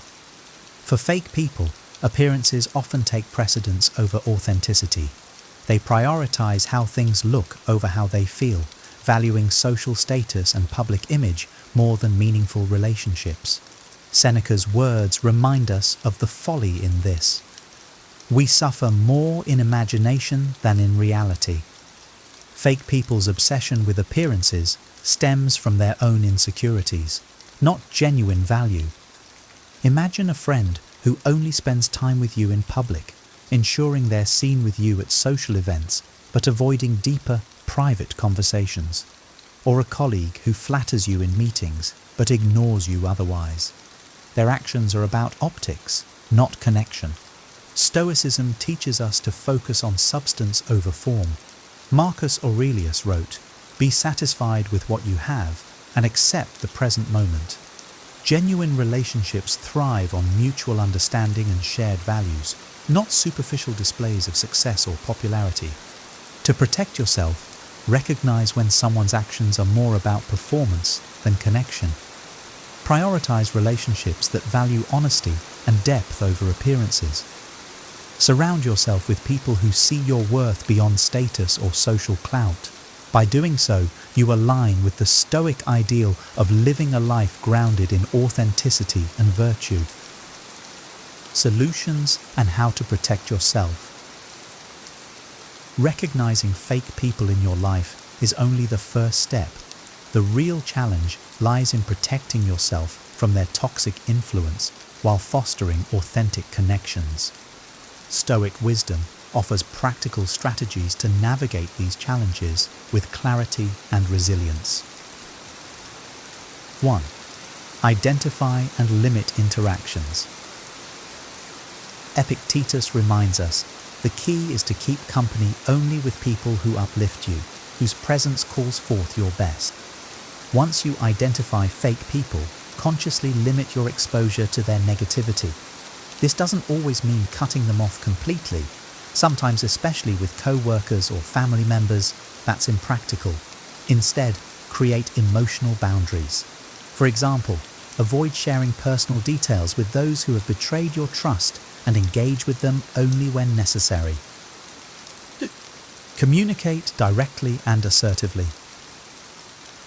Fake people often thrive on ambiguity, so clear, assertive communication can disarm their tactics. If someone exhibits toxic behaviors, address it calmly and firmly. Marcus Aurelius advises, be tolerant with others and strict with yourself. Approach conversations with compassion, but stand firm in expressing your boundaries. For instance, if a friend constantly gossips, tell them, I'm uncomfortable discussing others this way. 3. Build a strong support system. A community of authentic, supportive individuals is a powerful antidote to the effects of fake relationships. Seek out people who align with your values and demonstrate loyalty and empathy. Seneca encourages us to associate with people who are likely to improve you. Invest your energy in these relationships and let them reinforce your sense of belonging and self-worth. 4. Practice self-care and emotional resilience. Fake people can drain your emotional reserves, making self-care essential. Marcus Aurelius advises, you have power over your mind, not outside events. Realize this, and you will find strength. Focus on activities that nurture your well-being, such as journaling, meditation, or engaging in hobbies that bring you joy. Strengthen your inner world so you rely less on external validation. 5. Seek professional guidance when necessary. If fake people have caused significant emotional harm, don't hesitate to seek help. A therapist or counselor can provide tools to navigate these challenges and help you heal. Stoicism doesn't mean handling everything alone. It encourages wisdom in seeking the right resources for growth and recovery. By following these steps, you align with the Stoic principle of cultivating a life rooted in virtue and authenticity. You not only protect yourself from the influence of fake people, but also pave the way for deeper, more meaningful connections.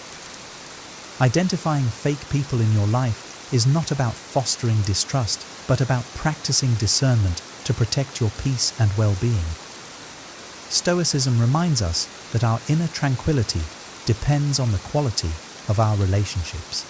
As Marcus Aurelius wisely noted, the happiness of your life depends upon the quality of your thoughts. By removing toxic influences and nurturing genuine connections, you create space for growth, resilience, and joy. Recap the signs. Excessive flattery, duplicity, emotional one-sidedness, and a focus on appearances are just a few of the red flags to watch for. Recognizing these behaviors allows you to limit their impact and make room for relationships that truly matter. Remember, you are the guardian of your own well-being. As Seneca advised, associate with people who may improve you and welcome those whom you may improve. Surround yourself with people who uplift, challenge, and inspire you. Finally, embrace your self-worth. You deserve relationships built on trust, honesty, and mutual care. By fostering authenticity in yourself and others, you not only protect your emotional health, but also build a life of deeper meaning and connection. Take this wisdom to heart and let it guide you. Your time and energy are precious. Invest them wisely. If you found this video helpful, don't forget to like the video. It really helps spread this message to others who might need it. Subscribe to the channel for more insights on relationships, personal growth, and wisdom inspired by timeless philosophies. And of course, if you think someone in your life could benefit from this, don't hesitate to share it with them. Your support means the world and helps us continue creating content that empowers and inspires. Thank you for being part of this community, and remember, always choose authenticity and protect your peace. See you in the next video.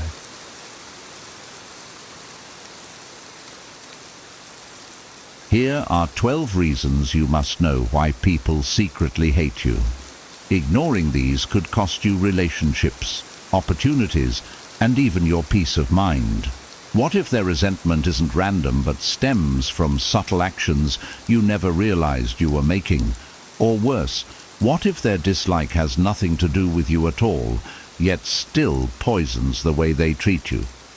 These hidden reasons are more common than you think, and failing to recognize them could leave you blindsided when it matters most.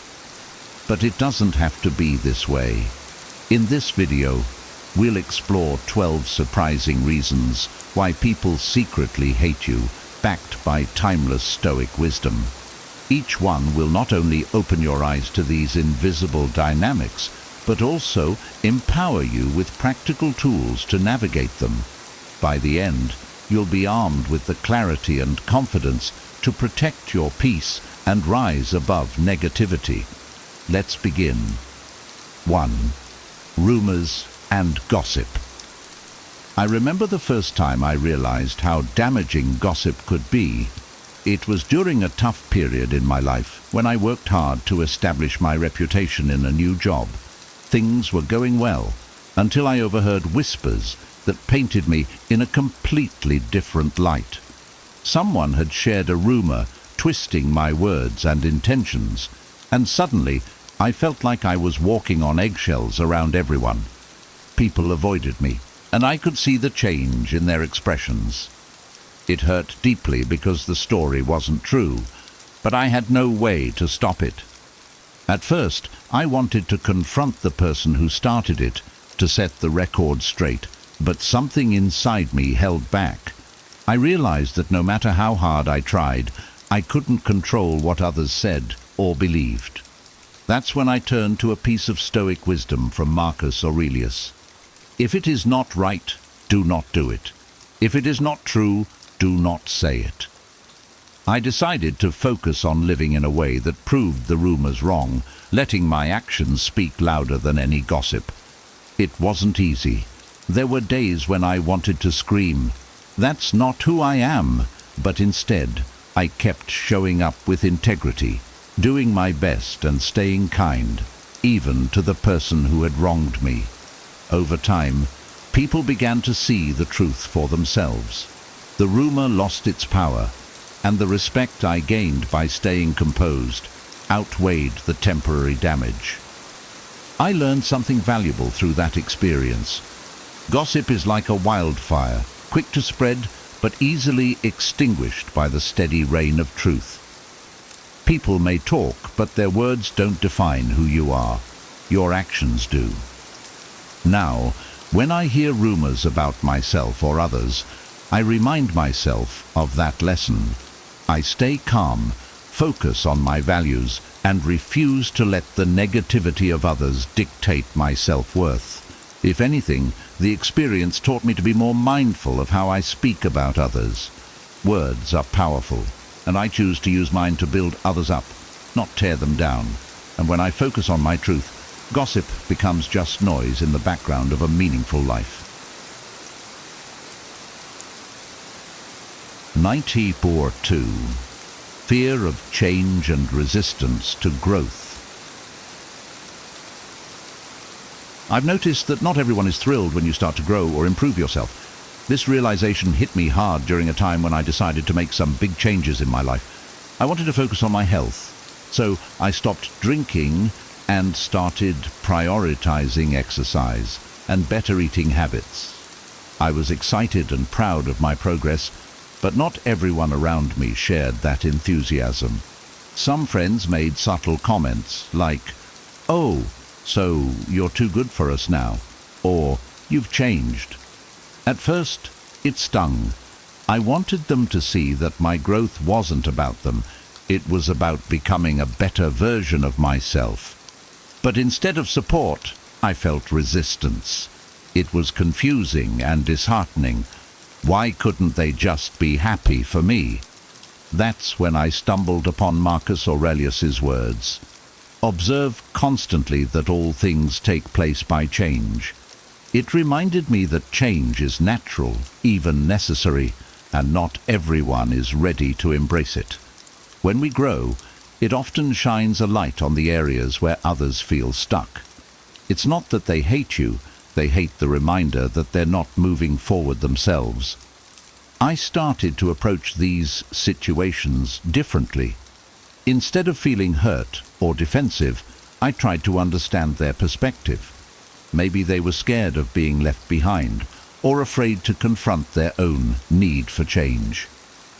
I also reminded myself that their feelings were outside my control.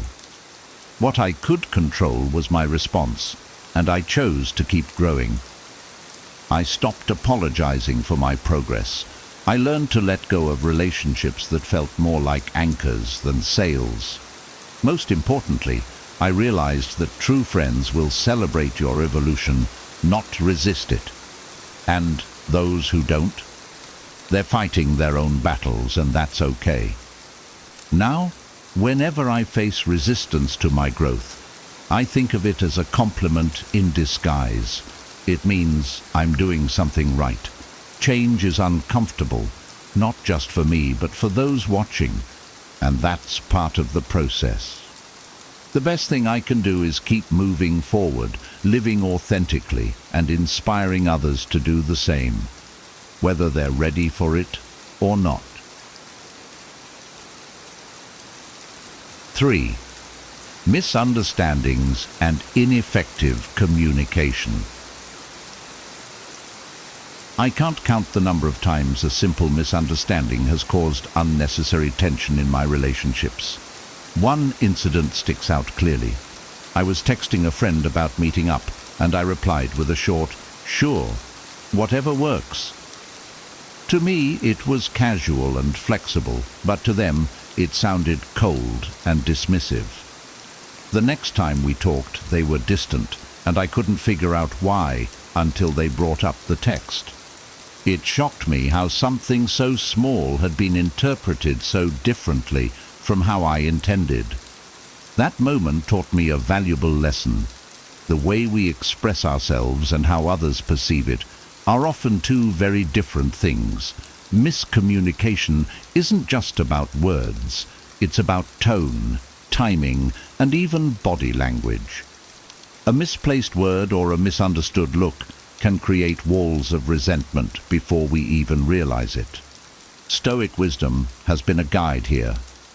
Epictetus once said, "We have 2 ears and 1 mouth so that we can listen twice as much as we speak."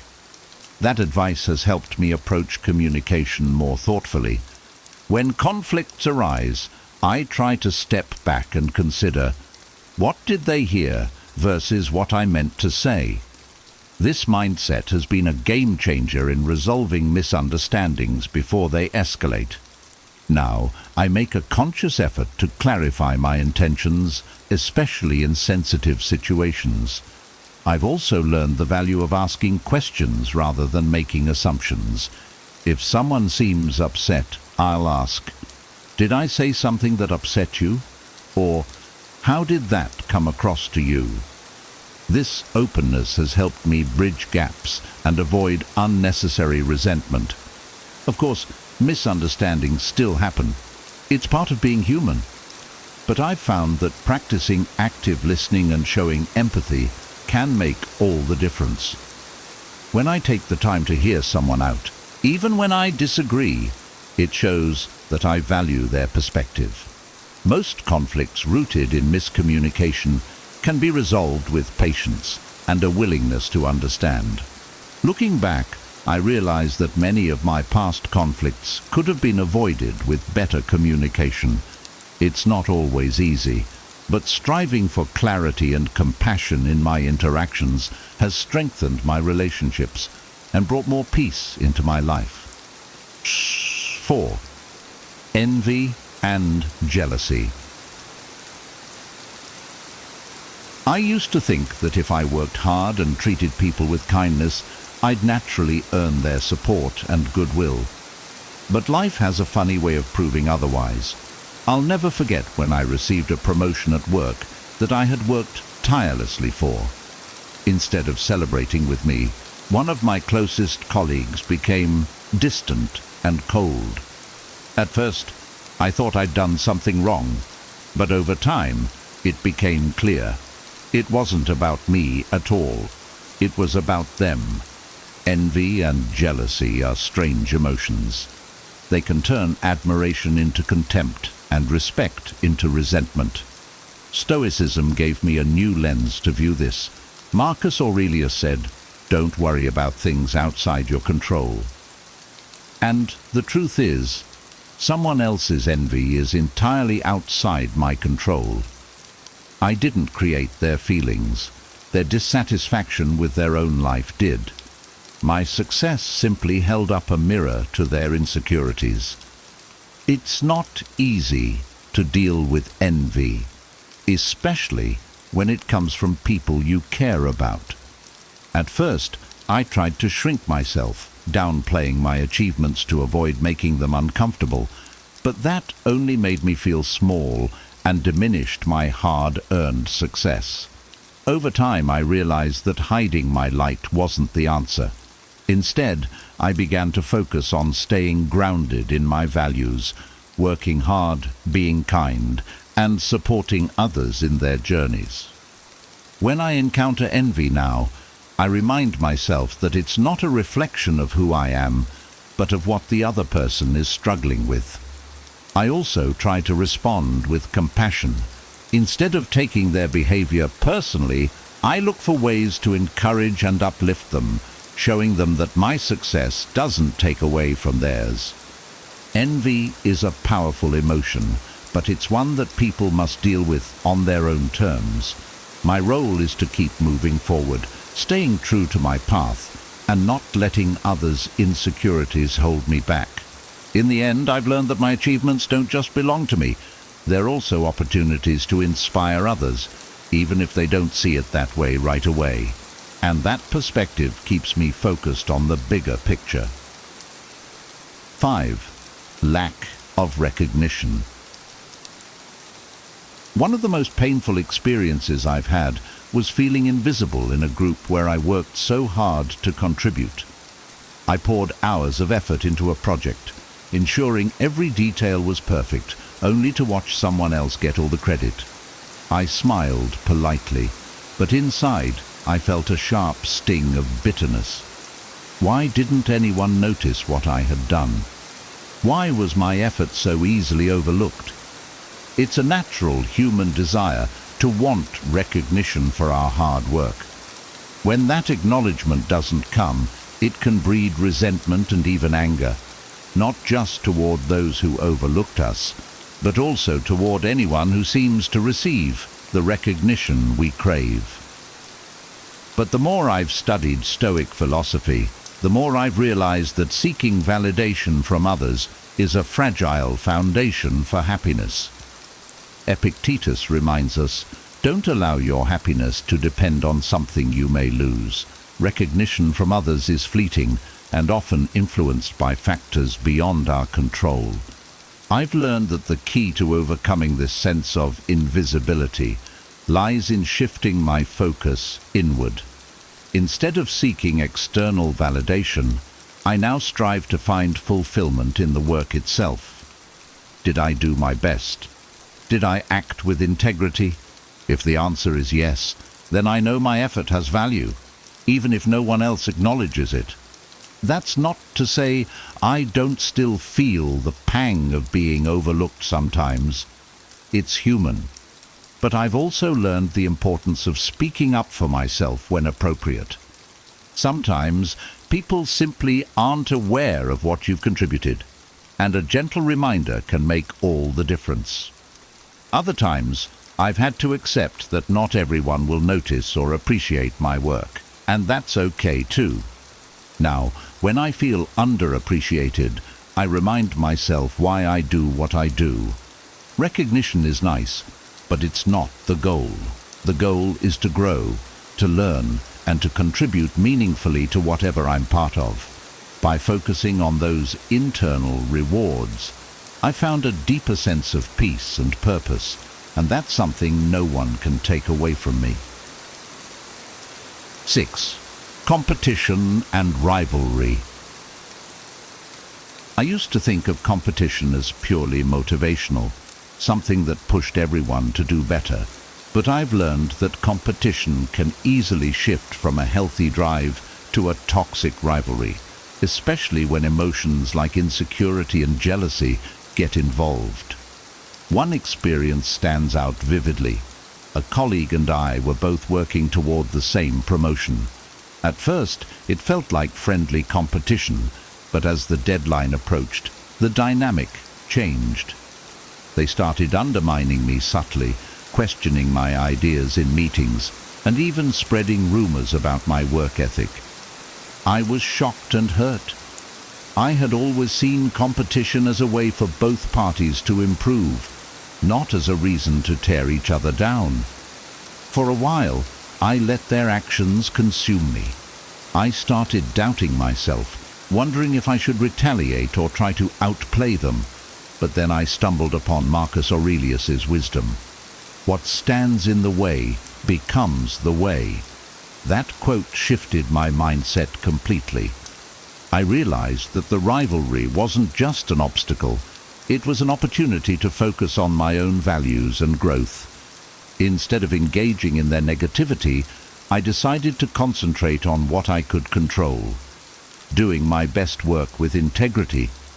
I stopped comparing myself to them and redirected my energy into proving my worth through my actions. When I took my focus off the competition and put it back on self-improvement, I found clarity and peace. I couldn't control their behavior, but I could control how I responded. The promotion eventually went to me, but by the time it did, my perspective had shifted. Winning wasn't about beating them. It was about staying true to my principles. Looking back, I'm grateful for that experience. It taught me that toxic competition doesn't have to pull you down. It can be a chance to rise above and reaffirm your values. Now, I approach rivalry differently. I see it as a tool for growth rather than a battle to win. When competition arises, I remind myself that another person's success doesn't diminish mine, and there's room for everyone to thrive.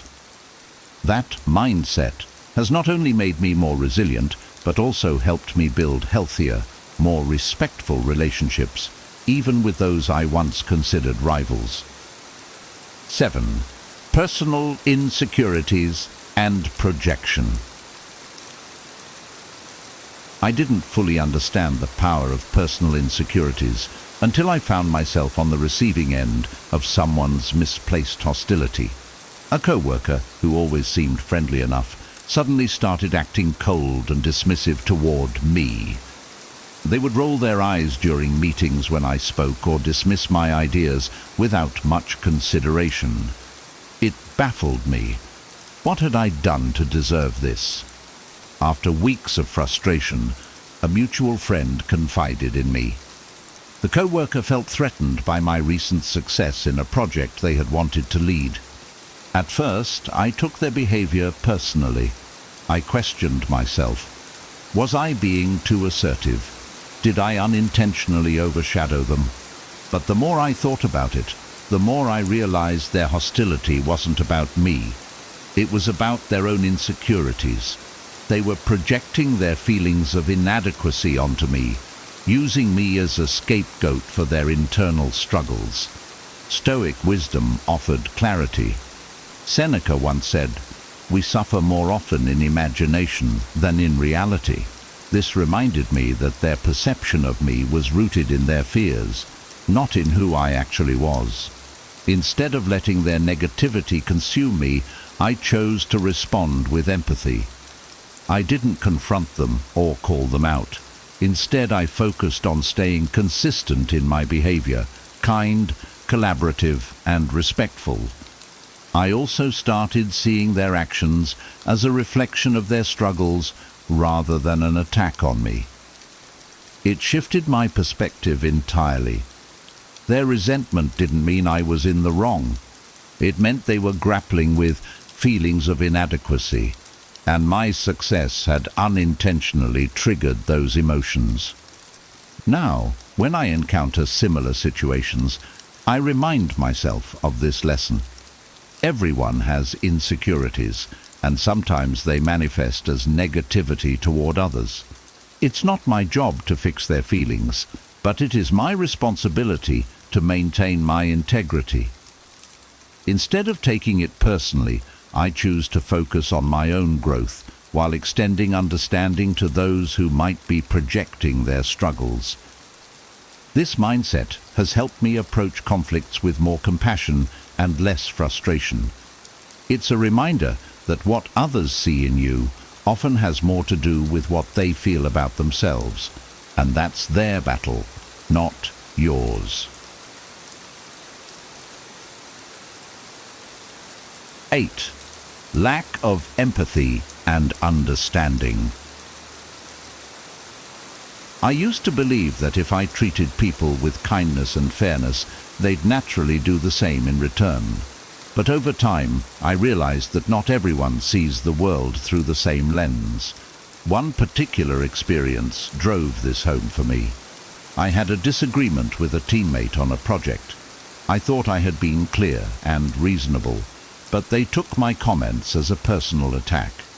Instead of talking it out, they began avoiding me, and eventually spreading negativity about me to others. At first, I was frustrated and confused. I couldn't understand how they had misunderstood my intentions so badly. But then it hit me. They weren't seeing the situation from my perspective. They had interpreted my words through the filter of their own experiences and insecurities, just as I might have done in their shoes. It wasn't malice. It was a lack of empathy and understanding. Stoicism has taught me a lot about this dynamic. Marcus Aurelius wrote, "Whenever you are about to find fault with someone, ask yourself the following question: what fault of mine most nearly resembles the one I am about to criticize?" That piece of wisdom shifted my thinking. Instead of getting defensive, I began to reflect on how I might also misinterpret others or fail to empathize in certain situations. I decided to approach the teammate with humility and openness. I apologized for any misunderstanding and explained my intentions clearly, without blaming them. It wasn't an instant fix, but over time, the relationship improved. That experience taught me that many conflicts stem from a lack of mutual understanding, not outright hostility. Since then, I've made empathy a priority in my interactions. When someone seems upset or distant, I ask myself, what might they be going through that I don't see? I've learned to listen more, judge less, and give people the benefit of the doubt. It doesn't mean excusing bad behavior, but it does mean approaching situations with compassion and a willingness to bridge the gap. Empathy isn't always easy, but it's essential for building stronger, healthier connections. By practicing it, I've found that I'm not just better at resolving conflicts, I'm also better at avoiding them in the first place. And that's a win for everyone involved. 9. The influence of social expectations. I'll never forget the first time I realized how powerful social expectations could be in shaping how others perceive us. When I decided to pursue an unconventional career path, people I thought would support me instead started treating me differently. Some questioned my choices outright, while others seemed to distance themselves. It was subtle but unmistakable. Their disappointment and judgment came not from who I was, but from the fact that I wasn't living up to what they believed I should do. At first, I felt a deep sense of frustration. I wanted to explain myself, to justify my decisions, and prove that my path was valid. But then I asked myself a simple question: who am I really living for? This reflection brought me back to a core principle of Stoicism. Epictetus said, "It is not the things themselves that disturb us, but our judgments about these things." Their judgments weren't the problem. It was how much I allowed those judgments to affect me. I realized that their discomfort wasn't really about me. My choices challenged the norms and values they had built their lives around. In some ways, I think my decision forced them to confront their own doubts or fears about living authentically. Once I understood this, I stopped feeling the need to justify myself. I let go of trying to win their approval and focused instead on staying true to my own values and goals. Over time, I also learned to embrace the idea that not everyone will understand or accept your path. And that's okay. Some people will come around once they see your conviction, while others may never fully understand. What matters is that you stay aligned with your purpose and don't let societal pressures dictate your life. Now, when I face judgment or resistance for stepping outside of the norm, I remind myself that authenticity often disrupts comfort zones, including my own. Living true to myself isn't just freeing, it's necessary for my happiness and growth. By embracing this mindset, I've found greater peace and fulfillment, and I've learned to navigate others' expectations with grace and confidence. 10. The lack of recognition. I've always believed that hard work would speak for itself, but life has taught me that's not always the case. I remember pouring my heart and soul into organizing a major event at work. I stayed late, coordinated every detail, and made sure everything went smoothly. The event was a success, but when it came time for acknowledgements, my name wasn't mentioned. Instead, someone else, who had only played a minor role, received all the praise. I felt crushed. It wasn't about wanting to be in the spotlight. It was about feeling like my effort mattered. For a while, I let the bitterness linger. I replayed the scene in my head, wondering why my contributions were invisible. But then I came across a quote by Epictetus. "Don't allow your happiness to depend on something you may lose." It made me realize that recognition, while gratifying, is fleeting and often out of our control. That moment shifted my perspective. I asked myself, why did I do the work in the first place? The answer wasn't for applause. It was because I believed in the project and wanted it to succeed. That realization helped me let go of the resentment and focus on what truly mattered, the satisfaction of knowing I gave my best effort. Since then, I've learned to find fulfillment in the process rather than the outcome. When recognition comes, I accept it gratefully, but I no longer rely on it to validate my worth. And when it doesn't, I remind myself that my value isn't tied to others' acknowledgement. I also make an effort to recognize others' contributions whenever I can. I know firsthand how much it means, and it's a simple way to spread positivity. Recognition is nice, but it's not the goal. The goal is to stay aligned with my values, take pride in my work, and keep growing. By focusing on these internal rewards, I've found that I don't need external validation as much anymore. Instead, I've discovered a deeper sense of purpose and peace, knowing that my effort and integrity will always speak for themselves, whether others notice or not. Opponentes överträffen. Rumors and gossip. I've experienced firsthand how damaging rumors and gossip can be. A few years ago, I was part of a team where one co-worker started spreading a false story about me. I had no idea it was happening until people started acting differently around me. More guarded, less friendly. At first I was confused, wondering what had changed. Then I overheard someone repeating the rumor, and my heart sank. It felt unfair and frustrating. I wanted to confront the person spreading it, to defend myself and set the record straight. But the more I thought about it, the more I realized how futile that would be. Gossip has a life of its own. Trying to chase it down and correct every misstep would only drain my energy and likely make me seem defensive or guilty. Instead, I turned to Stoic wisdom. Marcus Aurelius advises, "If it is not right, do not do it. If it is not true, do not say it." This reminded me that the only thing within my control was my own integrity and actions. If I stayed consistent in living my values, the truth would eventually become clear to those who mattered. I focused on being authentic and kind, even to the person who had started the rumor. It wasn't easy, but I reminded myself that their behavior said more about them than it did about me. Over time, people saw through the falsehoods.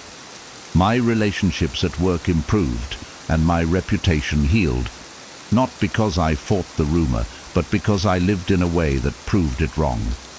That experience taught me to rise above gossip and avoid letting it define my self-worth.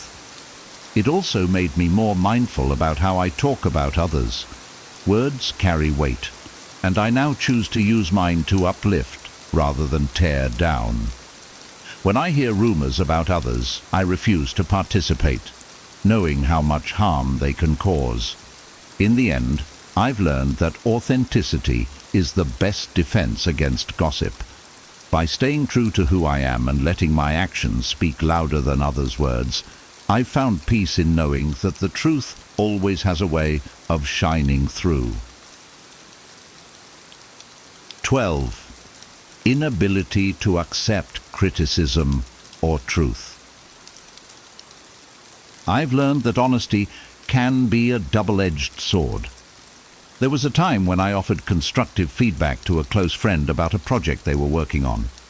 I approached the conversation with care, pointing out areas for improvement while also praising their efforts.